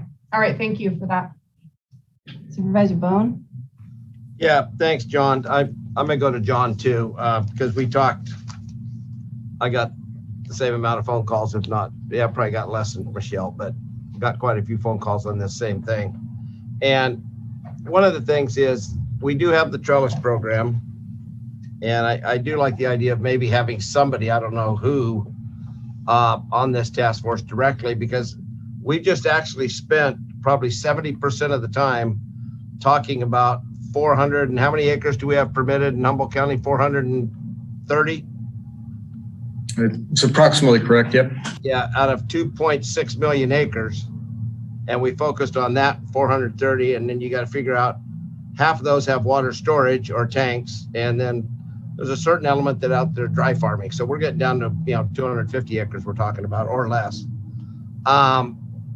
So I think what we need to do with this is give direction for these guys to come back. I mean, I think we have wells. I think it was stated today that Fish and Wildlife had actually told, I actually have heard this a couple times, that they had told them you need to dig a couple more wells to take the pressure off the wells you have, spread them out. So I don't know if that's a mixed signal. The other thing is like Supervisor Wilson said, nobody mentioned fish, but we have 800 permitted grows, or somewhere maybe a little bit more than that. I don't need an exact number, but we have 4,000 to 5,000 unpermitted grows, and every one that gets busted, there's a water diversion. There's other things, and nobody's mentioned, should we take the guys that have paid all their taxes and their fees and everything else and see how we can cripple them anymore and let the black market flourish? So I just think, I'm not saying go after them now, but I think there is a balance there. I think we need to work with that industry. I applaud the guys down in the Eel River Valley for standing up, because I know they have made great strides in trying to conserve their water. I know they're checking all their cannons so they stay on the field, not hitting the roads as much as possible. I mean, there is a big effort being taken place there, and it's been pretty acceptable for the last. We've actually had measurable rain in the last 15 days, 3 times, I think, just with the fog so thick. But I'd like to ask Hank if there's any evidence, and hopefully we can get some.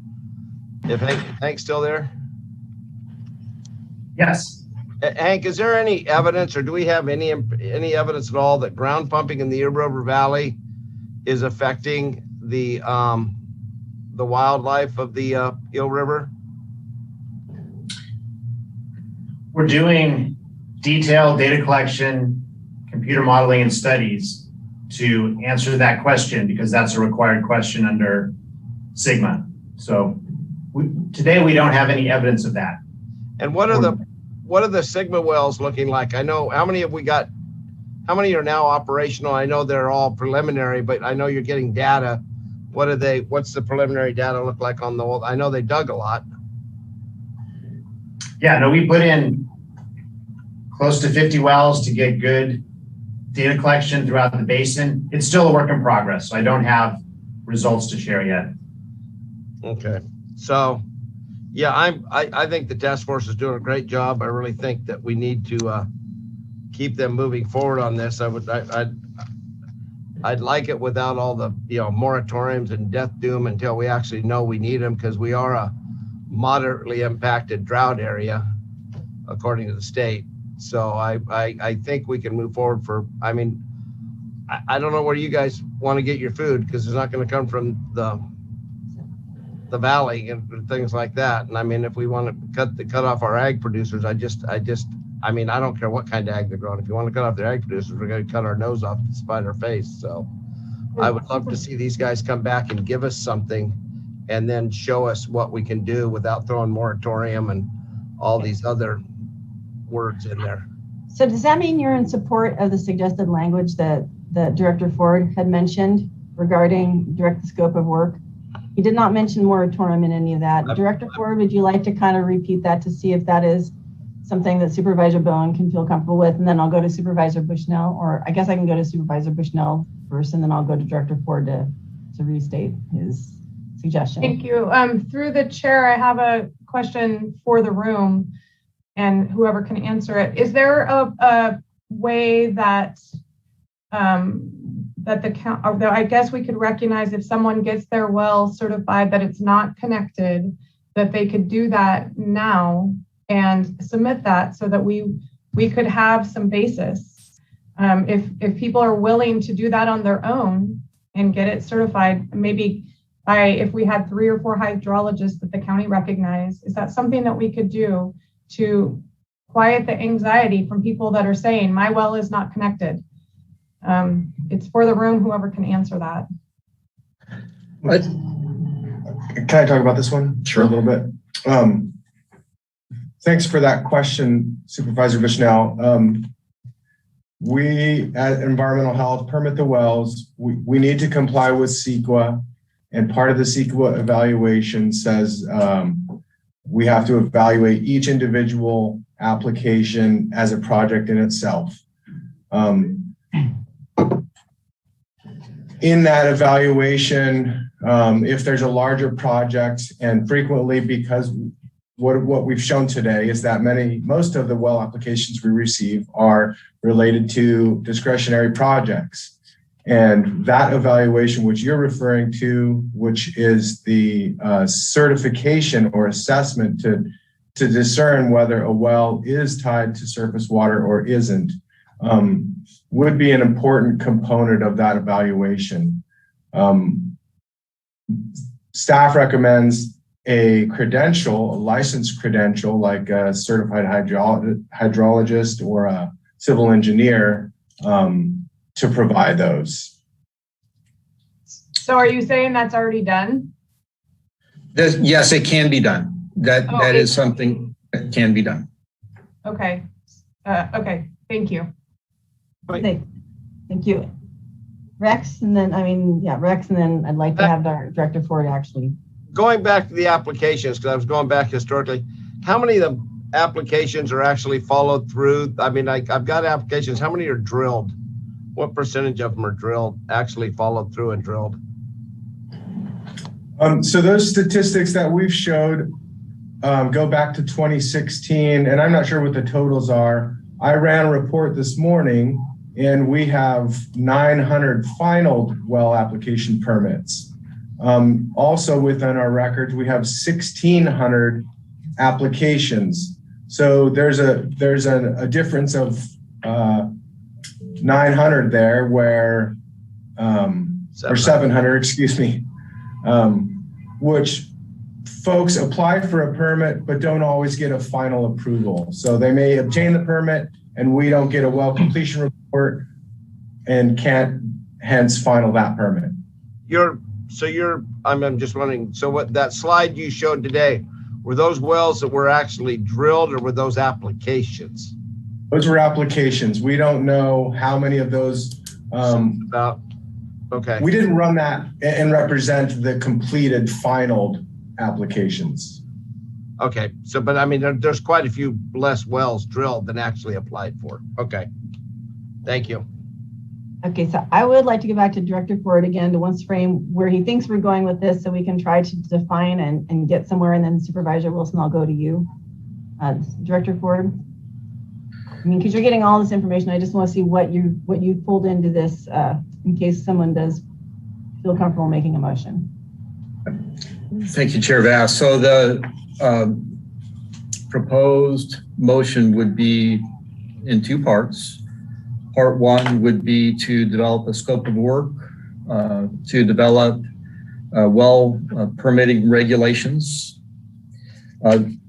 And part of that would take a look at the location of the wells, the unique geology of each of the locations, the potential impacts of putting that well into a location relative to the watershed, and to identify what would be required in terms of well permitting to ensure that existing wells are not adversely affected and that the production capacity of the resource is not exceeded. The second part of the motion would be to, and then that would be brought back to the board with a scope of work and a recommendation to put out a request for proposals for technical assistance to develop that and then identify a funding source. That would be brought back to the board for approval before any work was initiated on those regulations. The second part of that would be to research and identify funding opportunities which would allow for a incentive program for people to install water storage in some form in order to be more drought resilient. Okay, thank you. Supervisor Wilson, then Bushnell. Thank you, through the chair.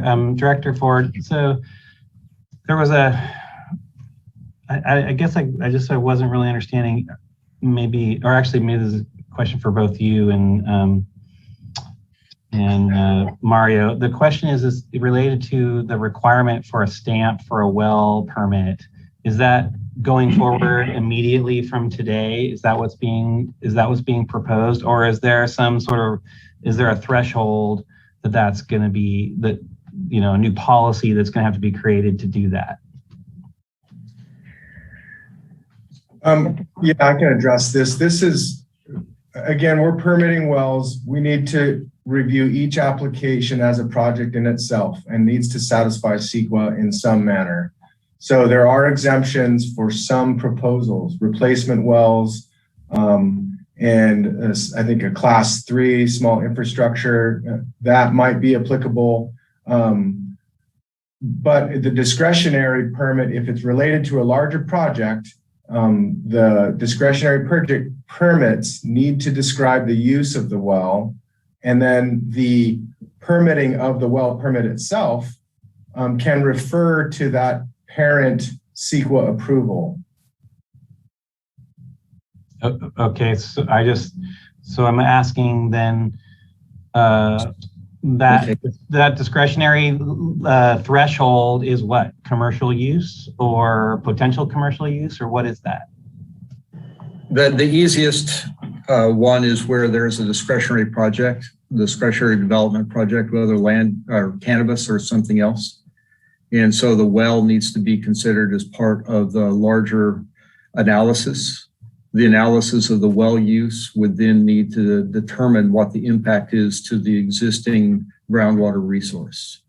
And so identifying a hydrogeologist that is licensed to be able to give input on that would be a new policy, that would be a new standard that would be being implemented. But I think the question that Supervisor Bushnell was asking is, if somebody went and did that now, would that give them a higher degree of safety in terms of having a well that is clearly not hydrologically connected to surface water? And I think that part of the struggle that we've been having is that there's not a lot of hydrogeologists within Humboldt County that have wanted to get involved in the permitting of wells, particularly for cannabis to this point. But it is something that overall, from a policy perspective, as Mr. Carlson has clearly identified, we're going to have to tackle.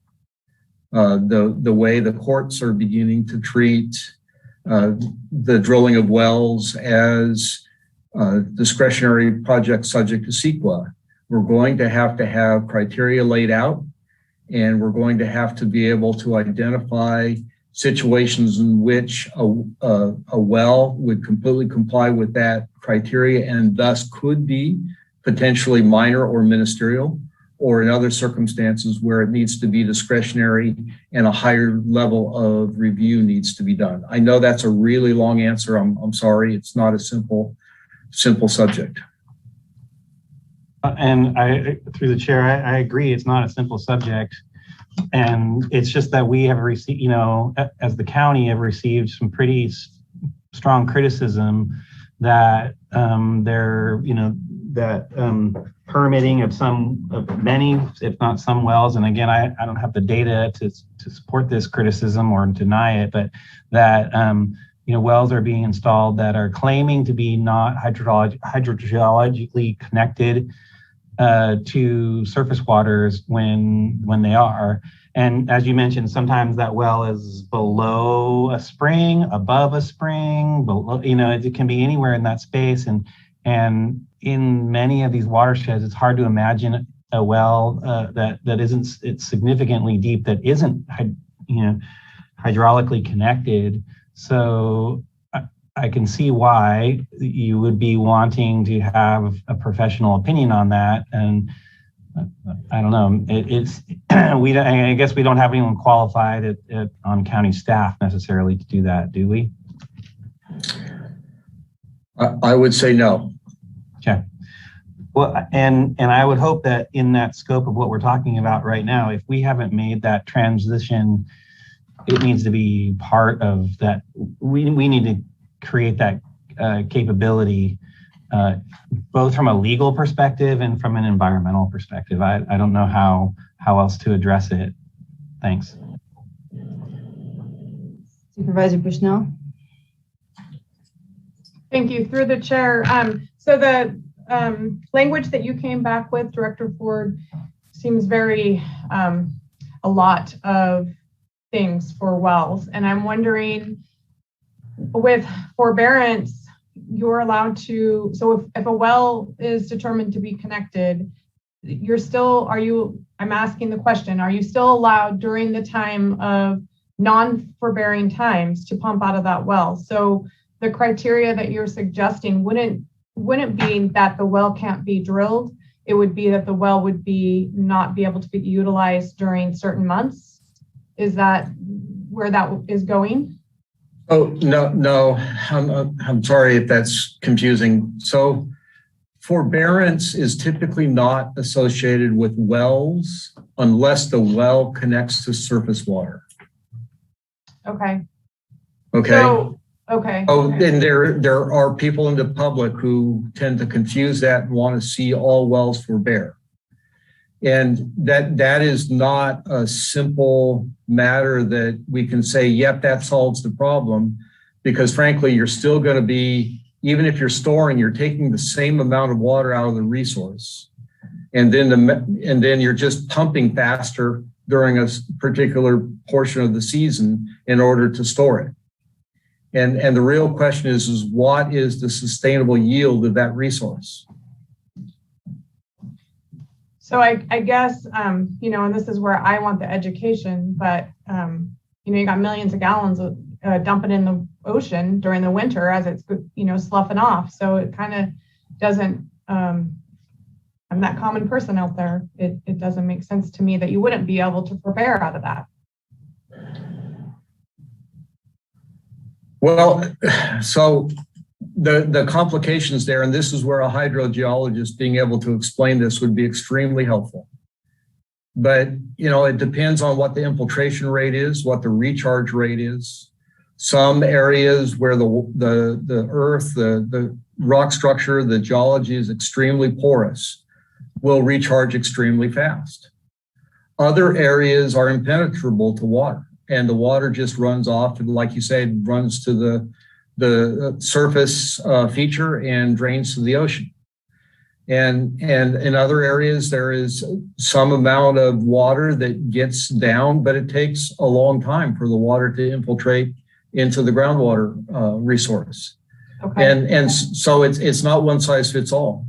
I understand that. I just, the language that you suggested earlier seems a lot more restrictions. And I know that we're headed that way. I do understand that. It just seems like a lot.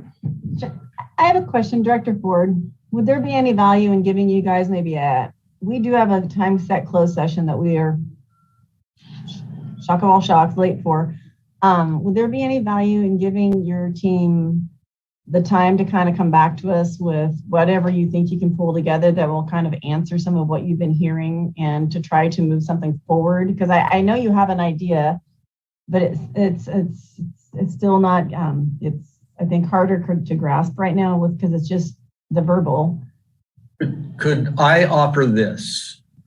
What if we brought back items relative to the wells, the policy and plan for cannabis curtailment, and the continuation of the task force on the August 10th meeting, and we will come back with specific direction on each one of those that the board could consider, rather than trying to sketch that out today. Okay. I'm okay with it. But I'd look to my others, and I don't know what that meeting is going to be like. It could be another long meeting, but that's kind of what it is. It could be the 17th. I mean, this is not time critical right here. And I know that the board has many things left to do this afternoon. Yeah, because it's a big thing. I just don't want to see us rushing. Supervisor Wilson? To the chair.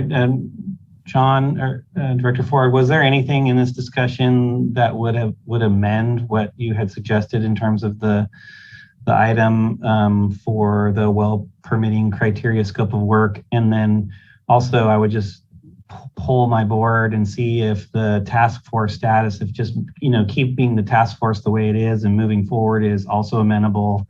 We could knock off 2 of these today and maybe just bring back the curtail cannabis cultivation item for a later date. I'm fine with that, but we seem to be we were kind of stuck on the one on the scope of work for the well. If I could, Chair Bass, I think in response to what Supervisor Wilson just mentioned, I tried to incorporate probably too much of what he had identified into the motion, and to basically just reflect that we did hear what he said, and the points that he's making are important, and those would be considered otherwise. The basic idea is that we will bring back a scope of work and a funding mechanism before doing any additional work on this for board review and approval. And so it is really a very small step today, just to direct staff to go prepare a scope of work, what needs to be done in order to just begin work on an ordinance or on permitting criteria. And we will come back to you with that before any additional action is taken.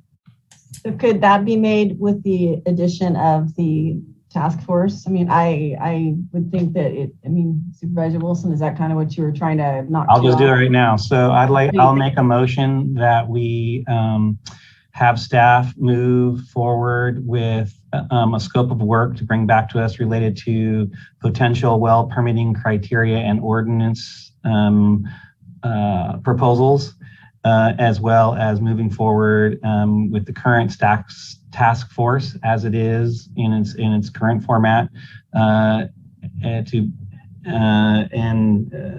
that's what I have. And to bring that what I just said before with the permitting and the ordinance stuff, to bring that back at a subsequent meeting in August. That's a motion. Is there a second? I would second the motion, but I would make an amendment. I would make an amendment to the first part on the well criteria. The most important part is that John and his folks with the task force bring back to us funding mechanisms. Just want to make sure that's part of the motion. So to reiterate the motion, it's to ask staff to come back with a scope of works with regards to well permitting criteria and potential ordinance proposals, as well as funding options to deal with well permitting, and then also continue to move forward with the task force as it stands. All right, so we have a motion that's been seconded. Supervisor Bohn. John, does that also, I'm not trying to muddy it up, but you said you were going to make it for forbearance for water storage, not necessarily tanks, but ponds and things like that, because a lot of times those are good for critters and they're great for fires. And you said you might be able to make ponds, reclamation there. Would that probably come back with that too? Yes. I thought that is what Supervisor Madrone was really getting at, was the incentive-based approach. And so we will absolutely be working on that diligently. Okay. Thanks, Steve. And so I've got, well, I had Supervisor Wilson up and then Madrone's hand again.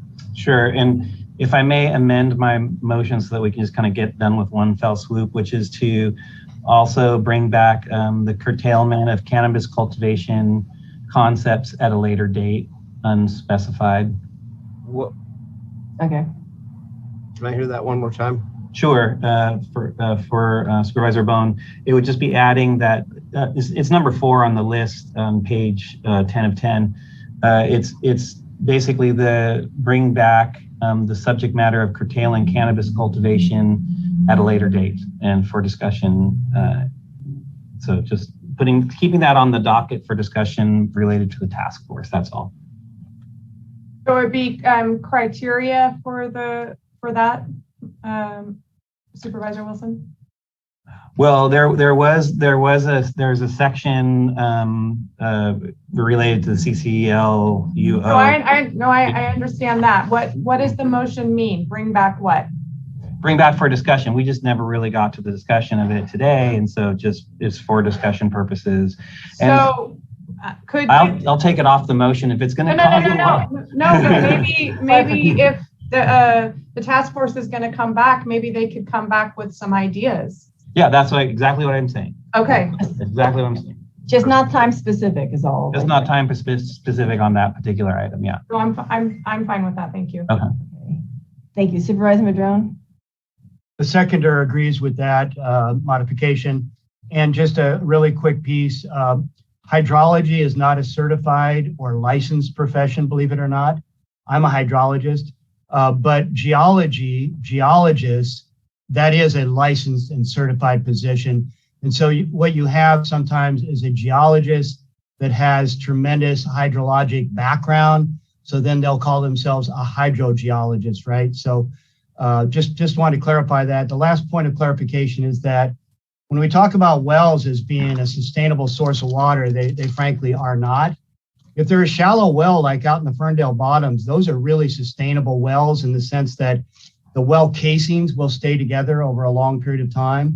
But when you've got 100, 200 foot deep well with the earthquakes we have in our country here, it is not uncommon for the shaft to shift a little bit in those earthquakes and break the seal in the casing and either have more water or less water. So, deep wells are highly susceptible to earthquakes and land movement and stuff. So it's just important to recognize sustainability for what it is. So just want to share that. All right, I think we might be ready to vote. Tracy? Wow. Please. Yes, Chair. Supervisor Bohn?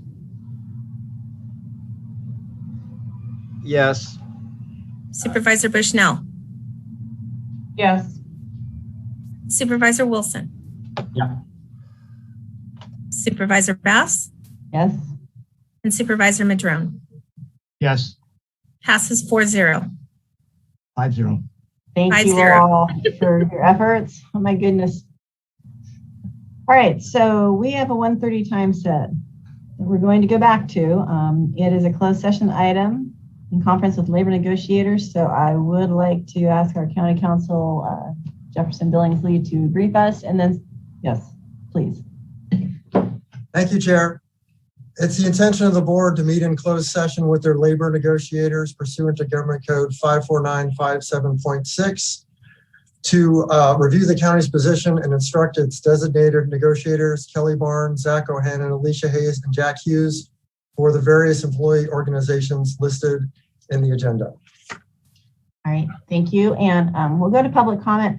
There's one hand that's been up. It came up after we had been over our other item and after we left public comment. So if you are 4818, press *6 to unmute and you'll have 3 minutes. But if this was about the previous item, then you, unfortunately, you were not able to comment in time on that one. So if you are 4818, press *6 to unmute.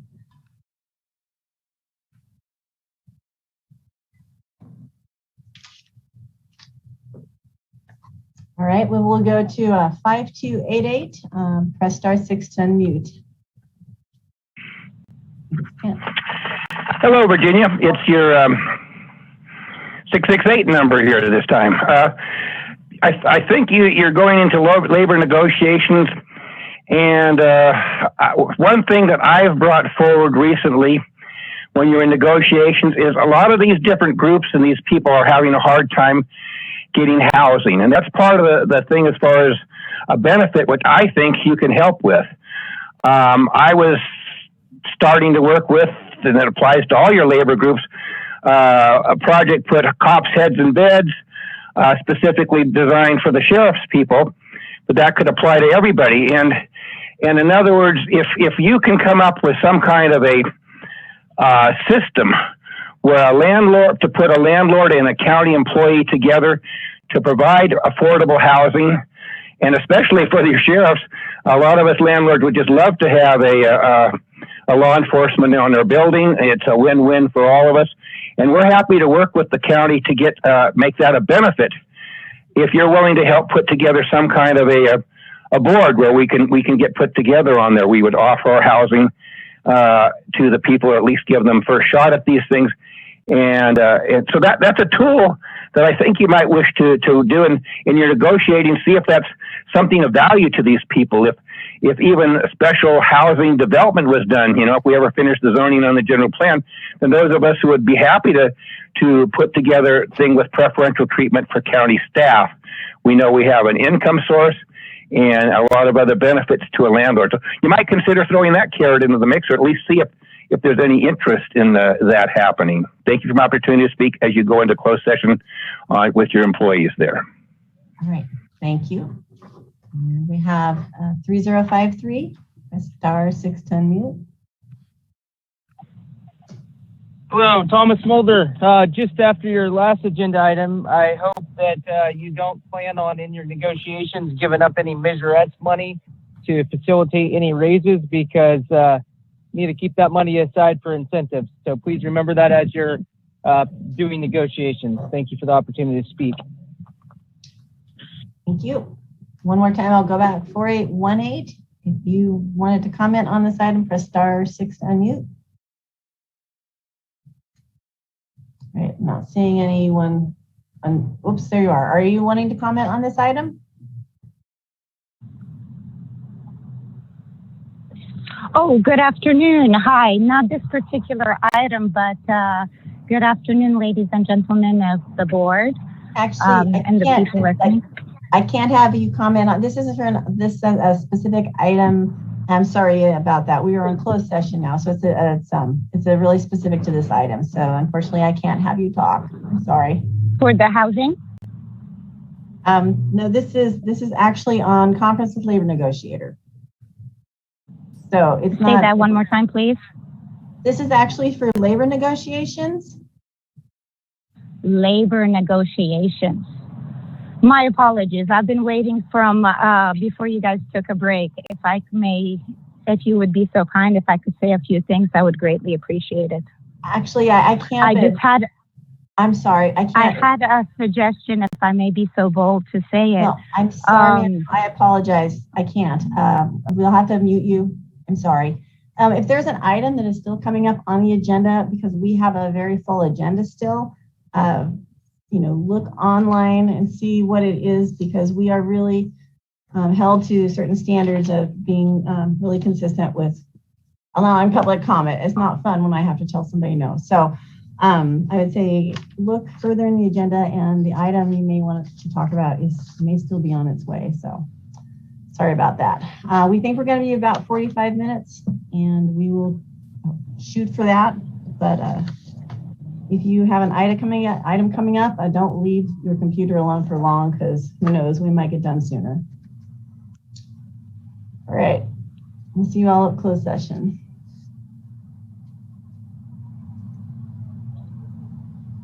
So the first one is coming to us from the clerk of the board, and it's to consider making the appointments to the Public Finance Authority for the Samoa Peninsula Enhanced Infrastructure Financing District. Chair. Yes. I'm sorry, I should give the report out. The report. Okay, I didn't know if you wanted to do that or after the end of all their closed sessions, since we still have 3 more. I thought I could just give this one right now. And all right, this is trying to be consistent, but yeah, please do report out of closed session, and we'll move forward. Anticlimactic on item L3, there's no reportable action. Wow. Oh, what a surprise. All right, so now we'll go to the department reports from the clerk of the board regarding appointments to the Financing Authority for the Samoa Peninsula Enhanced Infrastructure Financing District. Tracy? Hi. Thank you. Good afternoon, board. So the item before you is to consider making the appointments to the Public Financing Authority. This item came to you on June 29th, asking for the board to establish the Public Finance Authority, which is the Samoa Peninsula Enhancement Infrastructure Financing District's governing board. Per the resolution, the recommendation is to consider 3 Board of Supervisor members and 2 public members. At the time that the agenda was posted, we only had 1 application that was attached, which was Tim Callison. Since that time, we've received 2 additional applications, one for Richard Marks and one for Christopher Drop, and those were forwarded to you when we received them. Thank you. Thank you. Tracy, if we were to ask, I'm just curious, is it Scott who would be asking on what what specifics we were looking for? Because we have 3 to choose from as far as the public, and 2 spots. So I think I was just wondering a little more definition of, what are we looking for in rounded representation? So I would defer that question to Scott Adair at Economic Development, or the Alicia Hayes, the CAO at this time. Per the resolution, there were no specific recommendations except for the number of appointments. Okay, thank you. Thanks, Scott. You can take that question, correct? Yes, I'd be happy to. Through the chair, the code and legislation which specifically prescribes how the Public Financing Authority is to be formed is silent with regards to specific member requirements. However, based on an analysis and assessment that staff has completed for other EIFDs which have been created, finding persons to serve on the PFA who either work in the EFID district or reside within that district or have some sort of a vested interest in the district are typically the types of individuals who are chosen to serve on this finance authority. Excuse me. And then for the board appointments, it's kind of unusual that we have 3 board members to anything. So I was curious about how that fits. We did vet that out with county council to ensure that there would be no issues with the Brown Act, given that 3 board members would make up the majority of also this body. It was determined that because of the way that the EIFD law and legislation prescribes the makeup of the PFA, that this was appropriate to select 3 board members from the legislative body of the EIFD entity. At this point, we only have 1 entity, which is the County of Humboldt. I am aware that Jefferson has a little bit more information on that if you'd like to get a comment on record from County Council about 3 members being involved on the PFA. Jefferson, do you have anything you want to share? Sure. At this point, with the structure the way it is, that's actually mandatory under the statute. I think it will be structured the way your board meets now. You'll have a board meeting, and then you'll convene as this body as part of your regular board meeting. So it will be within a regular Board of Supervisors meeting. Okay. Any other supervisors have a question at the moment? I was trying to figure out where the 2 applications were that came in late. Did you email them to us, Tracy? Per the chair, yes, I did. I emailed both of those to you. I think one was mailed both were mailed yesterday, one in the morning and one in the afternoon. All right, thank you. I can send them to you again if you prefer. Maybe. Because I know we did have a quote deadline, but I do know that there was some challenges getting some things. I got it. Supervisor Wilson? Yeah, that'll be interesting reconvening as a body that then minus 2 folks. I guess they'll get a break during that time when we reconvene to take on that issue. Yeah, I do have one question. We have an application from Richard Marks, who's great in terms of, he's, the guy does a lot of work on so many committees and things like that. I was just wondering, through the chair, a question with regards to, he is a member of the Harbor District. And so I was just wondering if there was any sort of incompatible office issues associated with that, just make sure that has been vetted. I guess, would that be then Scott? Answer that. Potential conflicts of interest might be best answered by County Council, but as I understand it, applicant Richard Marks could join as a resident. He is a resident on the peninsula, lives on the peninsula, does not necessarily have to join as a member of any other entity or commission which he represents, and then would just have to follow the general practice of recusing himself from any matters where there could potentially be a conflict of interest. And just for clarification, I wasn't asking for a conflict of interest. I was talking about incompatible office. So I'm just, maybe Jefferson could talk about that. Through the chair, I'm not familiar with what the 2 positions are. I would have to look at that. But if they are incompatible, then he could not serve. But I would need to, this is the first I've heard of that, so I would need more information to look at both of those and see if one would have supervisory or any authority over the other.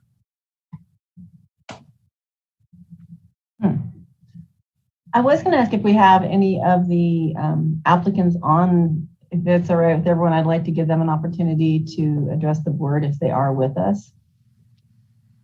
Oh, Tracy, did you want to apply? Yeah, in regards to that, Supervisor Bass, I would doubt that they would be online because I felt it was going to be a morning agenda item. So I may have led them down the wrong path for attendance today. You would have been along the lines of everybody else too. All right, well, if any of those in the attendee queue are one of the 3 applicants, I think there's one number that I don't think any of those would be the applicants. They all look like familiar numbers. Through the chair, if I may.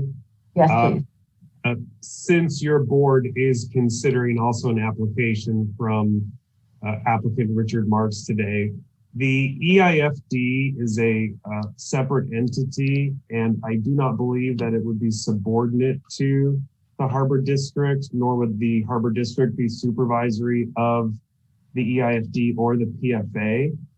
However, happy to work with County Council on that outside of this meeting if there is further review which needs to occur to determine whether or not there could be an incompatibility issue there. But your board may want to choose whether or not that's an issue that can be resolved now or an issue which needs to be resolved later as you're considering these 3 applications, because it may exclude applicant marks from review if it's determined that it needs to be given further consideration. Okay, so is this time sensitive, Scott? Or what is the sensitivity of timing on this? There's a schedule of proceedings. Like there is a schedule of proceedings which has been put into place after your board approved the resolution of intent to form the EIFD. We would have to just move that schedule of proceedings. That would affect some dates and notifications which have already gone out, but it's something manageable that we can do. We would just have to push that process out. Okay, I'm just saying if we wanted to see if it's considered incompatible or get an actual decision on that. I would believe your board also would have the authority or privilege to, if the compatibility issue is at question, to still move forward with the other two applicants, if that's what your board decided, and or to at least choose the 3 Board of Supervisor members who would be part of the Public Finance Authority. Okay, well, why don't we do that part first? That sounds supervisors.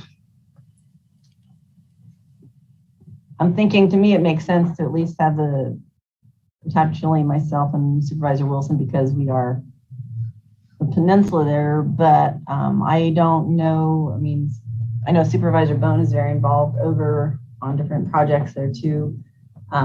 Anyone have any thoughts you'd like to add?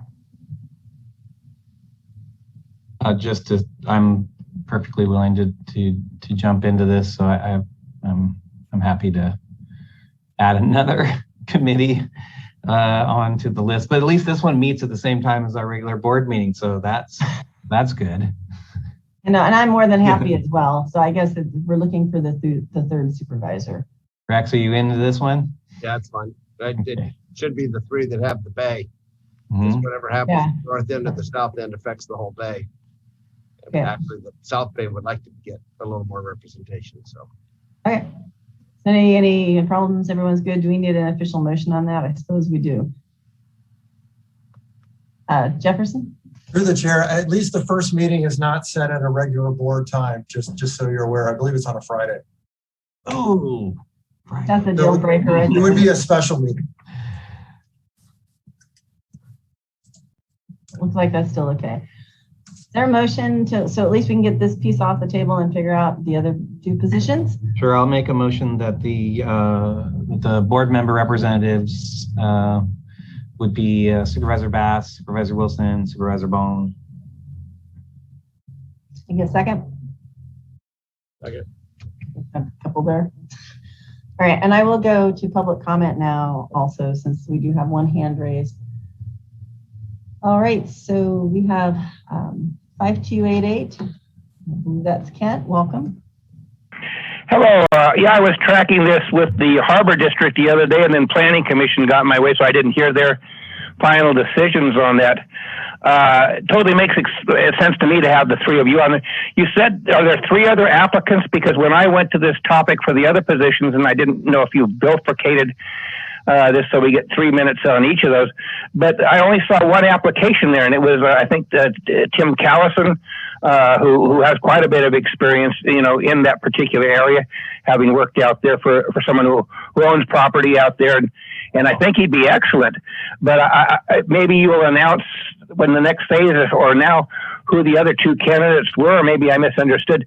Strongly support someone from the South Bay being on there, insofar as the large infrastructure and dock that is being proposed for the other section of the bay most likely won't be happening there. Most likely will be happening down by Fields Landing, is my understanding. And so definitely someone should have the seat at the table that could represent where the actual infrastructure may be going down in that area, and make sure that all these grants and everything do consider that when you're considering these large projects throughout the bay. That's just a little bit of input I have on that particular topic, and I look forward to hearing the other names, and then maybe getting the second bite of the apple, and question why you only have the 1 application in your staff report. Thank you for the opportunity to speak on this topic. Thank you. All right, so there's no other hand, so we will go back, and actually that was discussed earlier, that we had an applicant. There was Tim, and then there was 2 that came in after publication. And so that would be Richard Marks and Chris Drop. And the conversation prior to the last vote or the decision with which supervisors is whether the Harbor District would make would it be incompatible? That's, yeah, Supervisor Bohn has hand up and then. Yeah, I would, and I, God bless Richard Marks, because he always steps forward and stuff like that. But I think with so much that's going on in the peninsula, it has so much effect on the harbor. It would be hard not to. But I think what we're talking about is infrastructure funds and everything else. I'd feel pretty comfortable with Callison and Drop, just because Drop has so much design. You know, he has so much involved with the water and the sewer in Manila. He's going to bring an element to it that nobody else will have, I believe. I'm gonna, yeah, if it's okay, I'll jump in. Sorry if I stepping on you, Rex, there.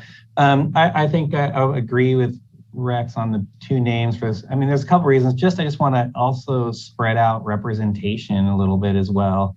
And I think, you know, the folks in Manila could use a voice in this situation that's happening on the peninsula, because a lot of what will happen will go, if things happen the way where things are kind of getting set up, you know, it's going to have impacts on Manila, and it would be great to have a voice from that space. And I believe Richard has done and continues to do a really good job representing his community on not just in the Harbor District, but as a community member in so many ways. So from that perspective, I'm good with that. And then it seems like as a question for Scott, I don't have the map in front of me, but Security National's property is enveloped into this district, correct?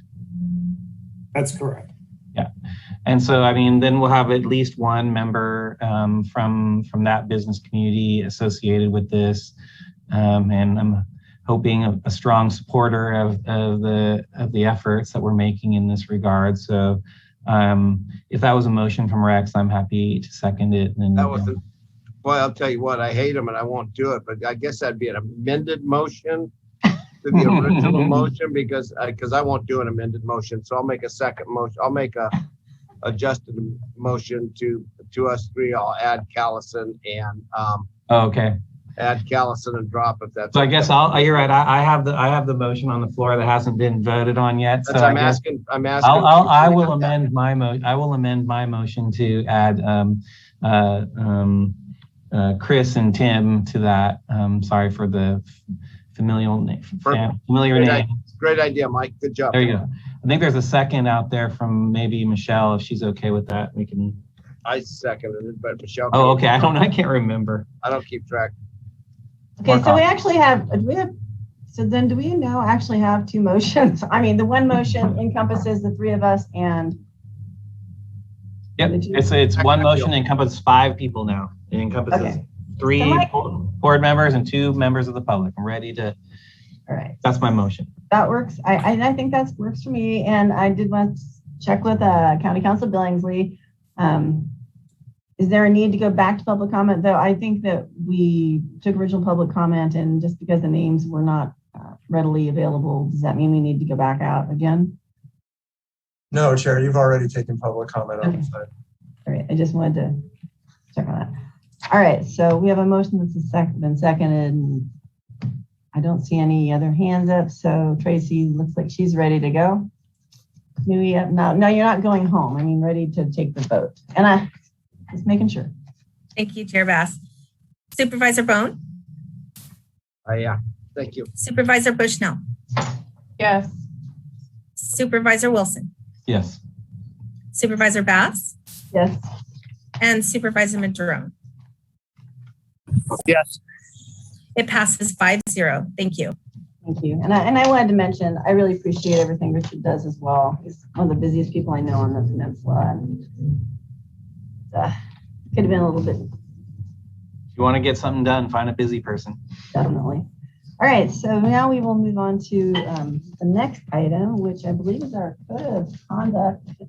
Code of conduct. Oh gosh, ethics. What is the actual? I've lost my agenda here. Linda, Good afternoon, would you Madam like to take Chair. us through this conversation of the Code of Conduct and Ethics and Rules of the Board of Supervisors? Yes, good afternoon, Madam Chair, honorable board members. The item before your board is a Code of Conduct and the rules that was presented to you back in May of 2021. At that time, your board adopted the rules of the Board of Supervisors. Your board also conducted a study sessions regarding the Code of Conduct and Ethics. And at that time, your board directed staff to return with a single policy document. So here in this afternoon, in attachment 4 and 5 of the red line version, including a clean line versions of the code and the rules into a single document. I went back and I reviewed the comments and questions in that study sessions and here in the staff report, as well as in the red line versions of the documents, staff made some additional recommendations in terms of additions to the rules for your considerations, specifically regarding the review timeframe. It is recommended that the annual review should take place in March of each year because this is our first steps toward developing this framework. I think it would be great for us to have those annual conversations and see what has been working, what's not working, so that we can update and modify those rules accordingly and to make it a living document for all of us. Rule number, the second change that we're recommending is just basically to define what is ex parte communication. So it's clearly in the rules for your board considerations when you are looking at items that is very important to the discussions. Another recommendation is what is the definitions between the appeals. There are many types of appeals, and I thought it would be best if we can also expand that definitions of the appeals for your considerations. And what does that due process looks like when it comes to ex parte communication?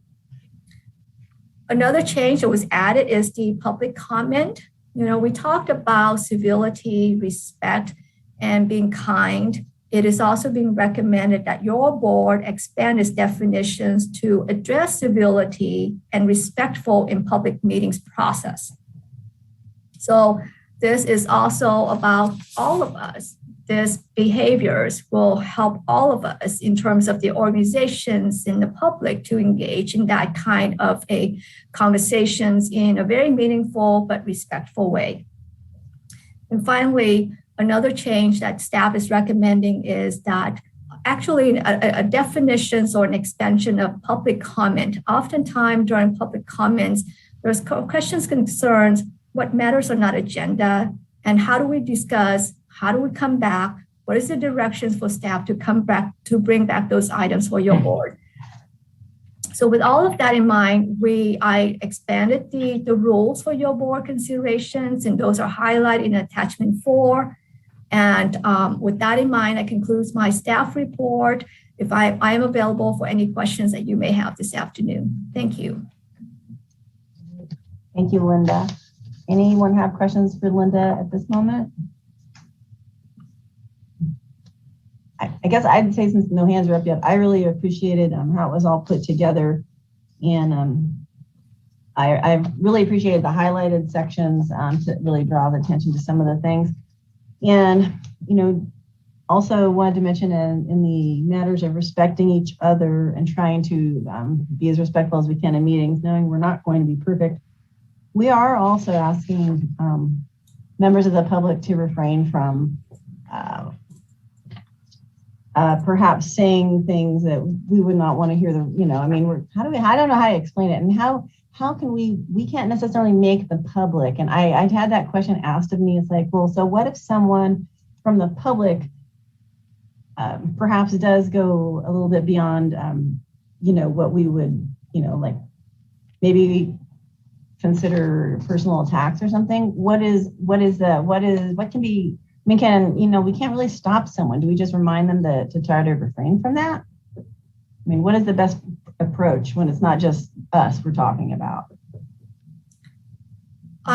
and through the chair, what I have accustomed to some of my prior agencies, we've also developed this kind of board's rules, and we made it available in the public meetings so that the public members can also review. These are the rules for your boards, and there's clearly a requirements or an expectations or guidelines of some sort regarding the communications between the members and the board and the staff and the officials. But I also recognize that there is a fine line, a balance between our speech, our free speech, but we just have to be mindful and I would recommend be respectfully and just say that the board does not condone that, and we would like to remind that this isn't a board's rule and this is the expectation. But I will defer this to County Council for any additions and comments. Mr. Chair, I would just add to what Director Lee said that it's explicit in your rules. If something is said or put forward that any of the board members, really have a problem with, they are free to have a brief response to that comment. It could be along the lines that Director Lee explained. We don't appreciate things that don't fall within our policy or comments that are rude or attacking. Of course, the person has the right to say those things, but the board also or staff also has the right to give a brief response. Yes, Bex? Where does it say that, Jefferson? About the brief response? Yes. I'll pull it up, but it's also in the Brown Act itself. The Brown Act, yeah.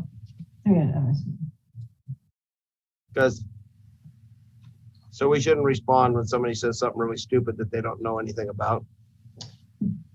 Are you asking if you can clarify? Jefferson.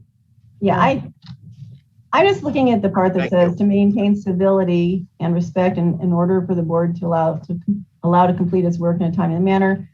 We request all attendees and participants to show respect for speakers, regardless of their viewpoint, and to refrain from conduct. We discourage personal attacks, and that also comes from those coming from the public. So I just want to make sure that we're not out of line if something does come up that we say, well, we think that it falls kind of in this gray area that we prefer, it's just hard to, you can't exactly police what people are saying, but it is all right to make a brief comment still, and we've got that captured in this memo. Yes, Chair. Okay. Assuming this memo ends up moving forward. Supervisor Wilson? Yeah, I just want through the chair some clarification on the ex parte communications additions that were made. One of them is with regards to legislative, it's basically legislative decisions as opposed to quasi-judicial decisions. And the legislative decisions are basically, it's looking like anything that's having to do with code. Am I generally correct on that, Jefferson? Essentially, almost everything through the chair, almost everything you do that isn't quasi-judicative is legislative. Most of your items today are legislative. It wouldn't necessarily have to be a code. It would be you acting in a legislative capacity, making decisions. Okay. Okay, because I was just looking at the adopted amendments to county codes, general plans, zoning codes, and personnel regulations. Oh, but not limited to. Okay, I see. I just wasn't quite. All right. And then there's the adjudicative or quasi-judicial decisions, which is basically all of our appeals. And any of those things where we're acting as a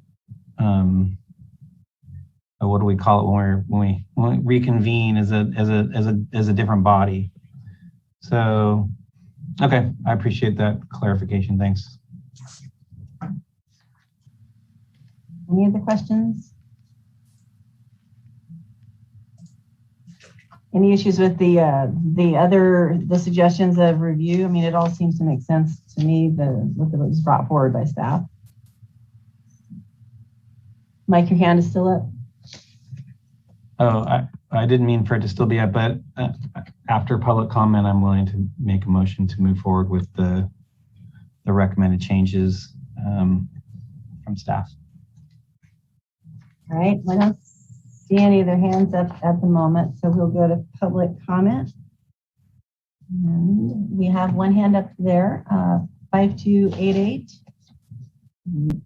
Kent, you're on. Welcome. Can you hear me, Virginia? Yes, thank you, Kent. From the public viewpoint, I would always like to point out the respect is earned. In these meetings, I don't recall, well, there's been some very derogatory comments. I don't recall whether anybody has threatened physical harm to another person. I believe that's not acceptable. I did not find it acceptable, and I believe at the time Virginia and Rex were the only two people in the chamber when someone referred to wishing death upon, at that time, retiring Supervisor Jimmy Smith. I felt that was disrespectful. Of course, that probably was their First Amendment right, and they were cut off at the mic. I always look at the things I say. Would they be prone to being involved in a slander lawsuit? I try to base my opinions and comments based upon fact and public perception. And so that's the comments you will get from me based upon those two topics. I thought I'd give you a little input on that one. I'm sure you have the right to make a comment, and of course you will continue to do so. And I will continue to bring forward comments that you may deem as being disrespectful. But again, the actions that basically made those comments that I make happen, in my opinion, were disrespectful to the public and transparency frequently and lack of conflict of interest. Regarding conflict of interest, I wanted to make an example, and I'm not going to mention the supervisor, but hypothetically, let's say you had somebody on a cannabis ad hoc committee, and that person potentially had, let's say you take this ancillary use to be increased from 10% to 25%, and that person would have a major financial potential gain regarding that property or things. That to me would be a conflict of interest. And if you wish us to be respectful, you will go overboard so there's no perception of conflict of interest.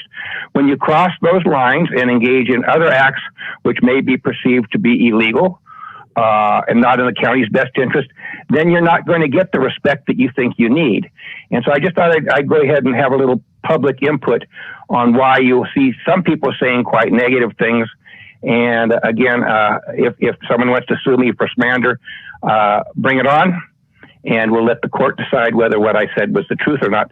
And everybody can be deposed. I mean, that's pretty simple in a court proceeding, isn't it? Thank you for the opportunity to speak on specifically respect. Thank you, Kent. And we do have one more public commenter, and then I'll go to Supervisor Bushnell when we come back. And 3053, I believe that is Thomas. Welcome. Good afternoon, Thomas Mulder. I just want to clarify, you can hear me? Yes. So public input. I know you guys made these rules and I respect that. But as far as I know, the First Amendment right and all that you can legally do is remind commenters that they can be held liable for anything they say. But I don't believe you can stop them even if they were saying any supervisor or any bad things. Maybe I'm wrong, but I respect people's First Amendment right to say that.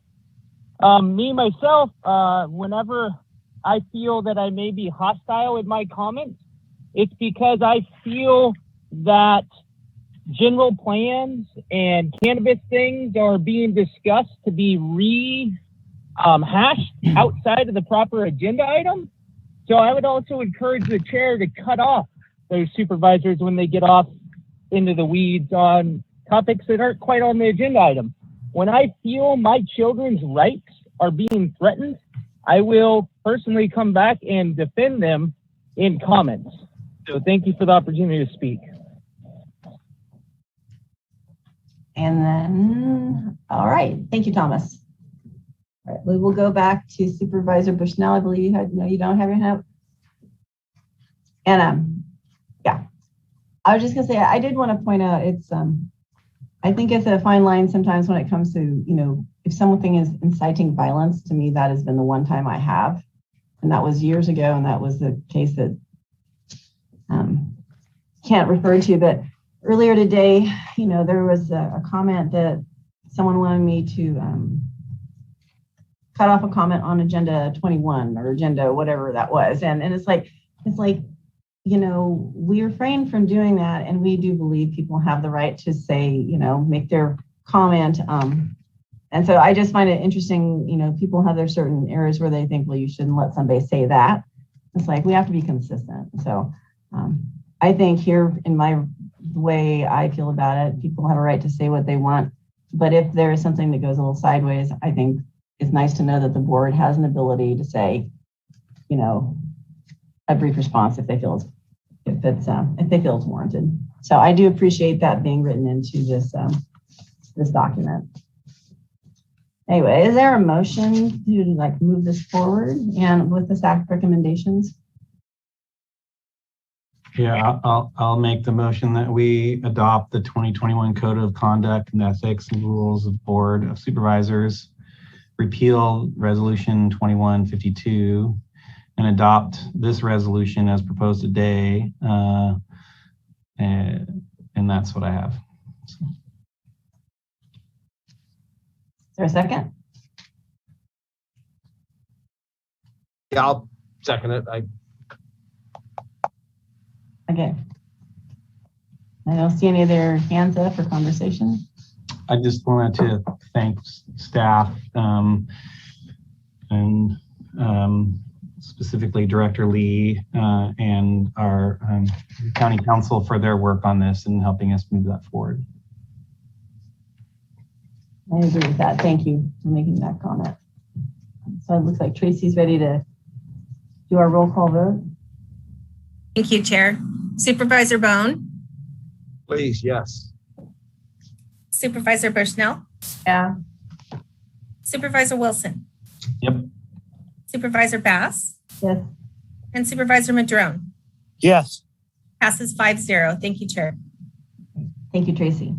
So the next item has a bit of a complication here, but it's from Planning and Building regarding implementation of a water quality improvement grant program with funds from the Commercial Cannabis Land Use Ordinance, etc. I'm going to officially open the public hearing, and I'd like to go to staff though, because I understand that this may be coming back. So Director Ford. Thank you, Chair Bass. Yeah, we're really excited about this and would love to present the whole thing to you today. We're prepared to do that, but we really do need to work out the fund where the money will be recorded. And so rather than having 2 hearings on that, we thought it would be more efficient to work that out and then come back to you with everything intact. So we would ask for a continuance to the meeting of August 10th, 2021. And I think that, yeah, you've opened the public hearing so you can take testimony on it if people want, but you may want to let people know that if they want to comment on the 10th, their testimony today should be limited to the continuance. Be happy to answer any questions. All right, thank you. And since we are, this is one of those ones that kind of gets confusing at times, since we would be continuing this, would I then still close the public hearing or just will the motion be to continue? Continue with the public hearing open. Okay. All right. Just wanted to check. All right, we will go to the public if they'd like to make comment on this. Right at the moment, there are no hands up. There's one hand up, 7454. Kent has different numbers today. Welcome. And remember, this will be coming back.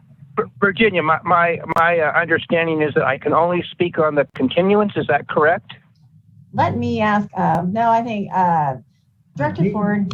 The public can speak on whatever they wish to speak on, but if they choose to speak on anything beyond the continuance today, then they will have used their 3 minutes during the public hearing on the 10th. I'm not real clear on that, John. Help me out.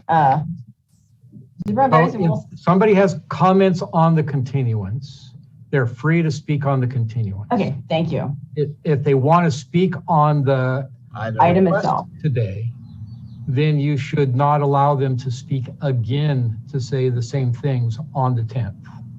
Okay, I think I got it. So Kent, I have not started your time. So it sounds like if you wanted to comment on just the continuance, that's fine. And if you wanted to comment on the item itself, it's probably better to wait till the 10th. Does that sound correct? And I appreciate that. I would ask John Ford to please cite the ordinance or the policy and procedure protocol, because that has not been standard practice in the past. In fact, that we discussed that at the last meeting regarding the bulb farm project, and we were allowed to. So I would like to see consistency. Maybe you need to adopt a policy, as I've suggested before, on that. So should I be available at the meeting, I would still have the right to comment as far as I'm concerned, unless I'm proved otherwise in a legal manner. So basically, I haven't really had time to go over the whole thing. I'm just going by what's on here. It looks like you're going to direct the auditor controller, I don't know if you can do that, anyway, to transfer $1,100,000 from the general fund contingencies in the CCLUO mitigation remediation fund. Also, the Director of Public Works to oversee the use of $500,000 of the fund in 2022 or as soon as thereafter as practical for high priority projects in the list. And I definitely support that list. Redwood Creek, Sproul Creek watershed in Humboldt, southern Humboldt. I think it was even mentioned by a member of the Russ family today, and I have great esteem for them, that possibly gravel extraction in some of these areas might be something to look forward to in studies to be to get in those particular things. And anything else that the Supervisor Steve Madrone might suggest during the next meeting, which I may or not be able to attend, and therefore I'm making my comments at this time. I do find that this problem we have here is generated, and a lot of it comes from the fact that, as was discussed earlier today, that we really don't have a way to do connectivity on these water systems. I called somebody who I have access to, and I hope he doesn't mind me mentioning his name. He's Virginia's neighbor there, Ken Davelin, because I wanted to find out about how this all works. And Ken's about an expert as you can get on water usage and develops projects all over the world. That's my source for these information. Besides practical information, which wells, and I can tell you about any.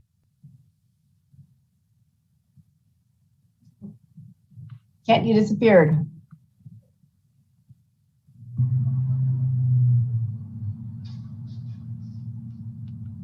Tracy? So I was muted, Virginia. That's how I disappeared. Okay. Do I have any time? Do I have any time left, or where are we at on my time? Yes, I stopped it when you disappeared. You have 31 seconds left. Hey, I might be a magician. Maybe I'll talk about that. If I can disappear and reappear, I might have a whole new calling here. So anyway, I strongly support the staff recommendation or anything from the California Department of Fish and Wildlife, Regional Water Control Board. Of course, I work closely with Roy O'Connor on that one. I don't think he'll mind me mentioning his name. And also we have Pacific Watersheds mentioned here. So anyway, I would turn to Steve Madrone on these things. I feel that's his field of expertise. So thank you for my opportunity to comment. And I again would reserve a right to comment again on the next meeting unless you find somebody says I can't. All right, thank you. Thank you, Ken. We have no other hands up, so we'll go back to the board. Supervisor Wilson, and then Bushnell. Yeah, I'd just like to make the motion that we continue this item to August 10th, if possible. I just want to make sure that we have consideration of what other items might show up at that time. So. Okay. There's a second. Okay, and there's a second. Thank you, Supervisor Bushnell. Did you want to comment? Anyone? No? Mike, no more comment? No, I'm looking forward to this, to what comes forward with this. Yeah. All right. So it looks like Tracy, we're ready for you. Thank you, Chair. Supervisor Bohn? Yes, please. Supervisor Bushnell? Yep. Supervisor Wilson? Yeah. Supervisor Bass? Yes. And Supervisor Madrone? Yes. Passes 5-0. Thank you. All right, so this is officially then just continued and not necessarily closed, Jefferson. Okay, this is continued to August 10th. Thank you. All right, so I think we're on to our next item. And that our final departmental item comes to us from Public Works, and it's regarding the courthouse I Street mural with Eureka Street Art Festival. And they've been very patiently, I think I saw Sean. There's Sean. Yeah, so. Hello. Just wanted to give you guys an update. Yeah, I think this one can go pretty quickly. So thanks, Chair Bass and members of the board, Sean Meehan for Public Works Facilities. We did have Jenna Katsos with us earlier to do a presentation, but she had to go. So I'm going to handle her presentation. I just have a quick update on the county's participation in the Eureka Street Art Festival. So over the past few months, we've worked, staff has worked with the festival organizers to develop an agreement to cover the painting of the mural, as well as our committee, which consists of Chair Bass and former CEO Nielsen and myself. We selected a mural from a couple of concepts that were presented. So I'm going to share my screen and do the big reveal here.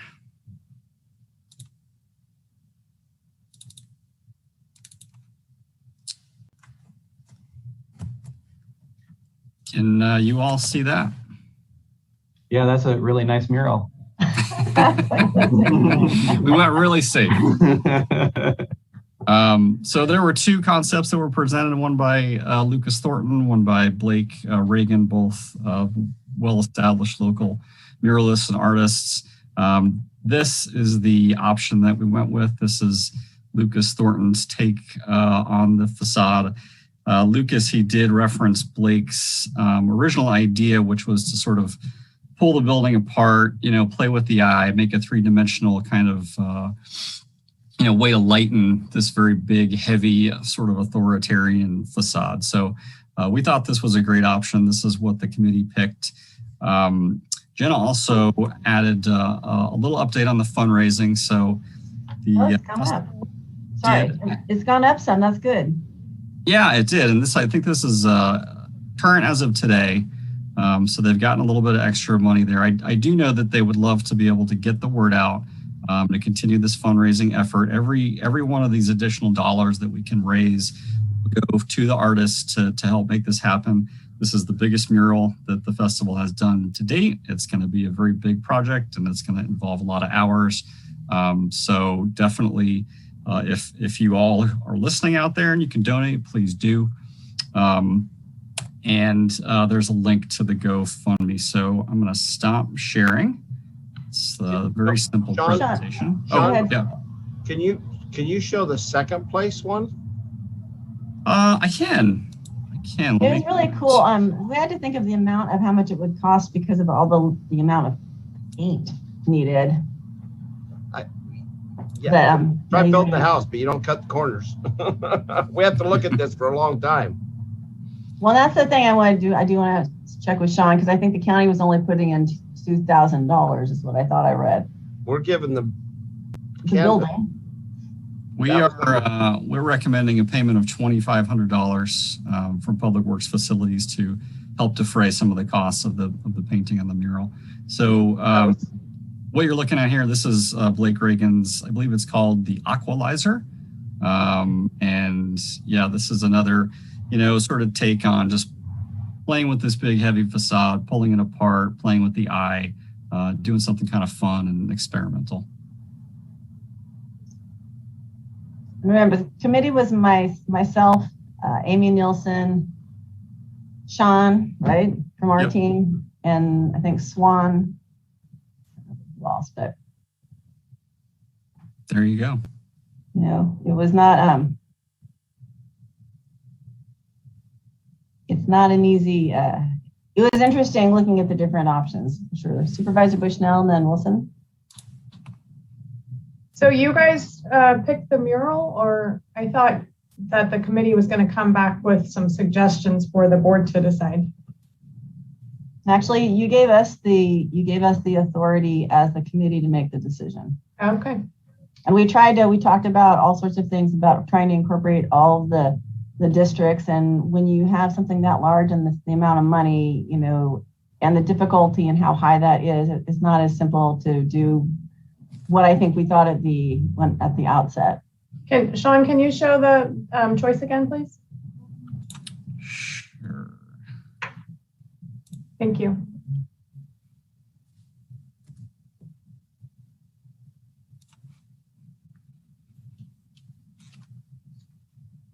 And then my second question would be, while he's doing that, is the committee's work done?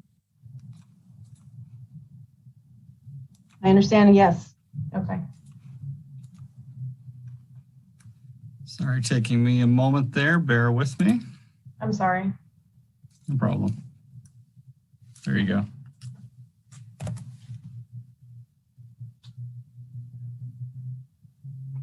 And I would offer too, this is a concept, you know, so a lot of work involved in actually getting this up on the wall. And so there may be some changes, slight variations in the final product, but I think that they will probably try to adhere to this to the best of their ability. Thank you. Sean, Rex. I'm not trying to be an art expert. I'm a guy that has 8 velvet dogs playing poker. So what is this supposed to say? I mean, when somebody sees this, what makes them think of Humboldt County, or is it just the abstraction of our Board of Supervisors? This is, I would agree, as far as the art criticism, this is a pretty abstract take. I think the redwood sort of beam-like elements are a little bit of a nod to the redwoods of Humboldt, connecting the building, you know, or sort of pulling the building in connection with the sky, I think is a reflection of Humboldt and our natural, you know, situation here, our, you know, coexistence with nature, I guess you could say. I think it's also supposed to signify, you know, the building is open. It's kind of like the open government is open. But I also think it's to break up the monotony of the wall, which it certainly does, and it's very creative.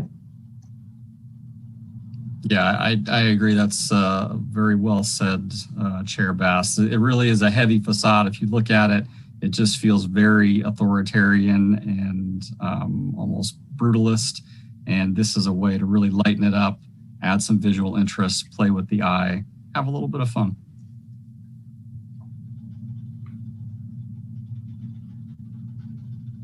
All right.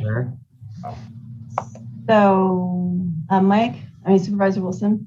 Yeah, I think it's great. I liked both options. They're both cool. This is, I'm thankful to the committee, to the artist, to the Eureka efforts to do them, you know, these murals around town. I think it's wonderful, and I've given a little bit of money to this. I'm very supportive, and with that, I'm ready to make recommendation or to support staff recommendation to move forward on this. And that's a motion. Sorry. So we do have a motion. Is there a second? And I mean, of course, this can be voted. Someone can vote against this. If you don't like the design, it's perfectly acceptable if you don't like the design. So, but if it's not this, it's not going to be anything. And we'd like burn some bridges. But all right, is there a second? I'll second it. If we can't get Supervisor Madrone, is Madrone on? Second. Thank you, Supervisor Madrone. Couldn't see you there. But we will go out to the public for public comment. And I am sorry that Jenna could not be with us today because she has a lot of enthusiasm in response, you know, when she's talking about this. All right, we have 7454. And welcome, Kent. You have 3 minutes. Well, damn it, I wondered where my 8 velvet dogs playing poker went to. Now I know Rex ended up with the damn thing. Give it back, Rex. Yeah, this is very interesting. An art expert I just spoke with said it kind of reminded me of the Emperor's New Clothes. I don't know. It's different. Let's just say it's different. And the redwood in there looks like second growth redwood because of the grain. And I guess that's more artistically inclined. And I guess the one little view thing looks like you're supposed to see through the building, so that's your transparency where you see the back part of it. Well, it'll be interesting. You know, I think you really, when you get it up there, if you get it up there, you really ought to go out and reach the public for a public opinion poll. And the question I have was, is this being donated, or is this county, a project being done at county expense? And Michelle, maybe you're not going to cut people loose with the decision. You might want to participate in the future. That's just a suggestion for all of you. You know, the more that the final decision comes before the board, I think that's always appropriate, no matter what kind of ad hoc or artistic endeavor you're doing. So thank you for the opportunity to speak on your mural design today. Thank you. And we'll go back to the board. I think the other thing I would say too is the amount of the size of the wall is obviously massive. And so that kind of limits a lot of how intricate something can be, I think, as well. Again, I wish the artist could have been with us, but the meeting took much longer today than we expected. So. Oh, and I did want to say, Sean, what is it? The county's piece of this was $2,500. That's correct. And the festival's raising the rest. Yeah, and the justification for that is that, you know, painting this wall, which is going to happen, it does help maintain the building. It's not going to need any painting for 5 years, and you can't really make an apples to apples comparison between art and, you know, the commercial painting of a building, but it does help out. And so I believe those costs are justified. All right. Any other comments? Mike, Supervisor Wilson. For whatever it's worth, I think, you know, artists in our community, especially public art, is important. I don't want to have a lot of discussion about the details of public art necessarily, especially ones that don't involve historical figures and things like that. I think this is a good way to go. And from my perspective, I'd be willing to double our donation into this space because we're paying someone to do a job, and artists, it's just having them beg for money to do these, you know, public beautification projects it's hard for me to watch, but it's probably not going to get the votes necessarily here today. But I just want to say again that I'm supportive of this. We need more public art, not less, and we need more ways to support our artists. And so with that, I'm ready to vote. Well, I would. Are you throwing more money at it? I mean, she's got $24,000 now. I just say you want to throw more at it now. Wait, before Supervisor Bohn, Sean, can you bring that back up? Because I think for this one in specific, I mean, the amount of paint and everything I understand is far above what they've got, but is the $22,000 they have specifically for this one plus the online, or what is the actual breakdown? Because I mean, I would actually have preferred, I thought we were going to hopefully be able to put in a little bit more myself, but if we can get that breakdown, and again, it'd be great if we actually had Jenna here, but. Yeah, I don't have a real clear picture on exactly how the funding goes that the festival has organized. From the slide, they've raised $20,000 to pay the artists. Then the GoFundMe has another $4,400, and then our $100 would be on top of that. So, you know. And they also have to get the lifts to get them up there to paint those, which is also an expense. Unless we don't have those, do we? That we're not. Okay. They've been donated, I thought.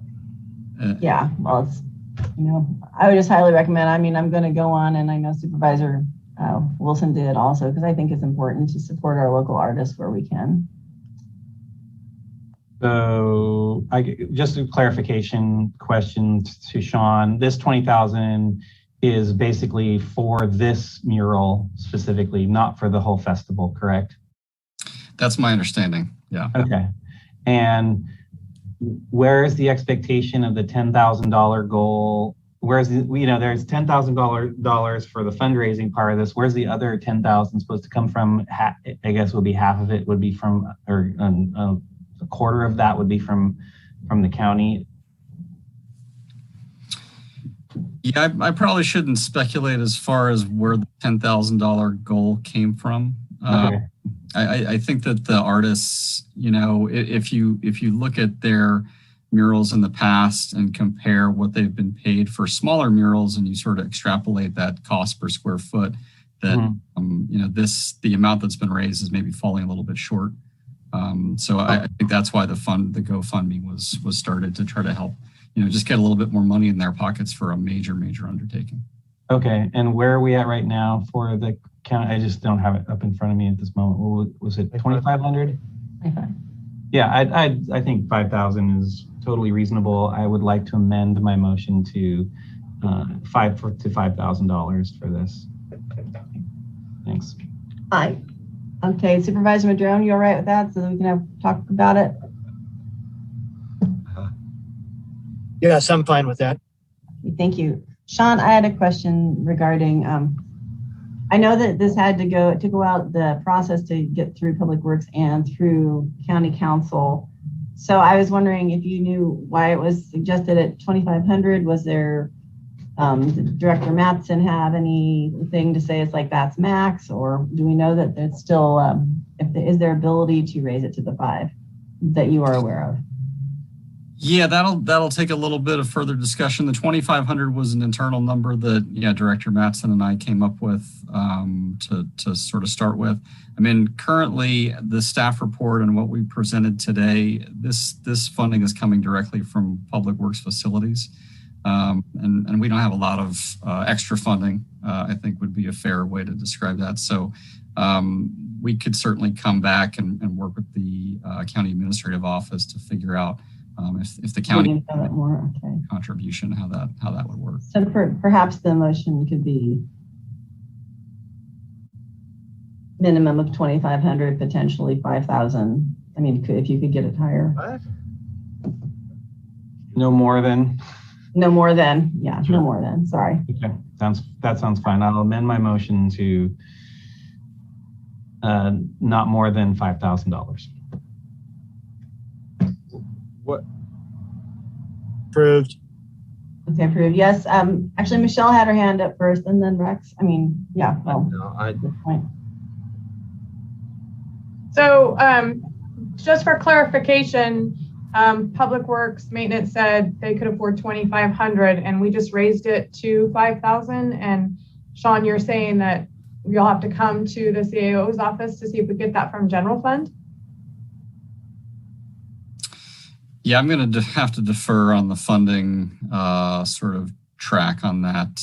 But yeah, I would propose to work with the county administrative office to figure out how to best get those funds. So I see Tom's hand up. Maybe is it that through the chair? Maybe he has an answer for my question. Yeah, no, that'd be fine. And I just want to say it's not saying definitely 5,000. It's like up to. But yes, Director Mattson. Yeah, the department is fine with 5,000. This is coming out of deferred maintenance. The issue was with COVID and everything else, they're having a hard time raising the funds initially. And Sean and I had the discussion of what is realistically our deferred maintenance and not having to paint this. And it's probably well more than 2,500. So unless the CAO has an objection, I would recommend that you just make the motion for 5,000 out of deferred maintenance and call it good. Thank you, Director Mattson.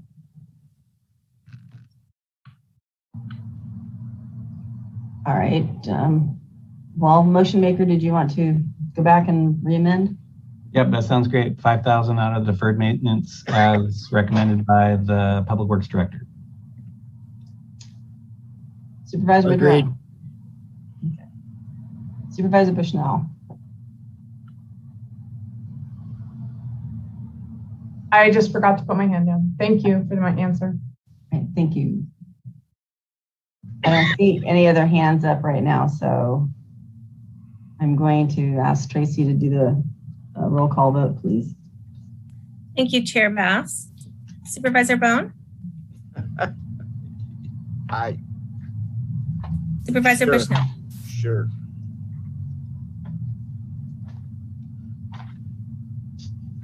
Well, I'm not an art person and I don't love it. But I'm probably a weird art person. I have a hard time with the deferred maintenance monies because there's lots of things we don't seem to do. So, but Garbage. yeah, I guess. Yeah. I guess. Supervisor Wilson? Yep. Supervisor Bass? Yes. And Supervisor Madrone? Yes. Passes 5-0. Thank you. All right, so now we're going to move on to our public hearing for the day. And it comes to us from the County Clerk, Recorder, Registrar of Voters regarding electronic filing of campaign statements and statements of economic interest. And I think this one, County Council Billingsley, I need you to introduce this item. Thank you, Chair. Before your board today is an ordinance of the Board of Supervisors of the County of Humboldt, adding sections 2181-15 through 2181-18 to Chapter 1 of Division 18 of Title 2 of the Humboldt County Code relating to electronic filing of campaign statements and statements of economic interest. Thank you. So we'll now open the public hearing and go for the staff report. And I'm looking for, welcome, Kelly. Thank you, Chair Bass. And Thank you members for of the being so board. patient today. Yes. No problem. I know it's been a long day for you. I'll just give you a brief overview of what the ordinance would do, and then I'm happy to answer any questions. The Political Reform Act requires candidates and campaign committees to file campaign financial disclosure statements. And it also requires all elected and appointed officials and designated employees to file statements of economic interest, also known as Form 700.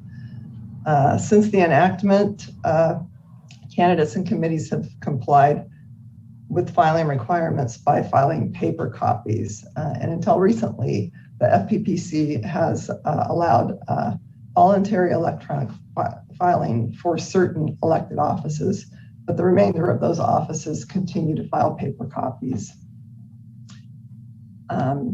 Local government agencies can now require electronic filing for elected seats, candidates, and committees who raise or spend over $2,000. And beginning in January of this year, local agencies like the Elections Office are now required to post redacted copies of campaign documents on their website within 72 hours of receipt. So we're scanning the documents in, we're redacting certain fields, and then posting them to our website. But if we went to an electronic system where people filed their documents electronically, it would really streamline the process. The Statement of Economic Interest, the Form 700 filing component, does not require an ordinance by law to implement. However, it's recommended that your board adopt an ordinance to require filers to submit the form electronically to ensure compliance with timely filing and improved accuracy in filed statements. We've spoken to other jurisdictions and they've reported that electronic filing has shown an increase in compliance and timely filing due to the automated reminders and messaging programmed into the software system. It reduces the number of amendments filers need to make because in electronic format, they cannot skip required fields. It reduces paper waste and storage. Electronic filing makes it easier for elections officials to comply with reporting and provides the public access to review filings online 24/7, which not only increases accessibility, but also transparency. And if this ordinance is to pass, we would be able to start our training on this software this fall and have it implemented by January of 2022.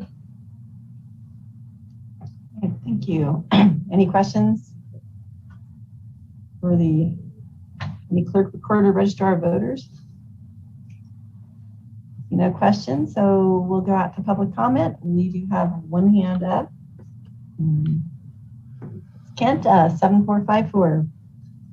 Welcome. First time I met Virginia, I was pulling the 460 and 700 forms down in the office there, down in the Kelly's office down there. Wasn't Kelly's and I've been asking for this a long time to be on the system where we could see those. So I got two different hats, and they are both totally contrary to each other. One, I definitely think that these things should have been, and strongly applaud the ability to get that online. I understand the logic. On the other hat is the opposite opinion. For some people, it may tend to be a hardship and may discourage people from filing. And so I would recommend that you encourage everybody to do this. And I don't believe you say it's required now. Well, I take objection to that being required.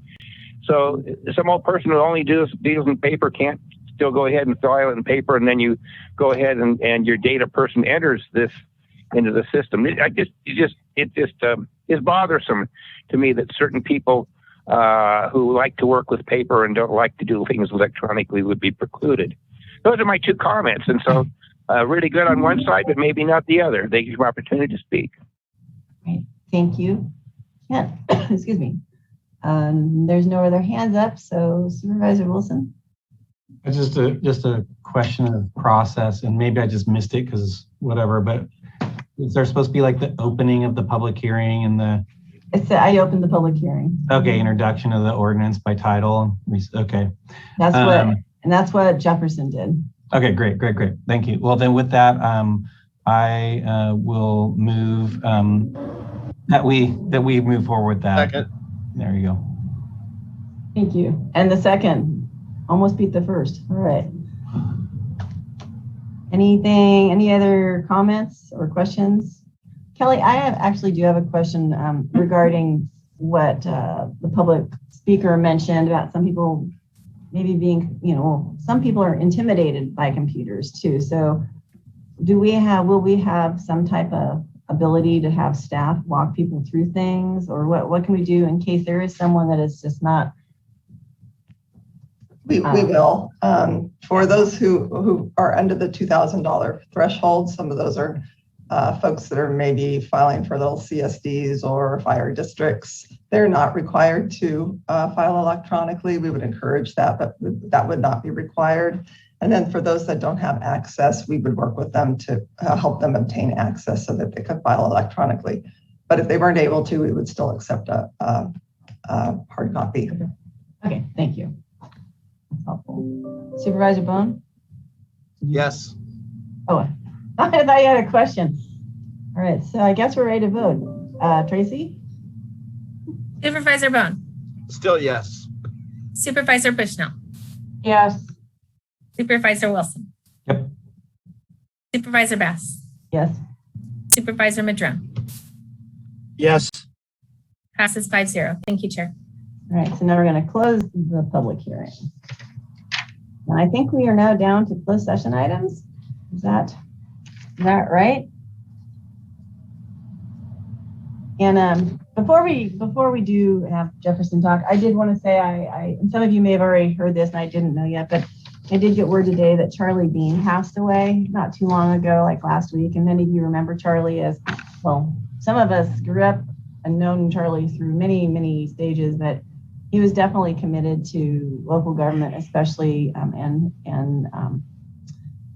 disability rights and access. And he was a very hardworking individual. And I had been thinking about him a lot lately, so I was really sad to see that email today. But so I just wanted to say I'd like us to adjourn in memory of Charlie Bean today when we do adjourn. So I don't know if anyone else wanted to make a comment. But. Yeah, sad deal. Used to unload 400 watermelons a week with him. So yeah, he's a good guy. Before he got in the chair. Yeah. All right. County Council Billingsley, would you like to brief us on closed session and an approximate idea of how long you think it might be? Yes, thank you, Chair. It's the intention of the board to meet in closed session on 3 items. All 3 are existing litigation pursuant to Government Code 54956.9 D1. The first is Lehman versus County of Humboldt, case number 2020 and A162986. The second is White Circle Commerce versus County of Humboldt, case number 200513. And the third is Martinson versus County of Humboldt, case number CD 1901131. I would estimate 20 to 30 minutes. Okay. Sounds reasonable. Let's get there. All right. Well, let's go out for public comment on this. All right. We have one hand up, 7454. I'll miss Charlie a lot. I'm sad to hear of his passing, and I echo what you folks have said about Charlie. He had a very good soul. Regarding these legal things, we have 3 of them here. It's always hard to figure out the dates on these things. I don't know if the one's 20 and the other's 5. Anyway, I always encourage you to settle these things. And unfortunately, you know, the county, I wish that people, you folks, you supervisors, and your staff would look at the money that's spent on this litigation as if you were to receive the last dollars the county was to spend to have available. And if these things aren't settled and done in a timely manner, then you don't get paid. And I don't know how you can put that into your mind, you know, and kind of look at it that way. But I think there's other people out there that might support that concept. Settlement in advance and not spending $400 and some thousand investigating people, which went nowhere. Those are not good things. And so I strongly suggest you try and settle things in advance. And of course, I will be reaching out to you regarding a case which we hopefully won't have in this same position that may cost the county as much as $20 million. So please try and settle these things. Please work with the public. Please don't do some ancillary things out there. And for Rex, and I was going to say see you next Tuesday, Rex, but I guess not for 2 weeks. So also when we have these long meetings, sometimes it's maybe caused by having 2 weeks off, but enjoy your 2 weeks. I'm going to enjoy mine, and good luck with this. And I look forward to hearing out of closed session that maybe you made progress on at least one of these 3. That's not batting too bad. 1 out of 3, right? Have a good vacation. And just so the public's also aware, it was always nice during closed session at the end of the meeting to remember someone like Charlie Bean, and also let them know that we will not have meetings for the next 2 weeks because of 5th Tuesday and possibly some holiday. Thank you for the opportunity to speak on your closed session today. All right. Thank you very much. And we will go into closed session. And boy, I'm just thinking next time we meet, we're going to be in live and in person. That's going to be exciting. All right. At this moment, though, we'll see you in closed session and we'll report out. Closed session. Thank you, Chair. On item M1, the board voted unanimously to authorize the risk manager to enter into an agreement with Remy Moose Manley for defense of the appeal. On item M2, the board voted unanimously to authorize the risk manager to enter into an agreement with the Mitchell Bristow firm for defense of the case and any subsequent appeal. And on item M3, there is no reportable action. All right, thank you. So with that, we will be not seeing you until August 10th. Will be our next meeting, and we're hoping to have that in person. And until then, we are adjourning in memory of Charlie Bean. So we're adjourned.